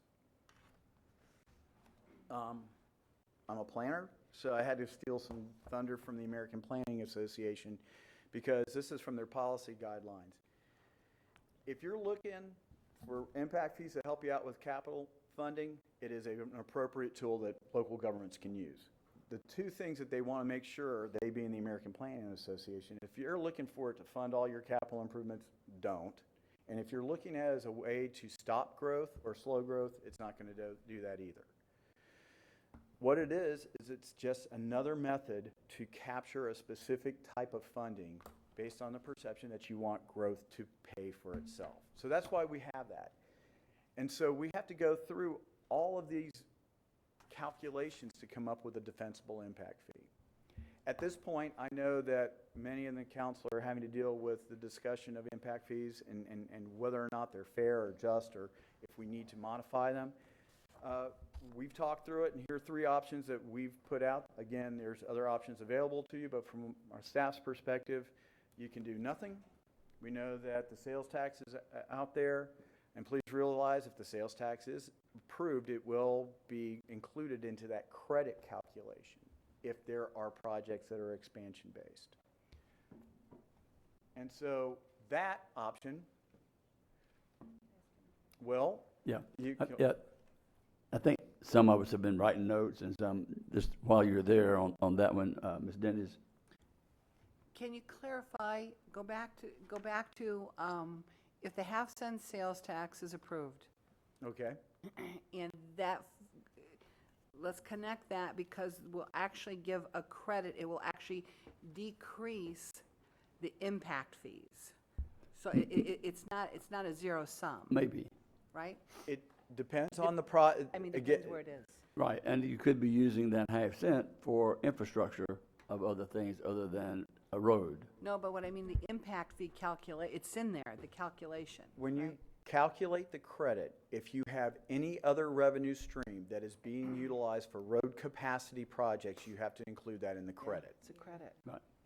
And I mean, that's why you see our neighbors to Lake and Seminole County, they have approved half-cent sales tax for those roadways, and if you look at their impact fees, they're lower because they're having to be factored into as the credit. It's an offset. Yes. And the reason why we bring that up is that you could, in theory, set an impact fee before the vote, and if the vote goes through and it's successful, then you would have to come back and amend it and modify the fee. Which means then that people, the 50% or 40% of the people, money that's being paid by people outside our county really helps the people who are building a home or a business or whatever. So it gives a positive benefit there, correct? Correct. And again, to the extent that it's used for capacity projects. If you use it for road maintenance or for bridge replacement, and you don't add capacity, it's not a credit to the impact fee. It's only the projects that you choose that are capacity projects. Always comes to my mind, it's 44 in Kepler. That would be one. That would be a capacity Capacity project. project, that's easy to say, that one would be one.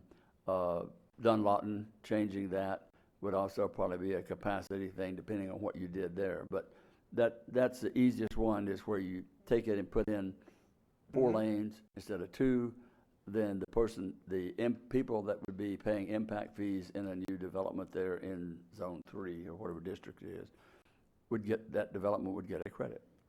We would have to work through that, and again, that's a level of math I'm not prepared to do. So we would have to see how that would be able to done. The other option we wanted to put out in front of you is that we currently have a contract with Duncan & Associates. They're a planning firm out of Dallas, Texas. They've been working on updates and looking at our impact fees. We could modify an existing task assignment and ask them to take our current fees and see if they can come up with an alternative and show us some of the potential cost ramifications and see if they could do that. The one thing that's been brought out is that this has not been necessarily vetted through the public at this point. It's still just very much of us working with the consultant, so there's a concern about whether or not the public has had proper ability to look through and determine if what's being done is correct. The third and final alternative that staff has identified is going out and putting out an RFQ for a consultant to come in and start crunching all those numbers and coming together on that. I can tell you that is not an easy experience, that first and foremost, you have to go through the bidding process to and also develop the scope of services. So you're looking, I would say, 18 to 24 months for that to be completed. And one of the things that has been identified that in the past, 2003, 2007, we utilized VCARD and VBIA as our sounding boards. There was a discussion of whether or not it should be a committee instead, appointed by the commission or by the council to ensure that there's some parity and membership and everything else like that. That would be naturally your call. The other thing I did that's not necessarily in the slides, but there was an inquiry as to whether or not, just in the interim or whatever the final outcome is, if we needed to have any kind of informational brochures prepared for the public in case there were any questions. To go back on part of your presentation, the cost of construction is relative to the amount of the impact fee that you can charge based upon the cost of, say, having to increase a lane that's going to cost you an extra 1.7 million or whatever that number is.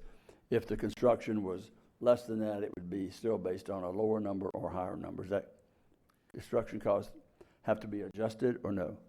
No.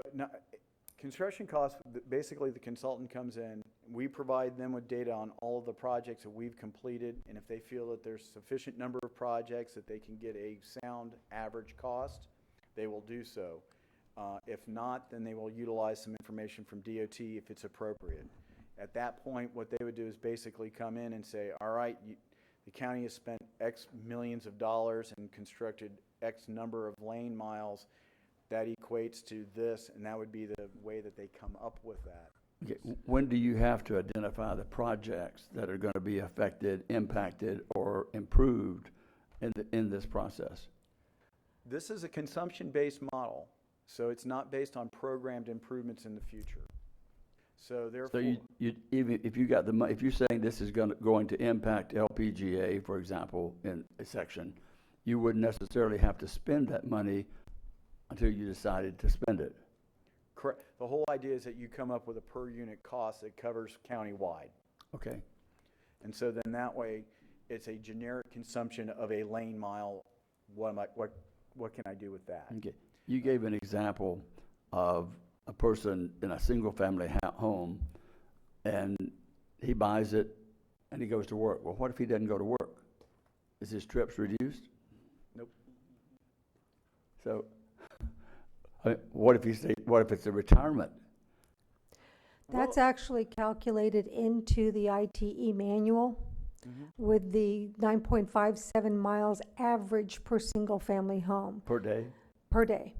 That includes delivery trucks coming and going. I mean, if you work from... It's not just the individual that Correct. calculates It's the that. trips generated by that home the ITE manual says is on average 9.57 miles trips per day. Because they may be big Amazon users or something. Could be the post office swinging by, could be the football team coming for a party after school. I mean, Okay. they've done this, that's why everybody relies on the ITE manual, because it's nationally done, they update it regularly, it's just a good, solid, data point Yeah, that but- doesn't get challenged. Well, that was one of the reasons I asked, because you did give the example of the mileage being you go to work and back. So I wanted to make sure that didn't mean, Well, I mean, please remember that in our current ordinance, and this is pretty much a universal standard, if you come in with a project that you feel is unique, different, or doesn't fall into these, you have every right to come in, give us a methodology, and do an alternative study to verify this. And I can tell you in my private sector life, I did that. yes, you did. So that's still an option. And so And I will tell you that when we deal with developers, they will come in and we deal with internal capture a lot. When you're dealing with a large development that has many, many shops and apartment complexes all in one development, they calculate Plantation something Bay called and- internal capture, that the cars never get out on the road. They never get out onto the thoroughfare road system. They're just staying within that private development. And using that analysis, they will show us that they're not generating the trips that the base model might show. in other words, a place that has live, work, and play, right? correct. For example. That's why everybody was pushing for transit-oriented development, because you have live, work, play, and, mass transit right there, so that therefore, in theory, you have minimal impact on the thoroughfare road network. I think your presentation should confirm, and maybe the News Journal will run a full-page list of all the complications of this, so that we can show that impact fees are not simple. They're understandable, but you do have to spend the time to look to see how they're developed and what you can and can't do. So I think that was one thing that we pointed out, that it does take time. And you've been 30 years experience, More.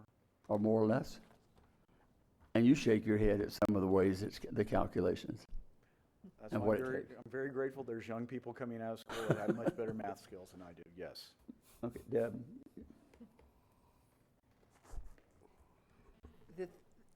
The thing that in just talking about this with you and staff throughout these last couple weeks, the one thing that you said that has really marked it for me is that math follows the formula. I mean, can we put the formula back up there? Just put the formula up there.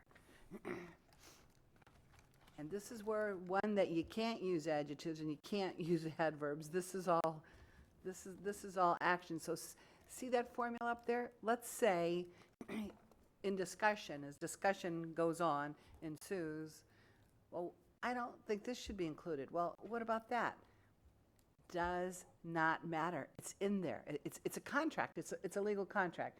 Jamie, there's nothing in there that if we disagree with or we don't think it's right, we can't take out the TGR, the trip generator. We can't take out the DF. We can't add anything in there. We can't put an exponential or a division mark. It is what it is, right? The mathematical calculation is what it is, but as I said, traffic engineers are very good in explaining to us that their particular development might not be putting quite as many trips on the road, and so they will work with that percent of new trips. So Clay, can you back up to percent of new trips? Yeah, oh, yeah, we can. No, up on the screen, I want that definition. Percent NT, yeah. There we go. You had it Oh, before. one more. Forward one Sorry, more. I went too far. There we go. Because like I said, they'll say to us that we're not generating the trips. We've got internal capture. or as the chair pointed out, we're a live, play, and work, and our people don't leave the road. We're a golf cart community. We capture all of our trips on golf carts. Our single-family home doesn't generate 9.57 trips. And they will do the mathematical analysis, and they will show that to us by reducing the number of trips, reducing the distribution factor,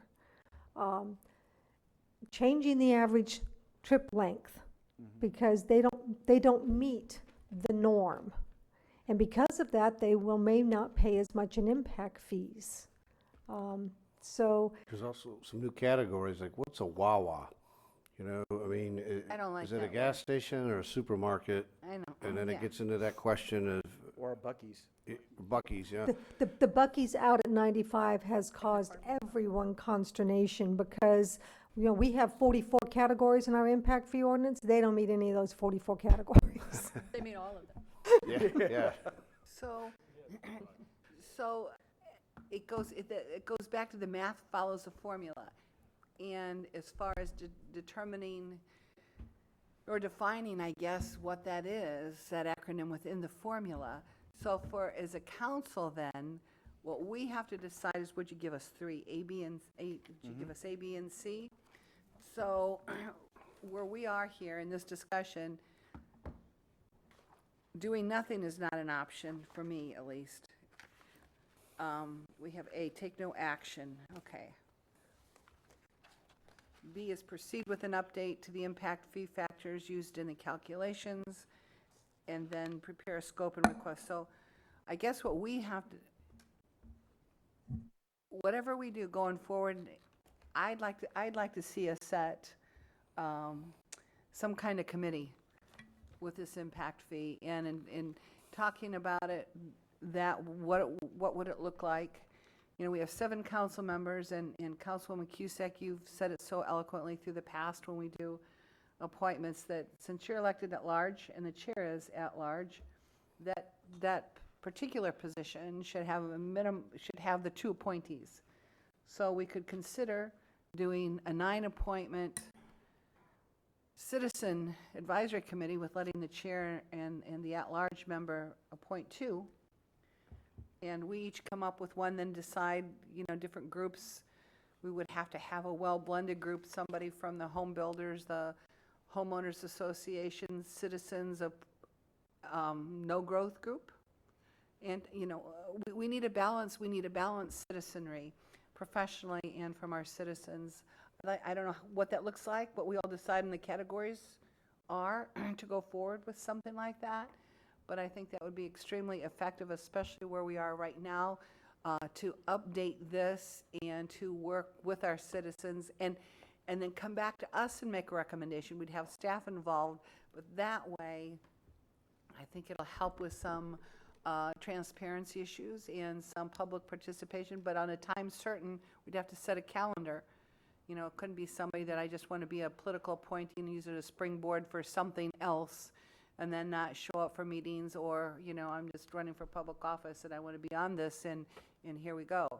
I think we need to look at the complete spectrum and take the politics out of it completely. I've said that before, and I really mean it here.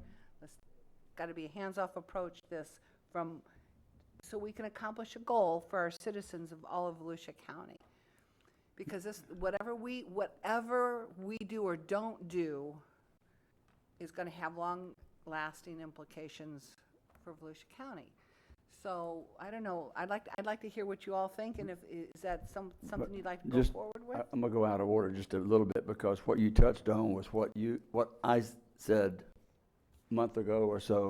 I know I heard it somewhere else. Oh, did you? No, not saying it for that reason. We had not talked about it. Right. But to me, a citizens committee created some way to get a diverse group of people involved in it. And at that time, I suggested that people submit applications, you have the qualification, you have different fields, you have, just as you had said, you have it. And I'm not sure how we can accomplish that with you getting one appointment and Billy getting one, Heather getting one, and then we get 2, because out of all that, we may not get the people that we wanted. And so another way I thought we could do was each of us submit a number of names to achieve what we want to do, and it comes before us, and it takes 5 votes, for example, to get on it. Well, I'm not trying. I don't need to get in the weeds right now. The committee is what you're talking about. But I think the committee involving the public, so that they can understand and they can see the transparency of what we're dealing with and what we're trying to accomplish. We need to have legal eagles. We need to have money eagles. We need to have people that have engineering, maybe possibly. We also need, like you said, the exact number. How do we get to that? Heather, maybe you have an idea. How do we get all those people in, if that's what you feel? Well, I'm sort of wondering what exactly is the purpose of having the committee then? Is it just for transparency, to have the public on board, or what is it? I think my goal to have and it was, I don't know what your goal was, mine was so that the public would be involved in the process, and they would work with staff and work with Clay to come up with their thoughts. Yeah, process. Well, I'll give you my feeling on it, since you had asked. I'm not real big on the committee idea. It seems like when committees are created, it sort of prolongs the process, and I'm not a real big fan of committees.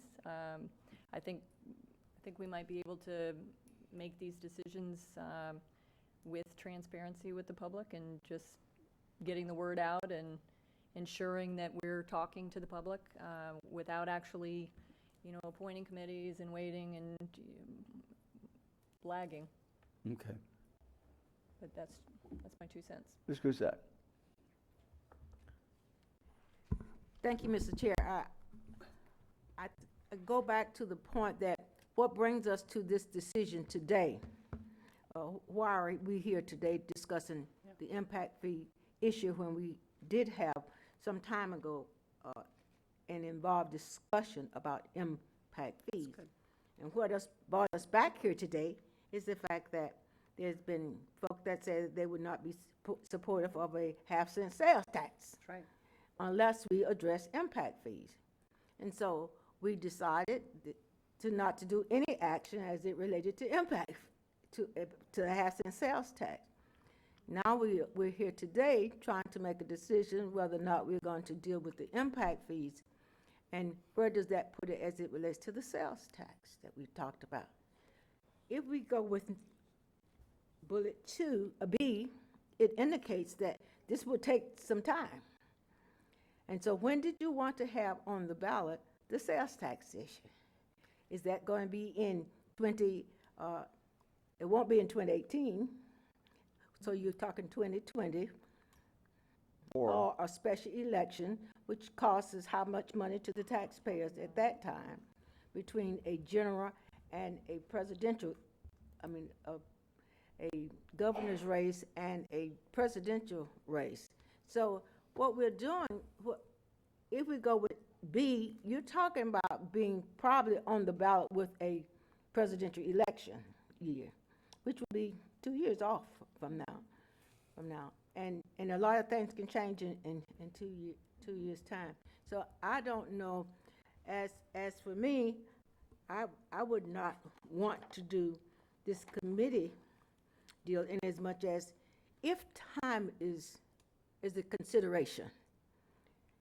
And it must be because we are back here in 4 meetings talking about it, impact fees again. We've had this discussion. So I'm more in tune to think that if we did something, that it would be in the line of the, I think that was C. I think Clay, You were why don't you thinking more of clarify the the long time term. frames? Let me clarify. A is do nothing, we already heard that's off the table. B is utilizing an existing contract we have with Duncan and Associates, who've already started some technical analysis of this. That one, we're not sure of the days, but it could be done. That's the one that I would be. It could be done. That would be. About 190 to 120 days. Again, that's assuming no vesting or any through the public. The third option, C, is actually going forward and creating a whole new scope of service, And that's what putting you it were out to talking about, bid, Deb, is that and then correct? taking 18 to 24 months to get I that think taken that's the care one of. that you were speaking of, Deb. But yes, and here, I guess here's the balance, Joyce, and you're right.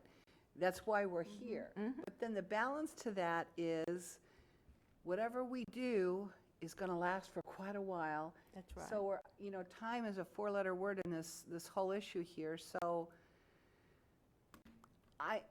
I would rather, if it takes longer, I'm okay with that.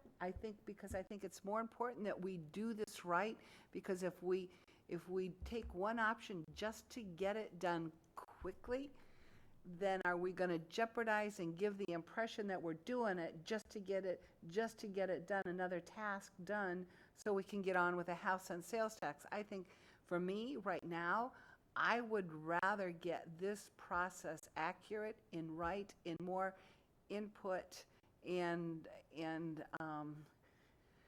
have our citizens more engaged at this stage than to worry about getting the data out there, because in the long run, I think the citizens will be better served if we just take the time and do this right through the process. So as long as we know where we are heading, Correct. and that it's important that we could have that as a consideration. Right. Is it that we did not get it right as it relates to the impact fees from our first discussion? Or It's not that we didn't get it right, we didn't have it, period. We just kept everything status quo. I think but that was based on information and discussion that we had. That's why we kept it Oh, I status know. quo. Yes. And we, Yep. as a council, agreed to that position. Now, we, as a council, are looking at what do we do to do it different. Did we not do something at our first discussion that we should have done, or what brings us back here today?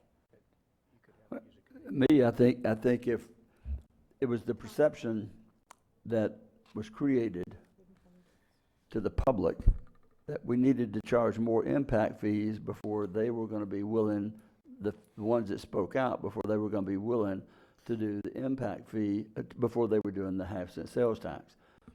I think that we probably made the correct assessment of them to start with when we looked at it. Could we have tweaked them? Yes. Did we have the information available? No.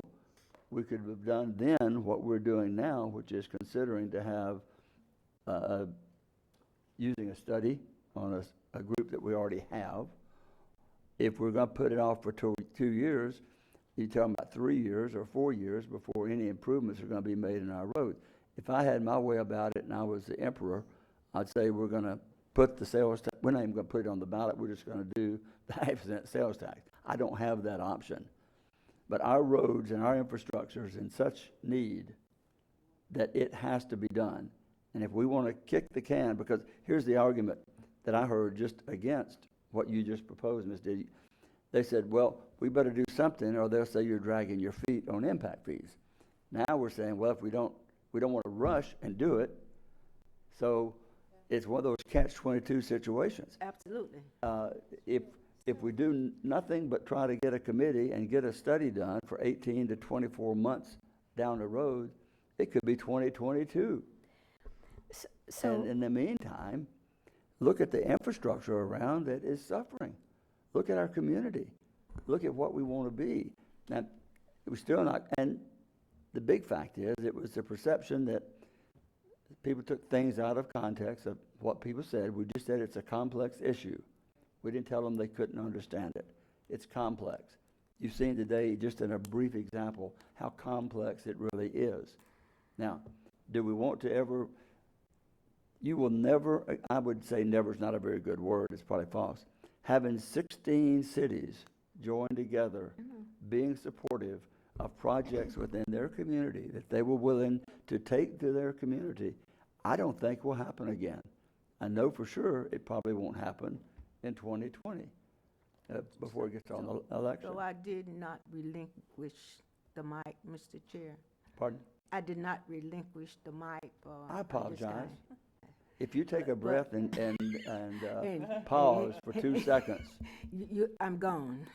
Well, no, I'm sorry. So I guess you were asking, I what- just wanted to know. Sorry, I apologize. That's okay. Thanks for reminding I me. don't take it personal. I just wanted to, as my final comment, is that I'm not sure, if we're not in position here to make a decision today, according to this agenda item, as to what we would be doing.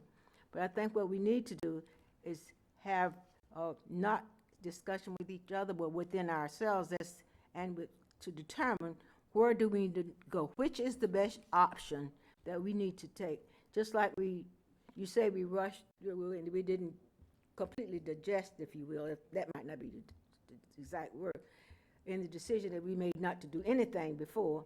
Let's not rush to make a decision as to where we would go today to do something different. Thank you, Mr. Chair. I don't disagree. Billy? I think- Sometimes if I refer to you as first names or not. That's okay.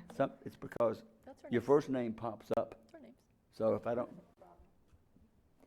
Well, okay, so from what I understand, Duncan Associates has something in the process that they have started.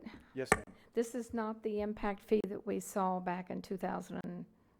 3 and 7 were the last times that we presented something. Did they in front- do it? No, that was, Okay. Tyndall Oliver did 2007, and TEI under contract with Tyndall Oliver did 2003. Well, I definitely think my thoughts are that we need a study on it. Now, I think I would tend to agree to stick with Duncan and stick with the council to go with it, rather than start a committee and go through that process, because no matter who we get, they're not going to be the right people. So as long as we have open discussion, so the citizens can hear everything, I don't know how much better we can do than that, but we definitely have to have the discussion. So that is my thoughts on how we should proceed. Fred? I just wanted to ask, how did we get, what's the connection with Duncan Associates? They do work for us now? They were under our continuing service contract with us for transportation Okay, and engineering. this is something that they would do skillfully, regularly, it's within their scope? Yes, sir. Okay, all right, thank you, that's all I have. Do you With- mind, with that- where are they based out of? Do you know? Texas? Dallas, With- Texas. With that being the case, what would be the harm in having the updated information done by that company that's already started? Doesn't mean we have to do anything with it. We don't have to form a committee. We can develop and arrive at that information. That information that's being developed in 2018 would be good enough to go forward if we tried to do something in 2019 or 2020. Was that a fair assumption? So why don't we go ahead and look at, unless there's objection, look at contracting to do that, to get the information, and then go forward from there. Fred, your name didn't pop off, but I'm sorry. that's okay. No. Heather? I just wanted to, are we already contracting with them and they're That's doing correct. something like this anyways? Or is this an additional cost? It that would we're probably be looking at Having to sorry. do a study for an additional cost? They're already under contract. What we would do is modify a task assignment to have. Hire them for a new contract to pay them for It's under the a existing new contract. study? It'd be the same task. It'd be like, the way we have it, we assign a contract, and then there's individual task assignments to the contract, and we would just work with them on an So I just want to clarify, is it any new monies that we are doing to do this study? Because if so, I'm not in favor of doing that. Councilmember, if I may, either option involves some new money. And I don't think there's a way to avoid that. I'm not in favor of a study then. I mean, Well, you need to study. The study, here's the function of the study. we'll be sued. The study updates the components of those that goes into the formula. And the statutory requirement is what, based upon the case laws, that you use accurate and recent data. So that's the function of the traffic consultant that's developing that. The question that's being posed to you is, do you want to use the contract, a continuing services contract? Now, that contract doesn't under that, as Mr. Irvin was just saying, you would execute a new task assignment. That is probably the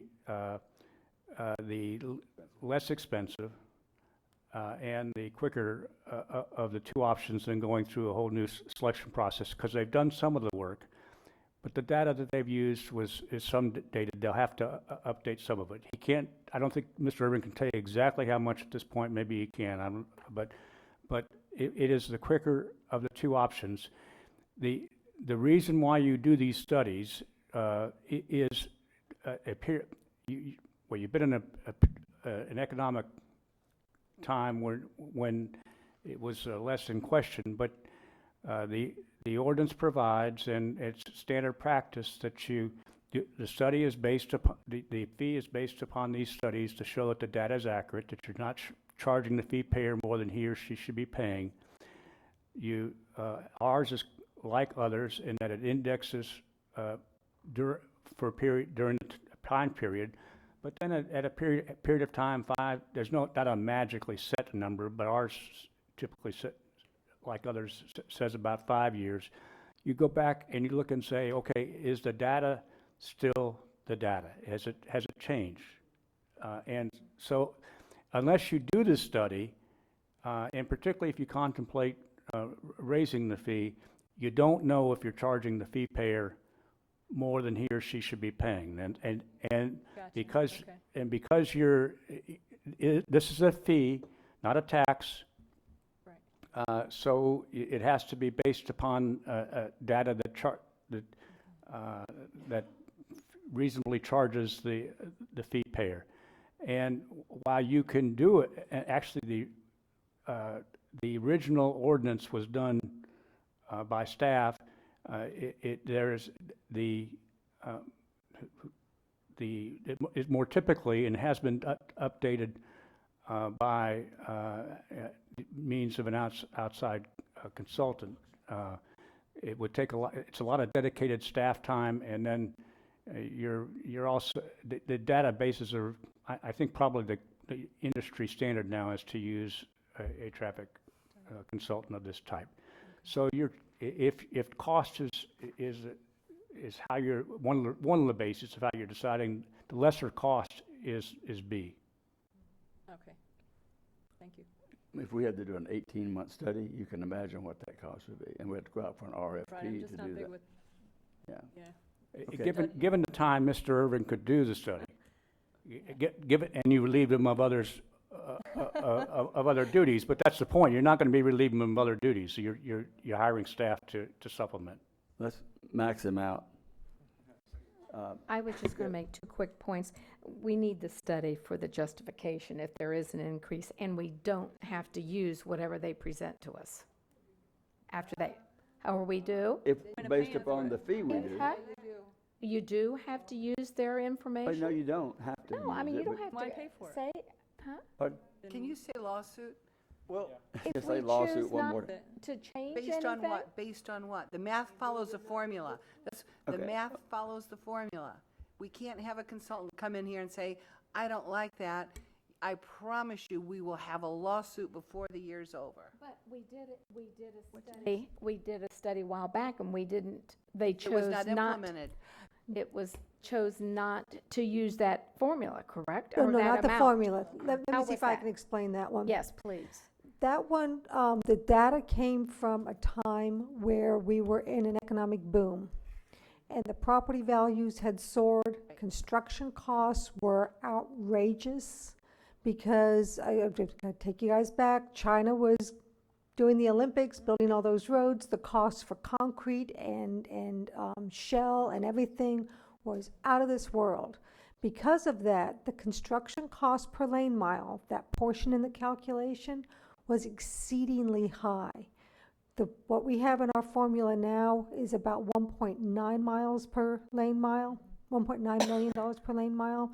I think Tad will tell you it costs him between $3 and $4 million a lane mile about now. The construction costs at that were almost $8 million a lane mile. What it did was it tripled. But by the time the data got to us, we had hit the recession. It takes 2 years to do these studies, so by the time that number got to us, we were sliding into the recession, and the idea of using that data point, that number of $8 million a lane mile, was not going to be defensible. We couldn't triple the impact fees using that cost because we were sliding into a recession. Land values were dropping drastically. No one was building anything, so construction costs were dropping. So that's why we didn't use the 2007. But the formula is the formula. That doesn't change. But the data that goes into the formula, the costs, the percentages, all of that does change. But you are able to reject it if it is unreasonable. If it is an unreasonable number, you can reject it. Most local governments set their impact fees at about 70 to 80% of what the consultants recommend, because that's a defensible position. It allows you to adjust for fluctuations in the cost per lane mile, some of the other variables in the calculation, so they set it between 70 and 80%. And those are the kinds of things you're going to have to decide once the data comes in and once the consultant presents that to you. I think one of the biggest things that we would receive is the data that comes forward is not going to be anywhere disproportionate as to the numbers that were produced in the 2007 study, and we won't have to keep getting hammered that you haven't done anything based upon an unrealistic fee that was set. What we may find out, we're not that far off on impact fees going forward, which would allow us to let the public be aware of what the study does produce, and that growth is maybe paying for its way, and we're not that far off. Then we can make a decision whether to go forward to increase the fees, not increase the fees, reduce the fees, but at least we have the information to make a decision. Without information, making a decision is not very good. And we have done that, Mr. Chair, before. If you look at the fact that we reduced and eliminate impact fees. Yeah. And that is not, we have done something with impact fees. In the recession, And then, and during the recession. So that, to say that we've not looked at it since that time is No, not. I didn't mean us. I don't meant the mean study, you. sorry. I mean anyone that says we have not looked at it. Oh, well, you know where we got all that from. That's right. So we Just won't need to saying. discuss that. I'm just saying, but we have looked at it. And we have phased them back in the time period. Is there a So- motion on your statement? Yeah. Can I just make one more comment, Mr. Chair? With this then, if this is the way council wants to go, how are we going to include V-Card, some of the other organizations? They have to be part of this. Do we have meetings with them, or how is this going to be implemented? Let's talk practical implementation before a motion's made here. Okay. Well, the study is up to us to either vote to proceed with the study, which is option 2. They're already in the process of it. Amend their contract, add to their contract. And then I know V-Card has helped a lot of others in working through theirs. So The practice has been that when the studies come in and they are in a final format, then staff shares them with the development community and any other interested parties. And generally, they look at it and then provide council with their feedback. If you want something besides that with a more formal meeting, you all can do that, but it's usually once the study is final, it is shared. And then, of course, V-Card creates their subcommittee. Home Builders has come in and presented their perspective on it. They usually do a letter or have someone come to council and explain their position. But that's after a study. After the study has been completed, yes. As if we can get that done. Okay. So can we get a motion to proceed with an update to the impact fee factors used in calculation? Mr. Chair, then I would move that we would proceed with the impact fee study. Thank you. Motion made by Cusack, second by Wheeler. Any objection to the motion? Hearing none, the motion passes unanimous, and we can now move to item 6, maybe not.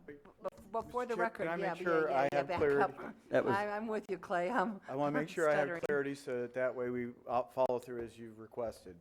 We will go back and contact Duncan and Associates, identify to them what we're trying to do, indicate if we can utilize the existing task assignment and the funds that are available for that, keeping it within those numbers. We will come back, and if they are able to do so in around 90 to 120 days, then we will go forward with that.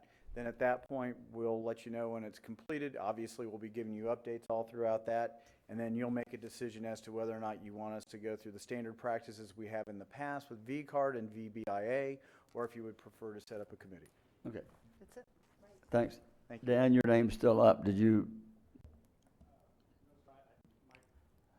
I can't erase you, so. My discussion got covered in the, Okay. as it went along.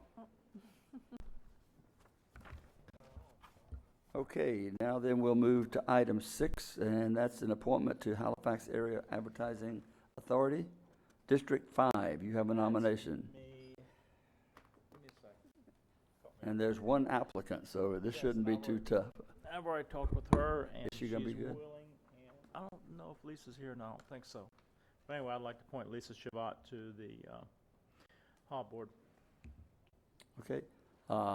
Lisa Shavat has been appointed by Dr. Lowry for the HAB Board. And any objections to that nomination? Hearing none, that motion passes unanimous. Now we will move to public participation, which we have none. And now we'll go to, I heard somebody. That was a pack set. I guess they were wanting to participate. I'm ready to go home.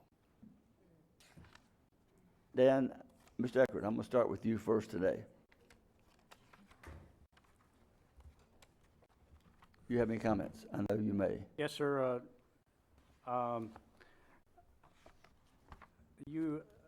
I have received a question. I believe other council members, perhaps all council members, have received a request by the Halifax Hospital Taxing District to participate in an amicus brief involving their bond validation.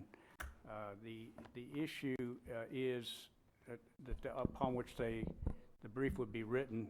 By the way, it'd be written by Mr. Shepard, Cliff Shepard, and would not be any cost to the county.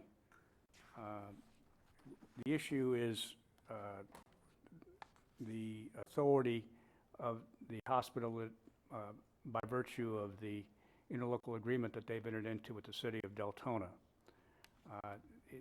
The county is not directly impacted by this, but partly as a matter of governmental comity, COMITY. We have plenty of the other. Local government comedy,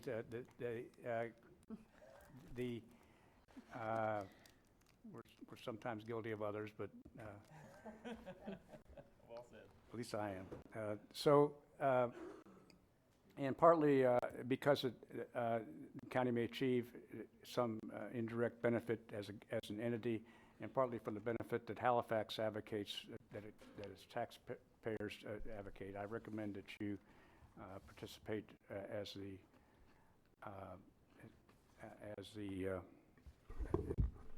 amicus. Dr. Lowry. Brief. Does this require a motion, or would it be best to have that? I certainly welcome it, but I think I have the authority to authorize it. I wanted to make sure that. Well, I'd like to go ahead and make a motion that we do that we enter into that. I'll second. Motion to participate with amicus brief with Halifax Hospital Authority has been made by Dr. Lowry, second by Ms. Wheeler. Any objection to the motion? Hearing none, the motion passes unanimous. And Thank so you. the word I was using, I probably could have chosen comedy. better words, is governmental relations, harmonious relations.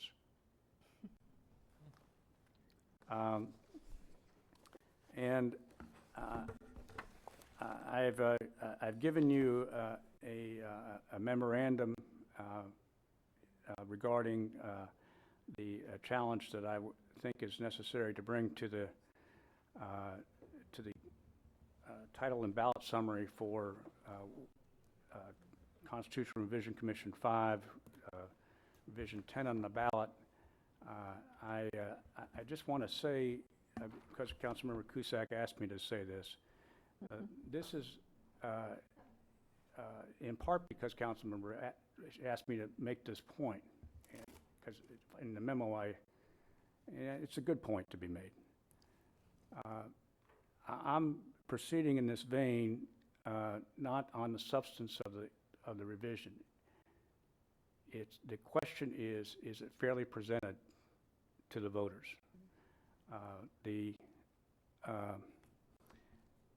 And I've explained to you why I don't think it is by attaching the complaint.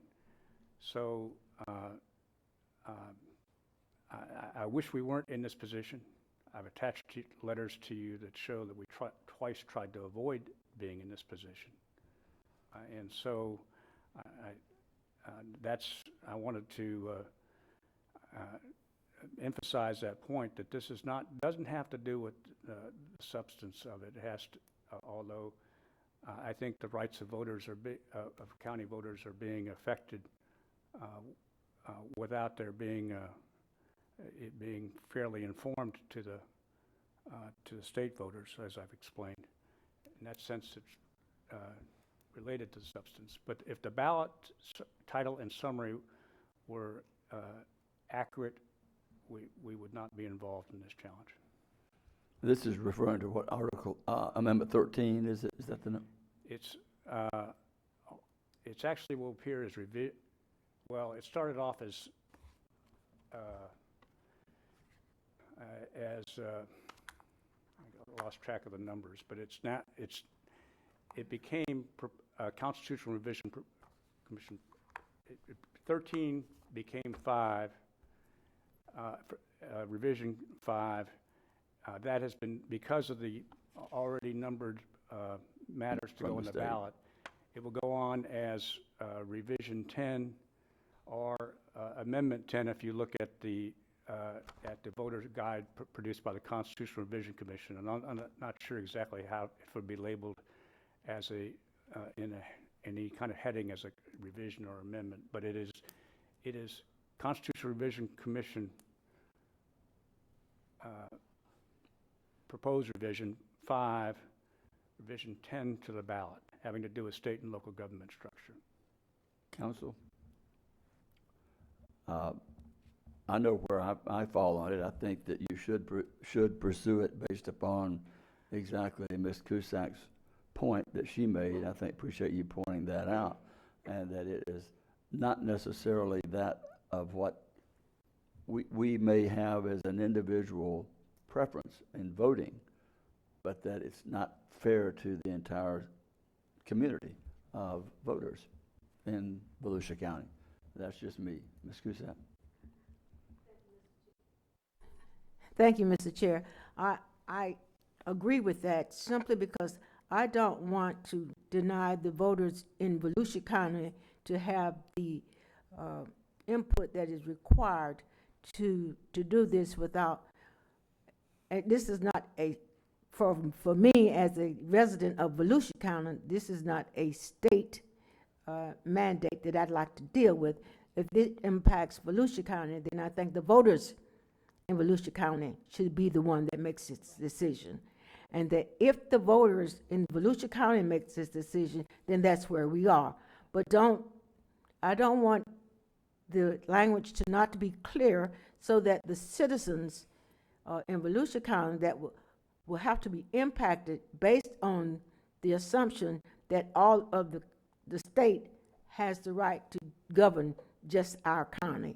So I think we need to have clarity in this, and they have tried to get that, and that has not happened. So I think that it is in the best interest of the citizens that we represent that it be brought forward and find some resolution if possible to that. Thank you, Mr. Chair. I support that.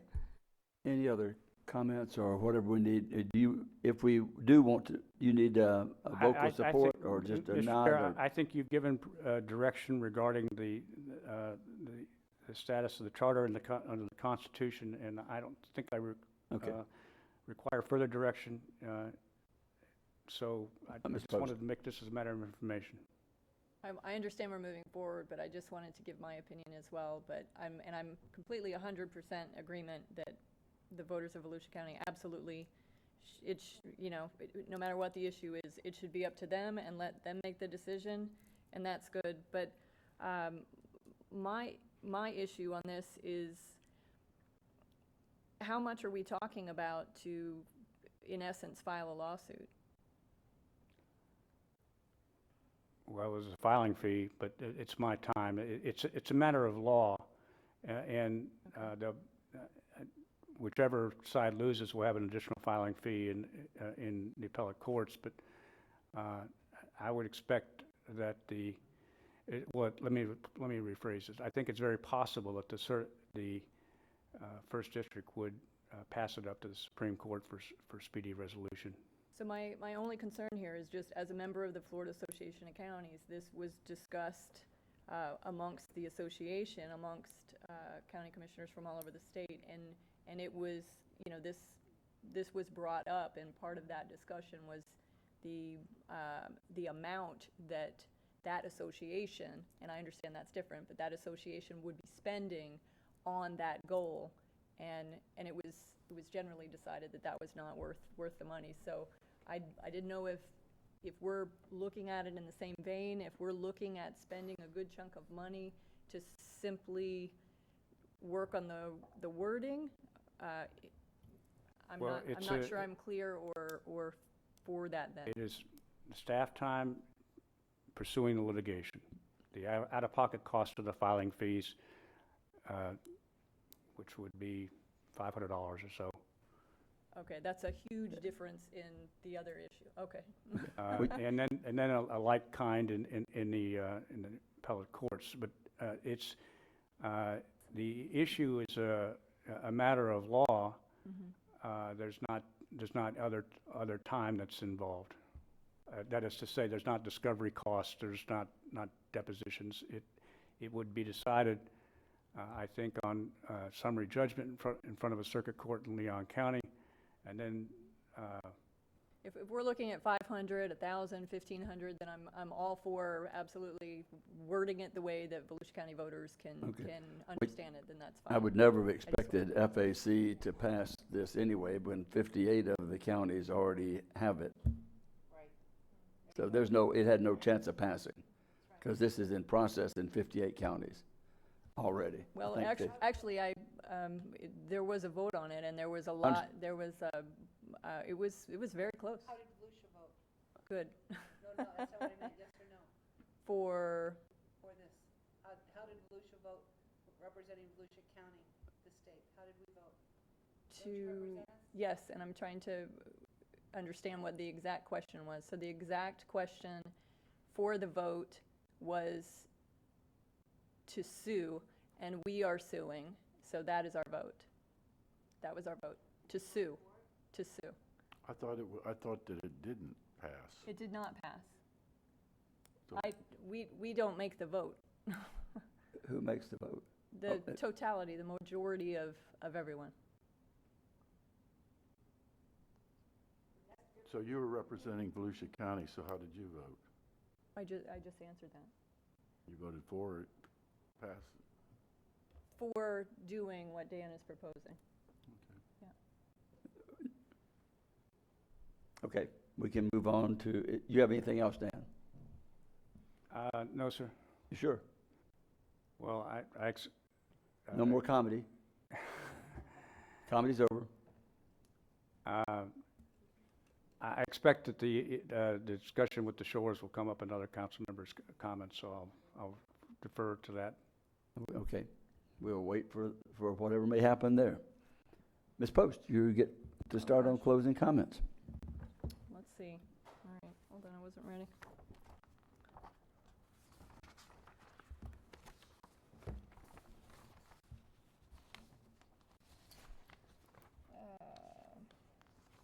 Okay.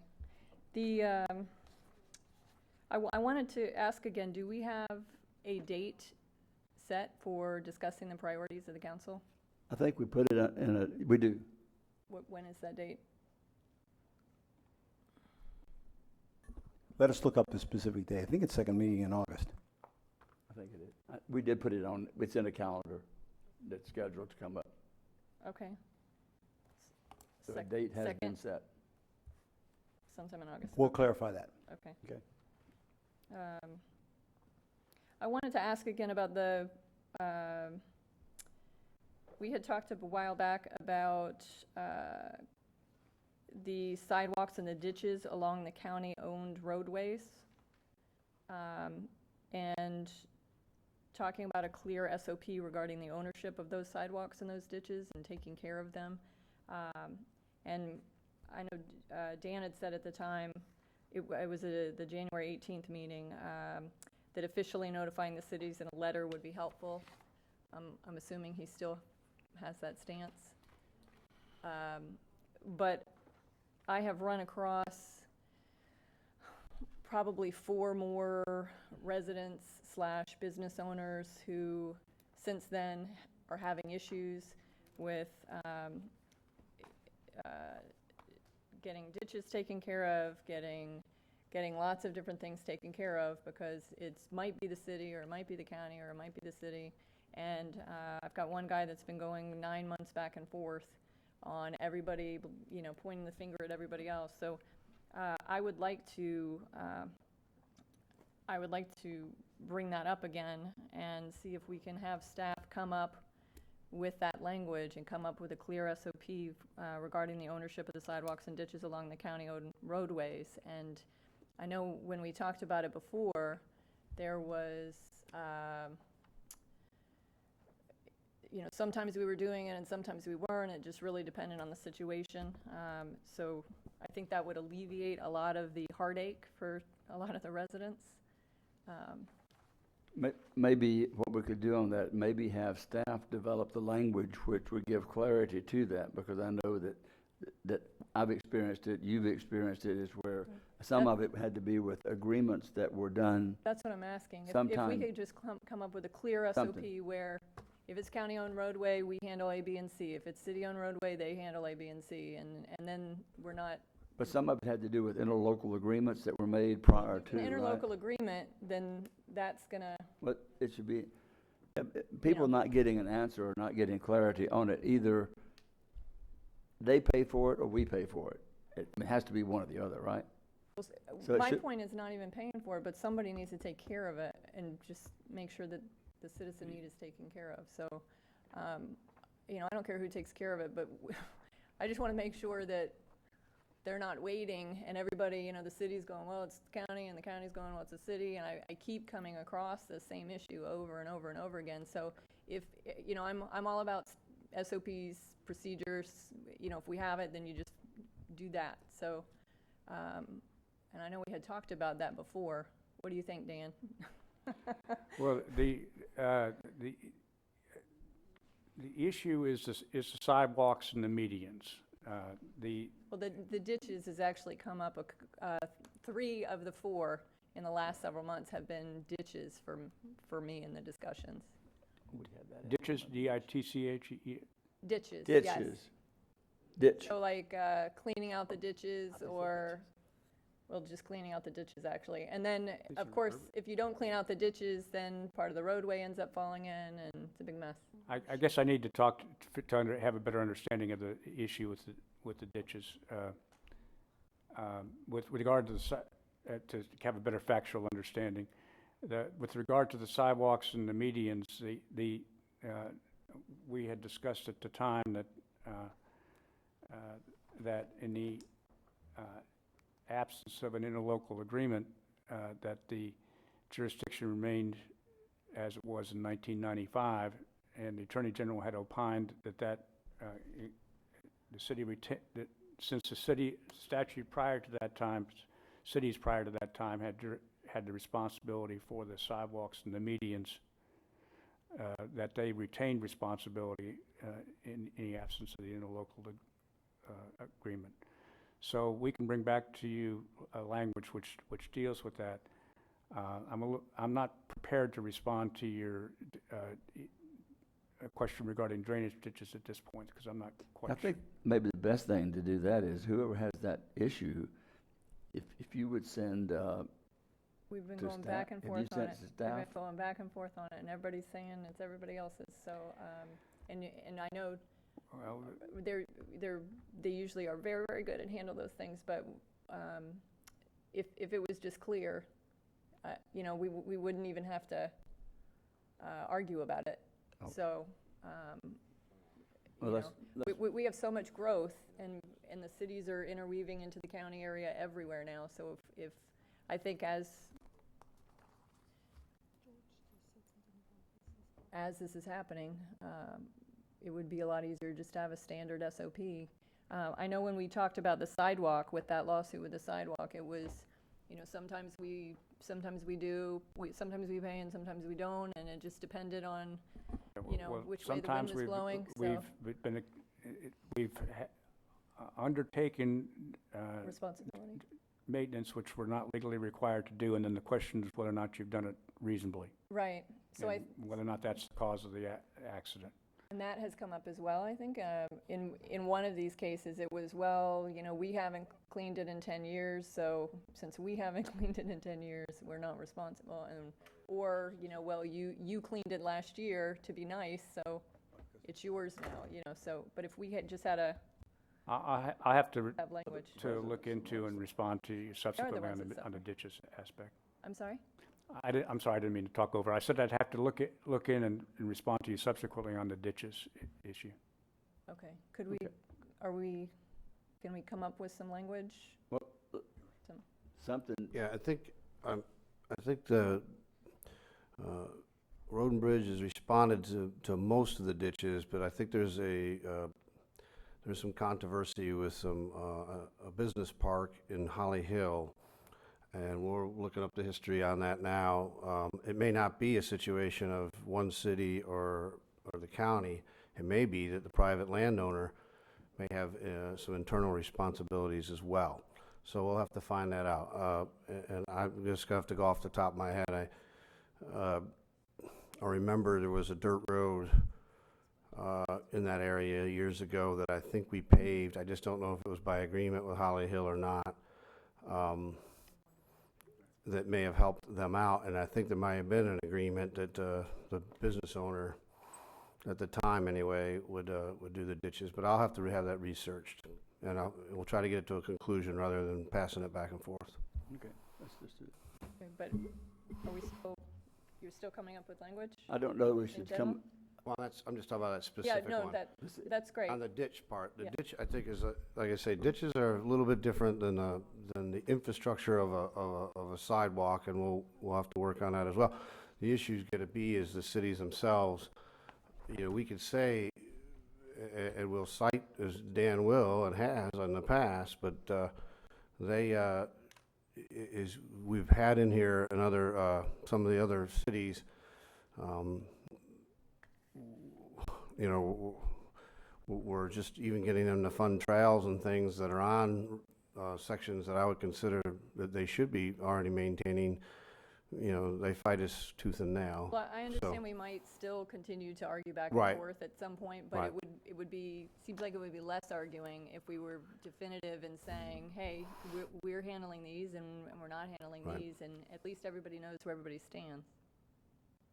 Well, again, I'll talk to John. I mean, in the ditches, like I say, I think most of them have been handled, but the one is the one specific, and I think might be more of a private-public issue, not necessarily between two municipalities. I'll have to find out what the background story is on that particular one.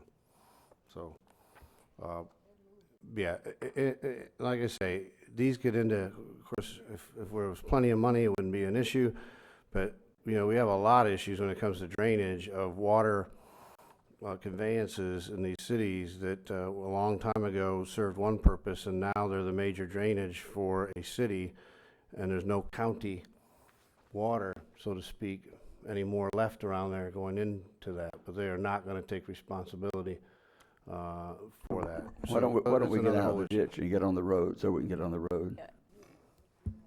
Why don't let's move this along. We got put way some in the language weeds and the ditches. bring it back, that would be great. Is that going on the follow-up? I just want to make sure. Pardon? Is that being done and going on the follow-up list? They're going to work on something. Yeah, okay. All right. Okay, I got several calls. I don't know if anybody else did. I don't know if Councilwoman Wheeler did Beachside, but the big truck rally. I got a lot of people that were not happy about the big truck rally. Apparently there were some fights and things in the parking lots, and just wanted to note that I did get several calls on some of the people that were in town for the big truck rally. So I can give you a comment on that. Chippewa called me. I'm supposed to call him back over at the Speedway. You know, the Speedway is the one that took over this event, and they're pretty good at managing people. And I guess they had more violations than they thought were acceptable. So he has a call in to me to talk to me about where they're at, what their plan is, and I'll let you know as soon as I hear back from them. Okay, very good. The last thing I wanted to mention, actually there's two last things.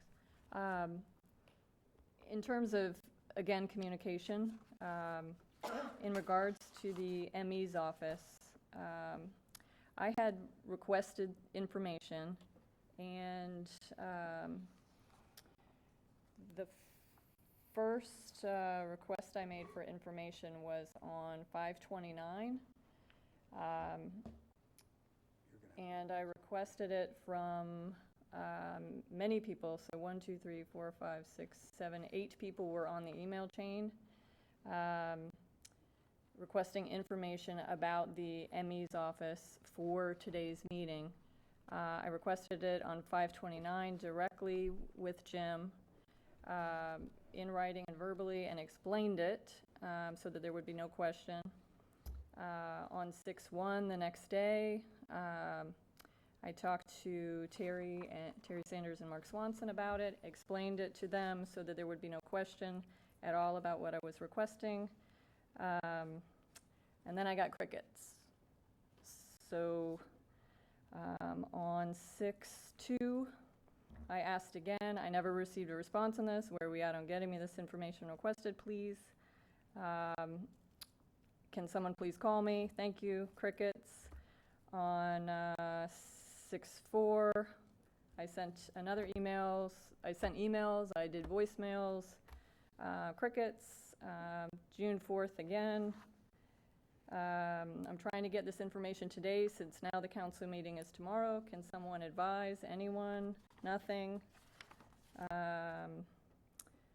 Later on, asked again, left voicemails, sent emails. Why am I receiving no response from anyone on this? Jim, George, Terry, Mark. I've been asking repeatedly for a week. It is now 4:50 the evening before the council meeting. I'm trying to get this information today since the council meeting is tomorrow. Can you advise? Crickets. And the information that I had asked for was, I'll find the exact verbiage here. Hold on, I don't have my glasses on.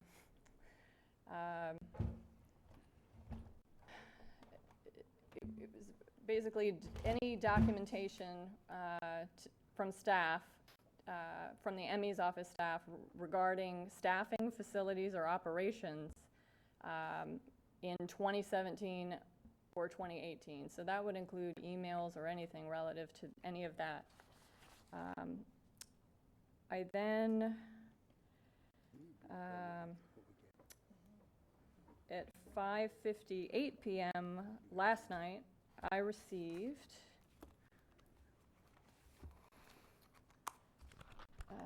this pack of papers, which included a memo that's completely blank, and then a whole bunch of HR stuff. So request to delete or add a position, a organizational chart, another organizational chart, another organizational chart, a request to delete or add a position, a request to delete or add a position, a request to delete or add a position, a request to delete or add a position, a position request, a job description, a position request, position request, a position request, a position request, an article, a position request, a job description, another job description, and a position request.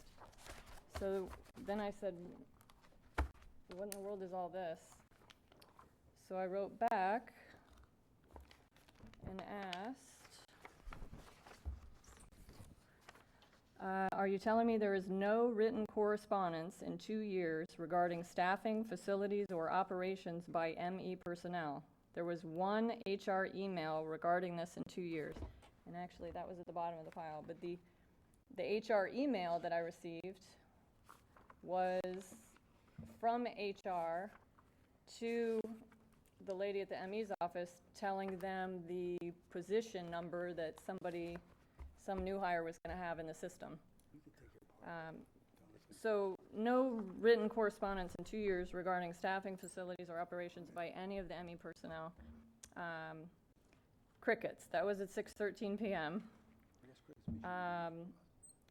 So I did another email, left voicemails again. Jim, George, Terry, Mark, can someone please call me? It's now 6:20 the evening before a council meeting, and I don't have the info I requested. No one in that whole week has bothered to get back to me. I did talk to George last night. George did call me after that last email at 6:25. And I was advised, no, there is no correspondence at all from anyone from the ME's office in 2 years regarding anything to do with staffing, facilities, or operations. So I find,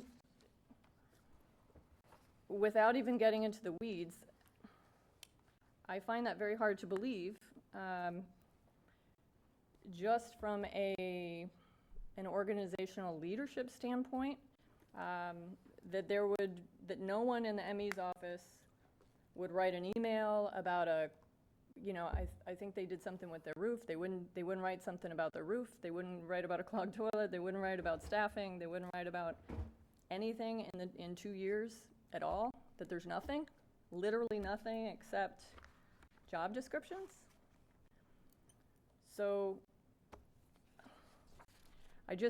this has been a repetitive problem where, one, I'm either not given information, two, I'm either given the wrong information on purpose, apparently, or I'm just completely ignored. And I think the only reason I was not completely ignored in this is because finally, it was every 45 minutes for the last half of the day yesterday saying, tomorrow is the council meeting. I'm trying to get information, and I finally got a response. Again, I bring this up almost every meeting. Again, there's got to be communication and information passed on to me as a council person in order for me to do the best in my role. The other thing is, twice in the past couple weeks, I've and in this process, tried to get a hold of the county manager and have been advised that he's on annual leave. And it's my understanding, for the last year and a half, I've received an interoffice memorandum saying, here's one from April, which is the last one I've received, stating that he would be out of town on annual leave and so would be filling in for him in his absence. Since April, I've never been notified that you've been on annual leave and that you're not available, and that has happened twice already. Once the day of the Daytona Beach International Airport thing where I wasn't advised of anything, and then again this last Friday when I was trying to get information for this meeting, and Tom Motes advised that you were the only person who could answer my question. And then I said, oh, okay. And I called, and you were on annual leave, and no one was available. So I'm just clarifying that this is the standard, again, the standard SOP to notify us if you're out of pocket. And if so, then why is that not being followed? And that's all I have tonight. Okay, thank you. Ms. Wheeler?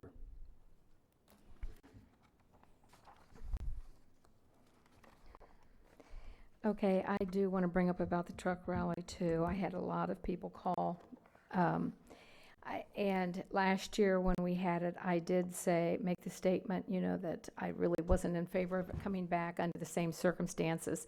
When I found out that it was, I was told that it was not going to be a county event, that it was no longer going to be at the Ocean Center, and Daytona was involved with it.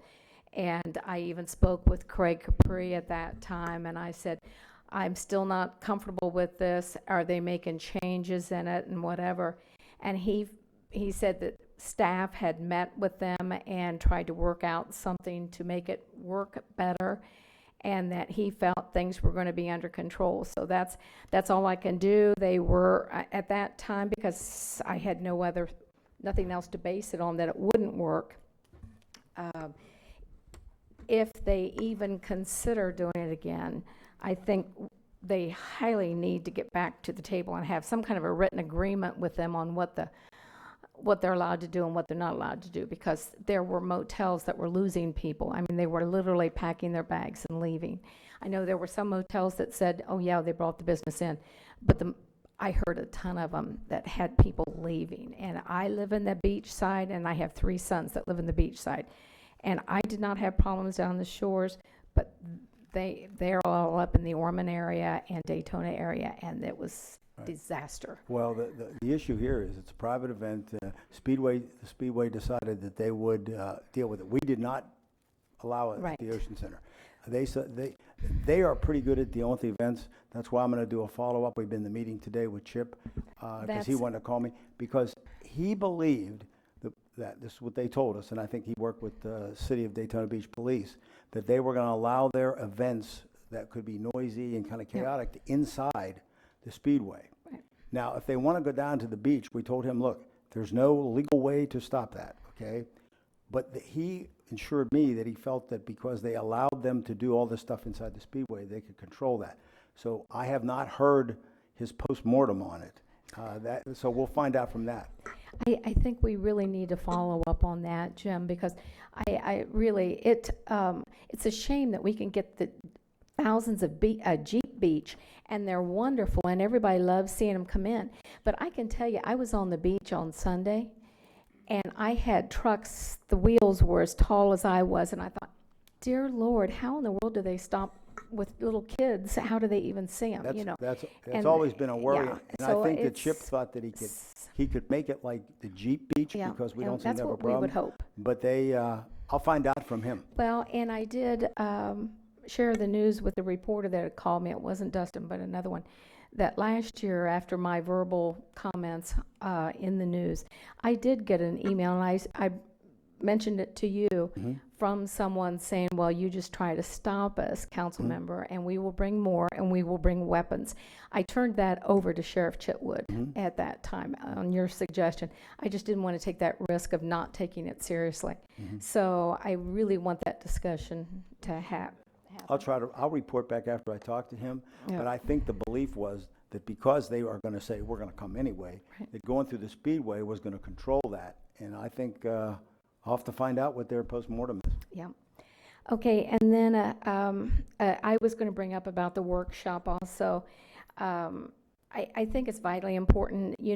We had a workshop when we first got on in February of 17, and it was downstairs, and it was a very informal setting, and the council was able to just discuss items that we would like to discuss. And I think it's important that we look at the 5-year plan and in situations like that, to make sure that we're not missing something, or if maybe we see that one of those items or something else needs to be moved up, that discussion, we need to have more discussion. Ed talked to me specifically about having that forum where we would do it more casual around there. But I think it's important to get it as soon as possible, because unless you want to days change are it running. from the second period, it is the second meeting in August. This is June. I know. That seems like a long way off, because there's lots of discussions that need to have happen. And then I would also, I know I had heard about budget mini workshops, and I know we're late in the game even thinking about this, but I think some of us have expressed how we would like to be a part of listening to all of this. And even if there's any that we can get in here, having the department heads present a mini workshop, I think we need to be in on the conversation to at least hear it individually. I would highly encourage that, even if it's a half an hour before our meetings. I just think we need to have more engagement. We need to have more communication and open dialogue. And I absolutely am going to be adamant on that. We can build more into that if the council would like. Can we, council, I would like to have everybody's comments on that, because yeah. Absolutely, okay. please. Well, Okay. we did, There. at one time, we used to have it as a part of our regular meetings that we Well, that's would what I'm have. saying. We've missed, That has not been happening. I would like to encourage, one of the things that we're having a big problem with, and I think that's why the social media craze has just taken off so negatively, is because they don't hear, they don't see. You know, so they're going to come up with their own conclusions, and bad news brings bad news. We've got to be more open so they can hear it. And we have to make sure that we have the information. What I constantly preach is, it's what I don't know, I'm not asking. You know, and I even said that when I went to the ME department. I said, you know, what am I not asking that I need to know, that I need to ask? So I really encourage staff, if you're in question at all, give us information. If you think possibly it might be of something of interest to it, even if you don't think it's of it, bring it up. Let us make that decision whether we want to hear it or not. We've got to change the dialogue. We've got to change the dialogue all the way around. And then the last thing, I think everybody got a letter, and I will say, I have had no problem getting information. So if we have a problem with not everybody getting the same information, I would encourage that we make corrections in that as soon as possible, because we all need to have information. However, I do think it might be good for us to have some kind of procedure or whatever on what's the boundaries here? What are we allowed to ask, and what's overstepping our boundaries and interfering with everyday work schedules with the departments. To bombard them with things and need them by the end of the day, but if they've been asking for weeks, I can understand that. So I think we need to work out some kind of policies, Dan, that of what the council needs to have and what we're allowed to have, and the expectations of what council should have, and recommendations for where we're stepping over the boundaries. Let me ask, I know you asked Dan, I think it would be helpful to me, and maybe all the rest of us, if we saw from the requested person, we got a copy that XYZ has requested the following information. And then the results of that information either copied to us if we feel like So, that way. may I- But please let me finish. Go ahead. My brain doesn't work long ahead. enough to get interrupted and then talk. So then we can see, and we could be aware, Heather, of the request that you made, that you weren't getting information. And the one other assumption that I would say, I mean, if you request information, like you requested the information for the last 11 years on something, I don't care to see that. But if you want to copy me on that, if you ask, I think all requests should go through the manager or whoever he designates that those requests go to directly. And then we are copied, which we got this time. Councilmember Post requested XYZ information. Then I also got the information that you requested. And Okay, And- since and this that what was you're my time for conversation, I'm going to. well, at this time, Yes, it's time for us yes. to discuss as well. Yes. And you were asking. Yeah, and that's what we exactly should what I'm do. saying. And, I've talked with staff before, and I've asked, am I to go to Deb, my assistant, or do I have to take everything through Jim, or can I go to the department heads? Let me make this clear. And what I usually do, we'll go to Deb and say, will you please hit the correct person to get me the information that I need? And I'm hoping that I'm assuming that everybody gets the same information. Correct, and it's the nature of the information, depending on how fast you want it, to what extent. Some of this stuff can get really involved. You have a right to ask the upper management, my directors. Right. You can ask them anything. Right, okay? just can't direct. Right, that's it. And so we'll look at this.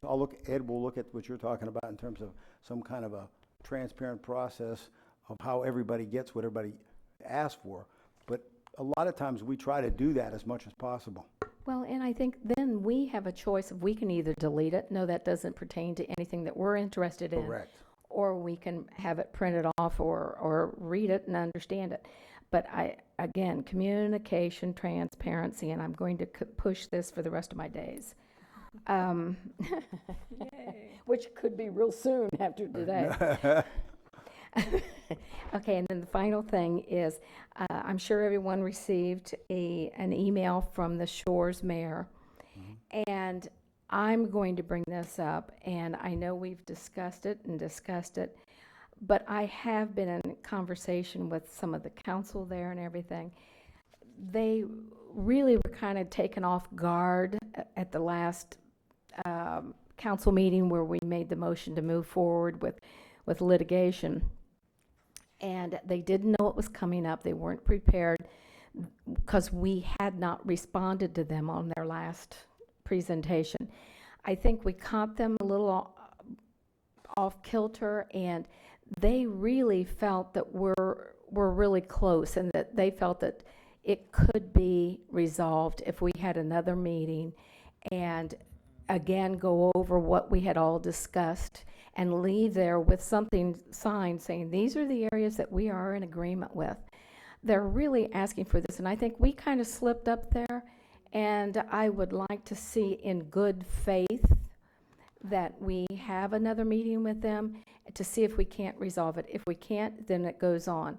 But before we leave the table that day, if everyone so speaks, that we come away with, here is what we all are agreeing on. And I think it was just some things that came up afterward, but I can tell you their council really, really wants to get this resolved out of court. So I would just like to hear what the rest of the council has to say. Let me weigh in on that one. I talked with Jamie yesterday about this very issue. I didn't know that you had.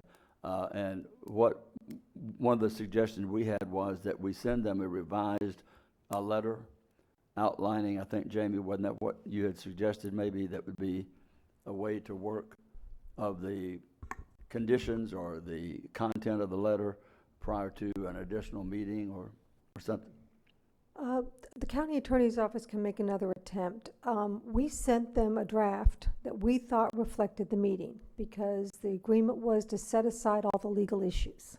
Set aside the legal issues, and we will jointly design the parks. What we got in response to that was a proposal that said that all of the legal issues were decided in favor of the city's position, that the city was absolutely right on all of its legal interpretations, that they would give you all the right to build on the land, but we would have to go through the city's permitting process, which seemed to, from our perspective, to be not comporting with what the agreement was at the table.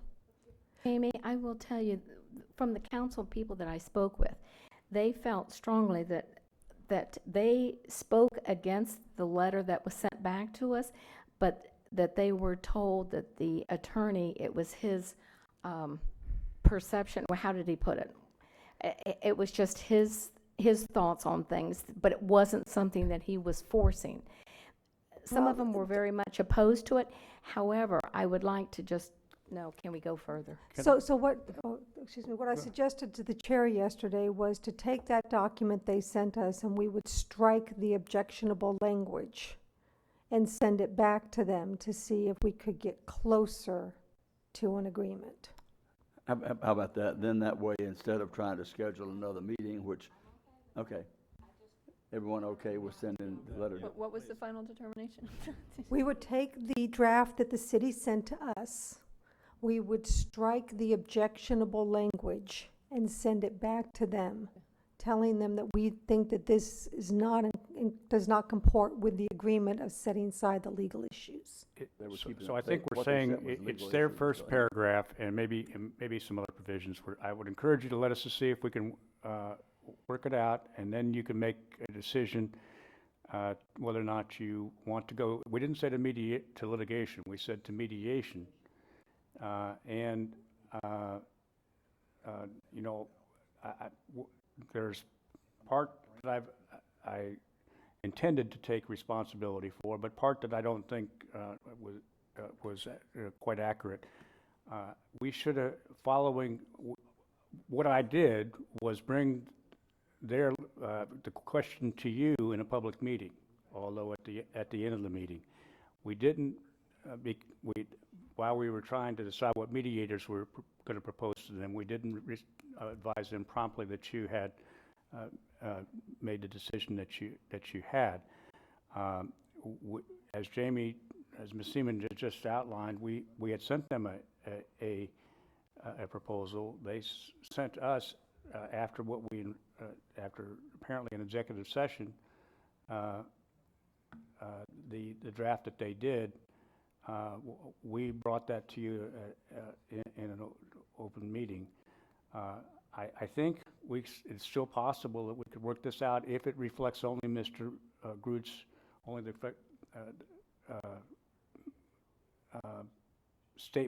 restatement of the city's legal position. But it's a substantive provision of the agreement. If you read the text of it, it's not, we're agreeing to their legal position, and we're agreeing to that their interpretation of our charter. That actually misstates our position. So, you know, maybe that's all misunderstanding that we can get past. We'll try to do it. If you think if we can't do it, then we'll come back to you and say, what do you want to do? I would appreciate any goodwill. I think, you know, they felt like, you know, it wasn't an agenda item when we did bring it back up, and I know a lot of times that's the case. But, you know, had they known that they really weren't aware, I don't think, that we were really debating that issue, were they? No, but just a second, please. If I on Yeah, this that's point, what I need to ask. I do think it's fair to.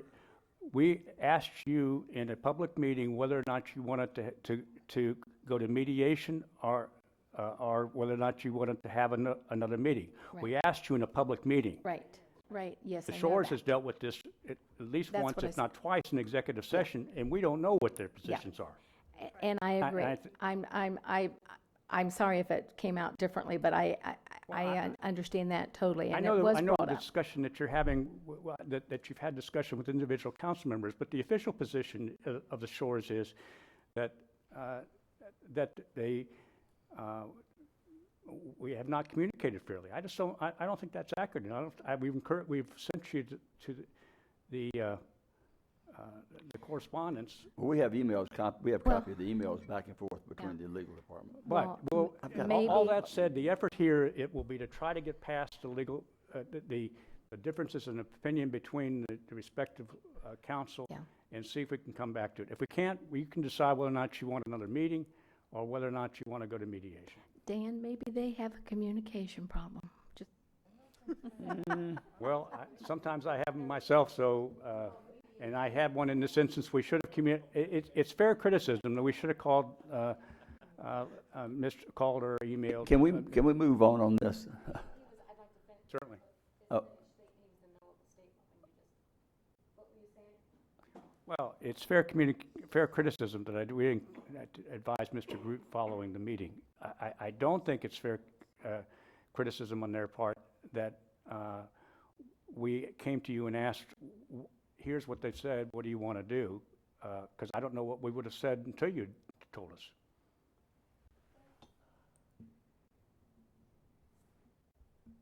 Was that it? Ms. Cusack? Thank you, Mr. Chair. I think that we have just come over some very rough terrain, and I think it's time that we begin to have better lines of communication. If nothing else is learned here, that we have to do better to make sure that we address the concerns of the council members and staff. I want to thank the staff for how, with speediness, that they have addressed the medical exam office, because without you doing that and Dr. Nelson's input, that we could be in a lot of trouble at trying to address, we could really fall off that cliff. But because of the fact that you were diligent in trying to address this subject, we were able to get our arms around it. It's important that we understand. I want to know all of the information that I need to know in order to make good, informed decisions as it relates to policy. And I think that's what we all want to do. And we just want to do the right thing. I'm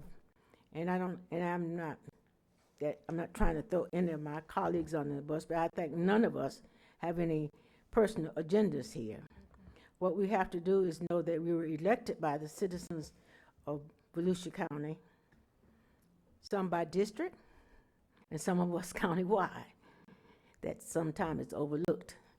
But I think it's important that we try to work together, and that when one of us are concerned about an issue, all 7 of us are concerned about that same issue.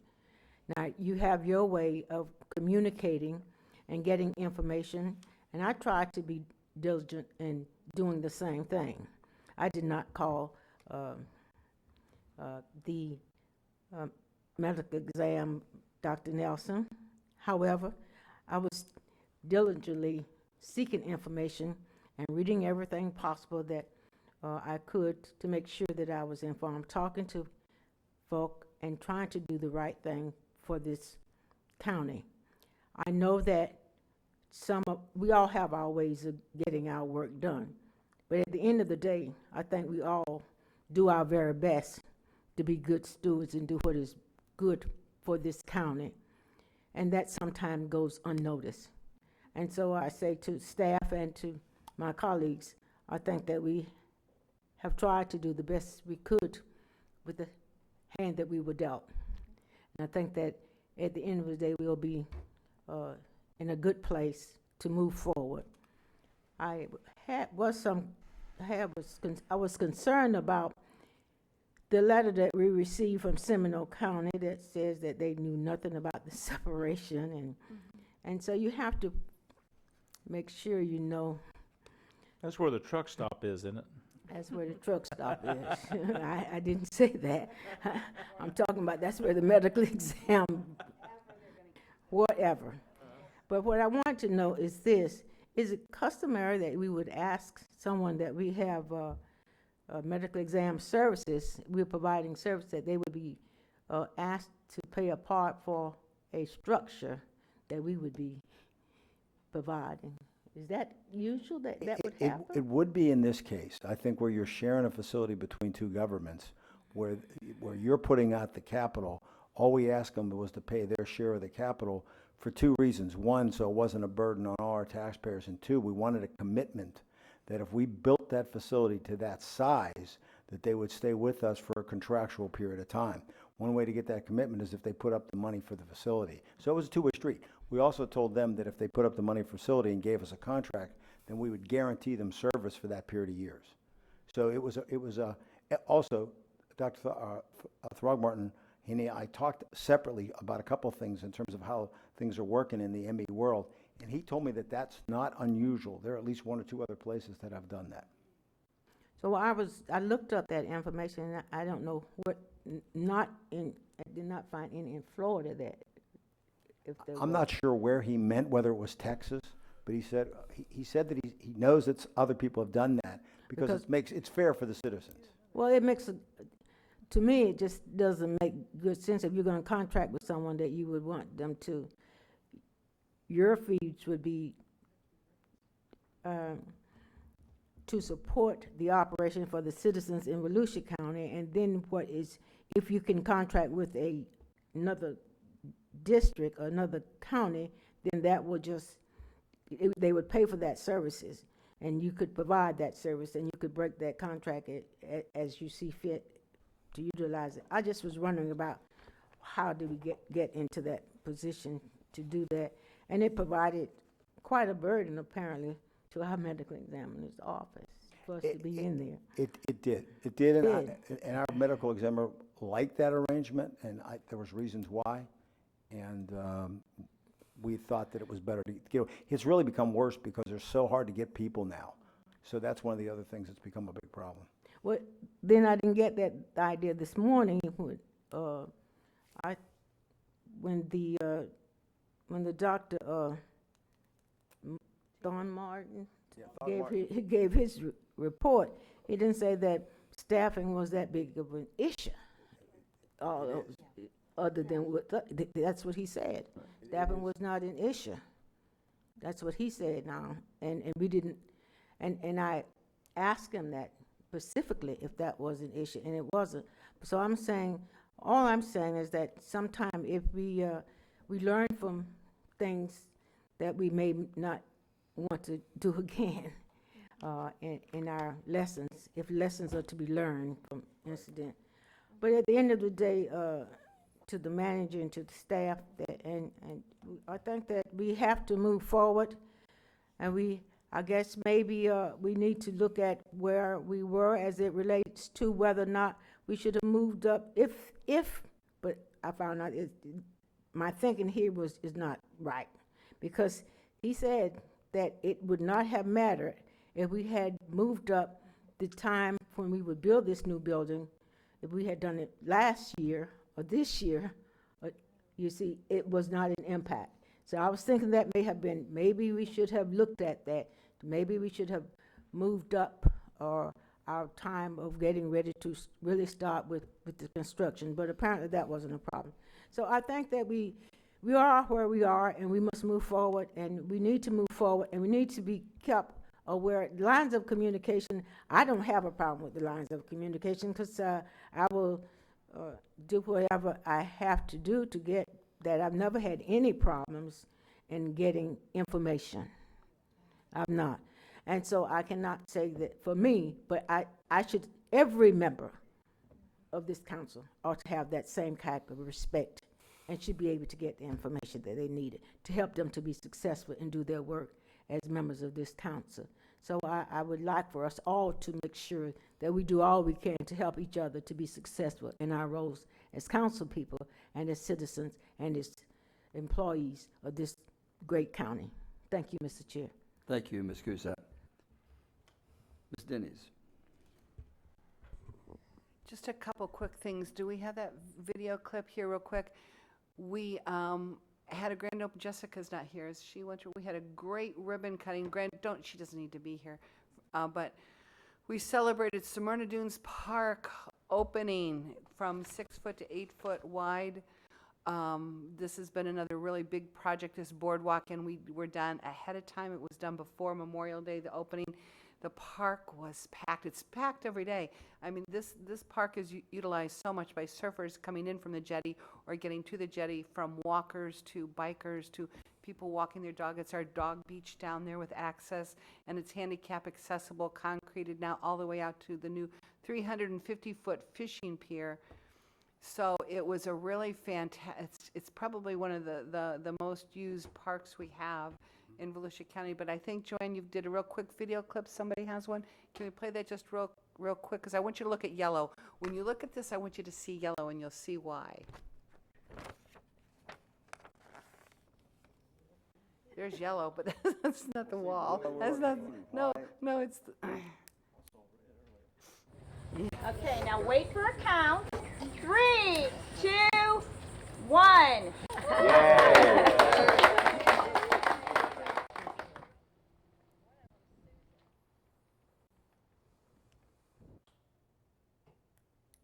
Those are now covered, those walkways. This was taken before those were covered. Those were all covered now.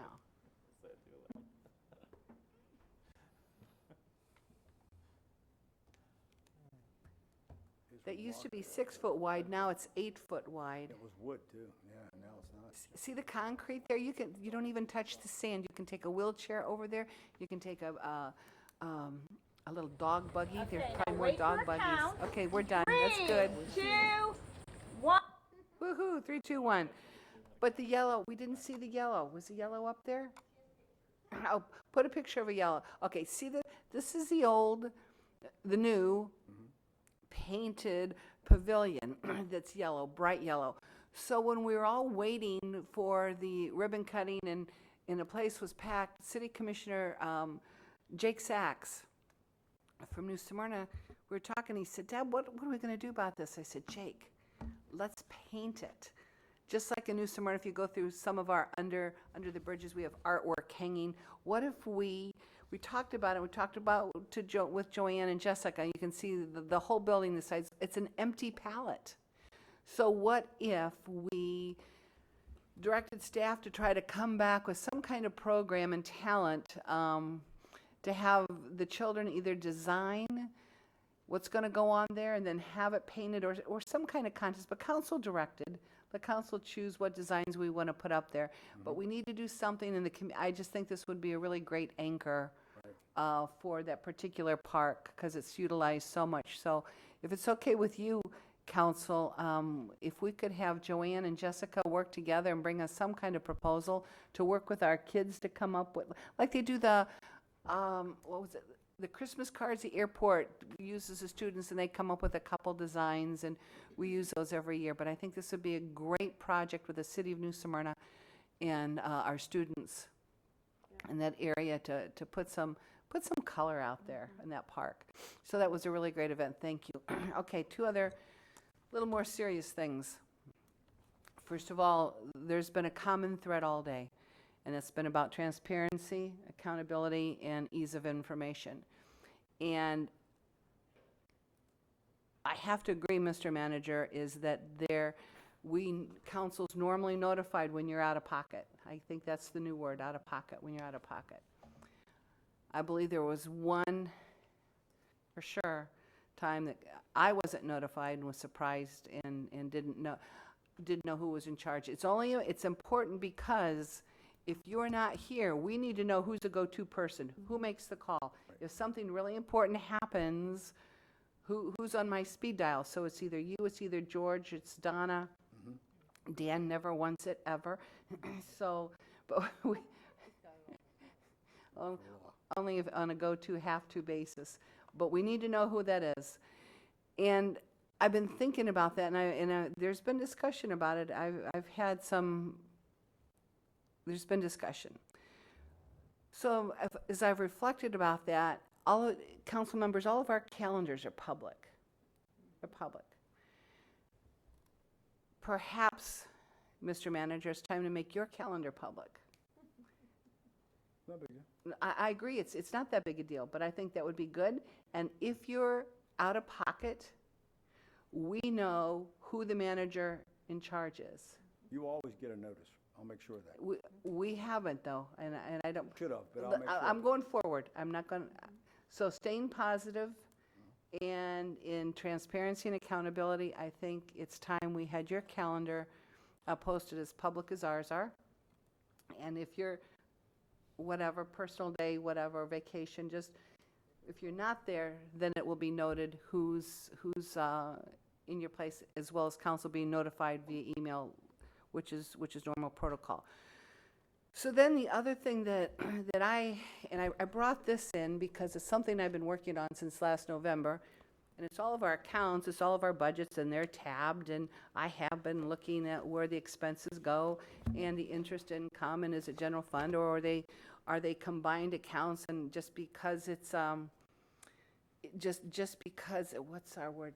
What am I looking for here, Donna? If it's not general fund, it's restricted. The restricted account, well, some of the restricted accounts aren't 100% restricted. They could just be 60% restricted, which means 40% flexibility.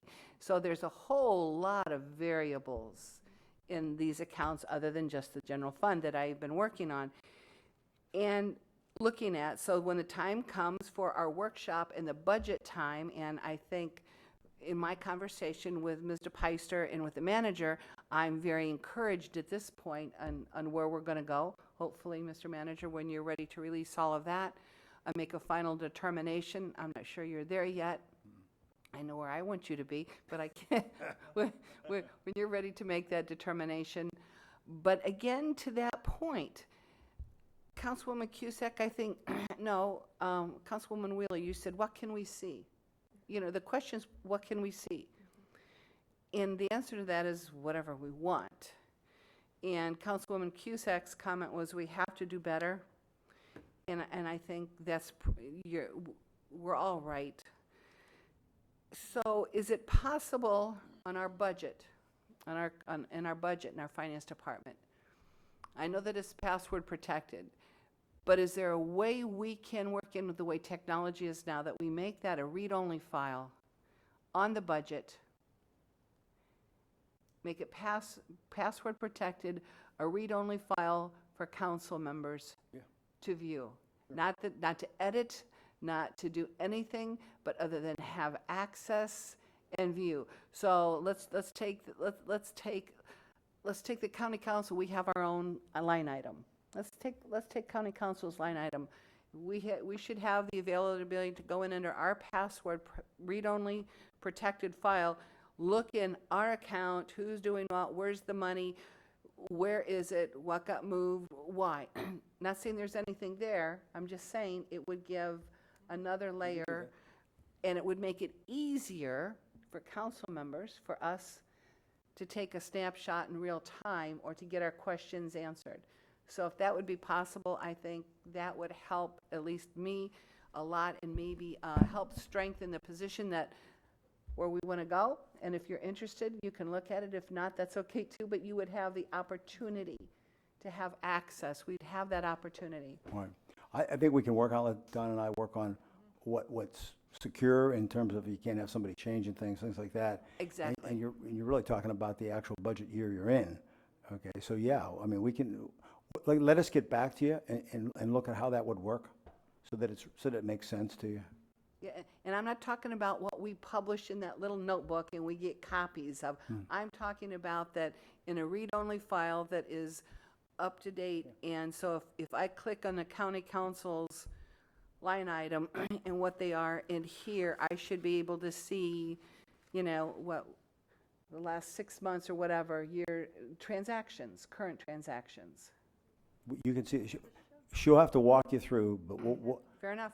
yeah, we'll have to probably sit you down and also show you what those numbers mean. But yeah, we can do something like that. Give us a chance to look at what you want, and we'll see if we can do something.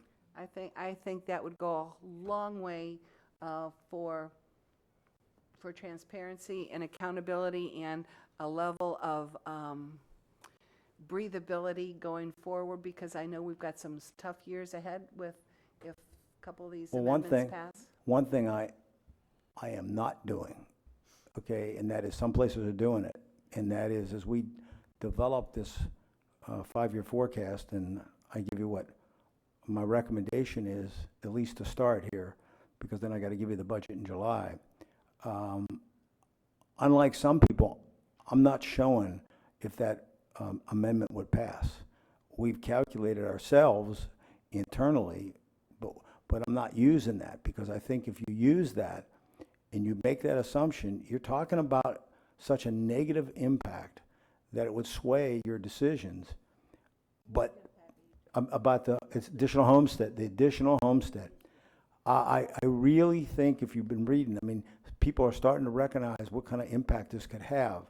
And so I'm not going to, just letting you know, I'm not building that in. I know a lot of cities that are saying, look, you ought to be focused on what's happening now because this could happen. I guess we'll just cross that bridge when it comes, if it comes. Well, I think the number that we've heard, haven't we, was like 16 million or 18 million or some number like that. We should know the number. What did Jennifer, what is it? Yeah, she said she thinks about $8 million for just the general fund. 8 million. Just for the general fund. I think countywide is like 36 million. You got all the other funds, and so ours is only like 8 million. And then you also got all the cities too. Right. Okay. Okay, thank you, Ms. Oh, by the way, one other thing got published, and really, this don't come out of my office, it comes out of the property appraiser. He used an 8% growth, and I think he gives people the impression, wow. Well, first of all, that's not taxable. That was just value. And you have so many people homesteaded that what you're bringing in is far less. Not going to be 8%. And the taxable is more like 6. And so we're hoping we'll do, but I think it gives people impression, wow, your taxes went up by 8%. Not even close. Okay, Dr. Lowry.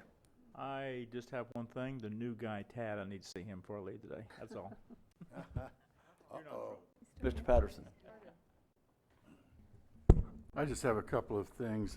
One, as the county's representative on the Early Learning Coalition of Flagler and Volusia, which Ms. Denny's was involved with and matter of fact chaired, they're having their annual Change the First 5 Years dinner and silent auction and asking for us to be involved in sponsoring a sponsorship in it. So we look at that. The money that's raised on that is matched by the state 16-1. So it's a good event for them and for the Early Learning Coalition. That's that one. I'll give that to Jim. Well, how much are you asking for? Well, 50,000. okay, second. It's for the kids. Kids. No. For the It goes from $250 up to $5,000. So I don't know what we've been. So a $5,000 16-1 will give us an $80,000 return on investment. That's a really good investment. If that's what the council wants to do, that's fine with But that's me. true. The early learn, I don't know, the early learning, they do get a 16-1 match. They do.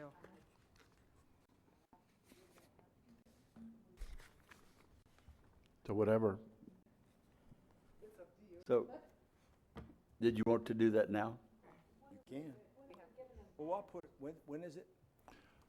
It is, September 21st, so Put it on we've the got next some agenda. time. Put it on next Okay. agenda, that way you have. I'll bring it back to you. Okay, May 31st was the Sunrail Commission meeting, and of course, the meeting prior to that, my amendments were ignored. And I think we're moving and working with them, and I made a motion at the last meeting, last week, maybe put that up there. This motion that we authorize Commissioner Janners, he's the chair of the CRC, to formally request that FDOT to enter in negotiations with senior staff of the local government departments to discuss potential amendments to the interlocal funding agreement. And this is something the Florida Department of Transportation had said if the entire commission wanted to come forward, then they'll be, possibly work with us on it. So, and the rest of the amendment was in the interlocal operating agreement on relevant issues pertaining to the impending takeover of the Sunrail system.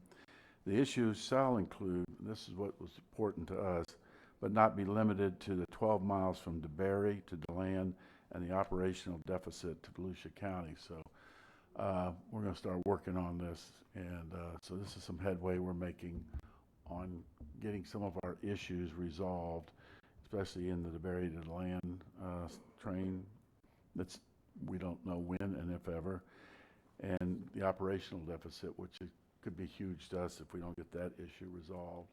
I know Osceola County, which is getting ready to come online, they are concerned. Suddenly they've realized what's happening, and they've got 3 stations. So I want to make sure that any agreement changes really don't impact us if for whatever they're looking. I want us to be, get what we want out of this, but not end up paying any more money than what we have to here. And that's the whole Sunrail deal right now. Did you make the motion? Yes, motion. And It was passed unanimously. That's huge.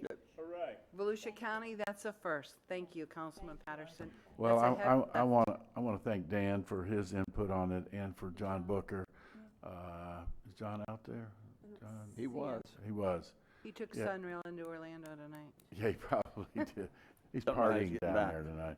But, yeah, and working with me on this, we've spent a lot of time on this. And I think John did some legwork down in Orlando and Seminole County and with talking with staff members on what we were trying to do here. So, good day for us. That's all it for me. Just a couple of quick ones. One, it was brought up about making the manager's schedule a public calendar. I would not want my time off and my time away with anybody being able to access that. If we make it public record and he wants to travel out of town, then everyone knows he's not home. That creates a real safety issue, I think. I don't put when I'm out of town on mine. Well, I don't anymore now, I guess. I said I'm not going to now. No. Well, I mean, I think I think we've had, I've had one issue, and I think it was just an oversight. The day that you went fishing all day, you were out. I don't think any of us got that information. You've apologized for that one. If the council wants to set policy that we see your calendar, your personal calendar, when you're out of town, I'm just not comfortable when. I'll be sending you a specific memo to you. Why don't we just be notified? Why don't we That's just what get I'm into the saying. habit of notifying us of things? I can do that. It's not a problem. Okay, Okay, we've well, just had the one I don't issue. need Happened to with know where me, you're so- going, just knowing that you're not Okay. available to us. Pardon? I don't need to know where you're going, Right. I just need to know you're not available to us on this, That's on all. this day. I'll make That's all sure. you need. And if you are available, I need you to respond. Yes, but I will give you something each time. All right. Like, if you're interested, it is getting late. And as Ms. Cusack mentioned and pointed out, each of us go about our own way in obtaining the information we want. I felt like that what the manager did by requesting from Dr. Nelson what he should do and asking for an independent third-party examination, I was going to wait for that information. Now, if you hide or don't give me information, I'm coming after you. But so far, that hadn't happened, that you've given me faulty information on something, and I think all of us feel the same way. But the information we got from Dr. T this morning, I'm going to call him Dr. T, was fantastic. And if anyone that listened and anyone that started piling on social media, demanding that we're going down the wrong road, they got another thought, because he is so professional, and what he will do. And the other thing is, I'm not so sure if we hadn't done this, we would be in violation of maybe performing our duties and being able to provide an ME, which we have to do. Right. So it kind of concerned me that people are saying, two people from audit said, shouldn't do it. We had to do it. I think it was by obligation. We had to do something. And I don't know that we could have gone out and searched for a year and found a better person to put us in the position of where this will go. And all of this just people need to understand, if anything you did wrong was offering her the job for 1 month. I mean, in hindsight. Oh, Hindsight, that's you're right. not right. That's my opinion, just like you have yours. It is wrong. If you'd known she was going to stay for a month, you wouldn't have given it to her, is what I was saying, okay? And for her staying only a month, I think that would be considered something that you wouldn't do again. No. If you know someone's going to stay for 1 month as an ME. So that would be probably the other thing. The rest of it, it's going to go forward. We're going to be very, very pleased, and by the end of the year, we will take a different look at it, and maybe we might even want to decide to go let the state handle it all, and we'll have zero say-so except writing a check once a year. And that might be the best way. Then there can be, it's not up to us to meddle or try to have correspondence with the medical examiner. That's just my position on that one, and I'm going to leave it at that. Oh, one more thing. There's a rumor floating around. I know it may be wishful thinking on somebody's part, I'm not resigning or retiring January 1st, 2019. There's those rumors going around that I'm going to quit. Huh? Well, if you put it that way, if I get a cake out of it. So, no, I don't know where that started. I don't know where it started last year at April Fool. Now, you missed that one?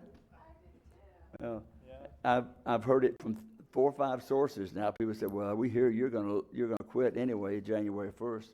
And, okay. Ooh, See, that's cool. everybody's heard about it. That's cool. Anyway, now, That's right, she could get the gift. people might have said, anyway, I'm not quitting, I'm not abandoning a ship. We've got a lot of good roads ahead of us. We've got a lot to accomplish. What previous councils have laid out there for us. Joyce, you've been involved in it for 8 years. We're going to take on and follow up what you've done by your example. And I'm not going to give my closing speech on you yet either. But I will bake you a cake. There you go. I'll bake you my double chocolate steam cake. Ooh. So we'll have that to celebrate. Anyway, Mr. Deneen, you have overlooked you. Only 2 quick comments. One, if everything goes right and the seas are calm, June 23rd is when we're going to try and sink the 2 ships. We'll get back to you, but Not that's the all. one we're on. No. But if you want to ride out on that ship, there's free seats. There are no seats coming back, though. And then the other thing is, in relationship to this thing about answering emails and giving information, if you bear with me, I heard what you said loud and clear. I've talked internally with our people. We're going to come up with a really good process. I think one thing I'm afraid of is that when you ask multiple people or people give it back to people, it can get lost. And so I've got an idea on how to make sure that the individual request that somebody gives, that I have the request and I have a copy of what was given them so that I can show that we always answered it. I've got a way to do that, and I think we'll embark on something. I'll be sending something out shortly. Thank you. With that, we will adjourn at the longest meeting we've had at 4:35.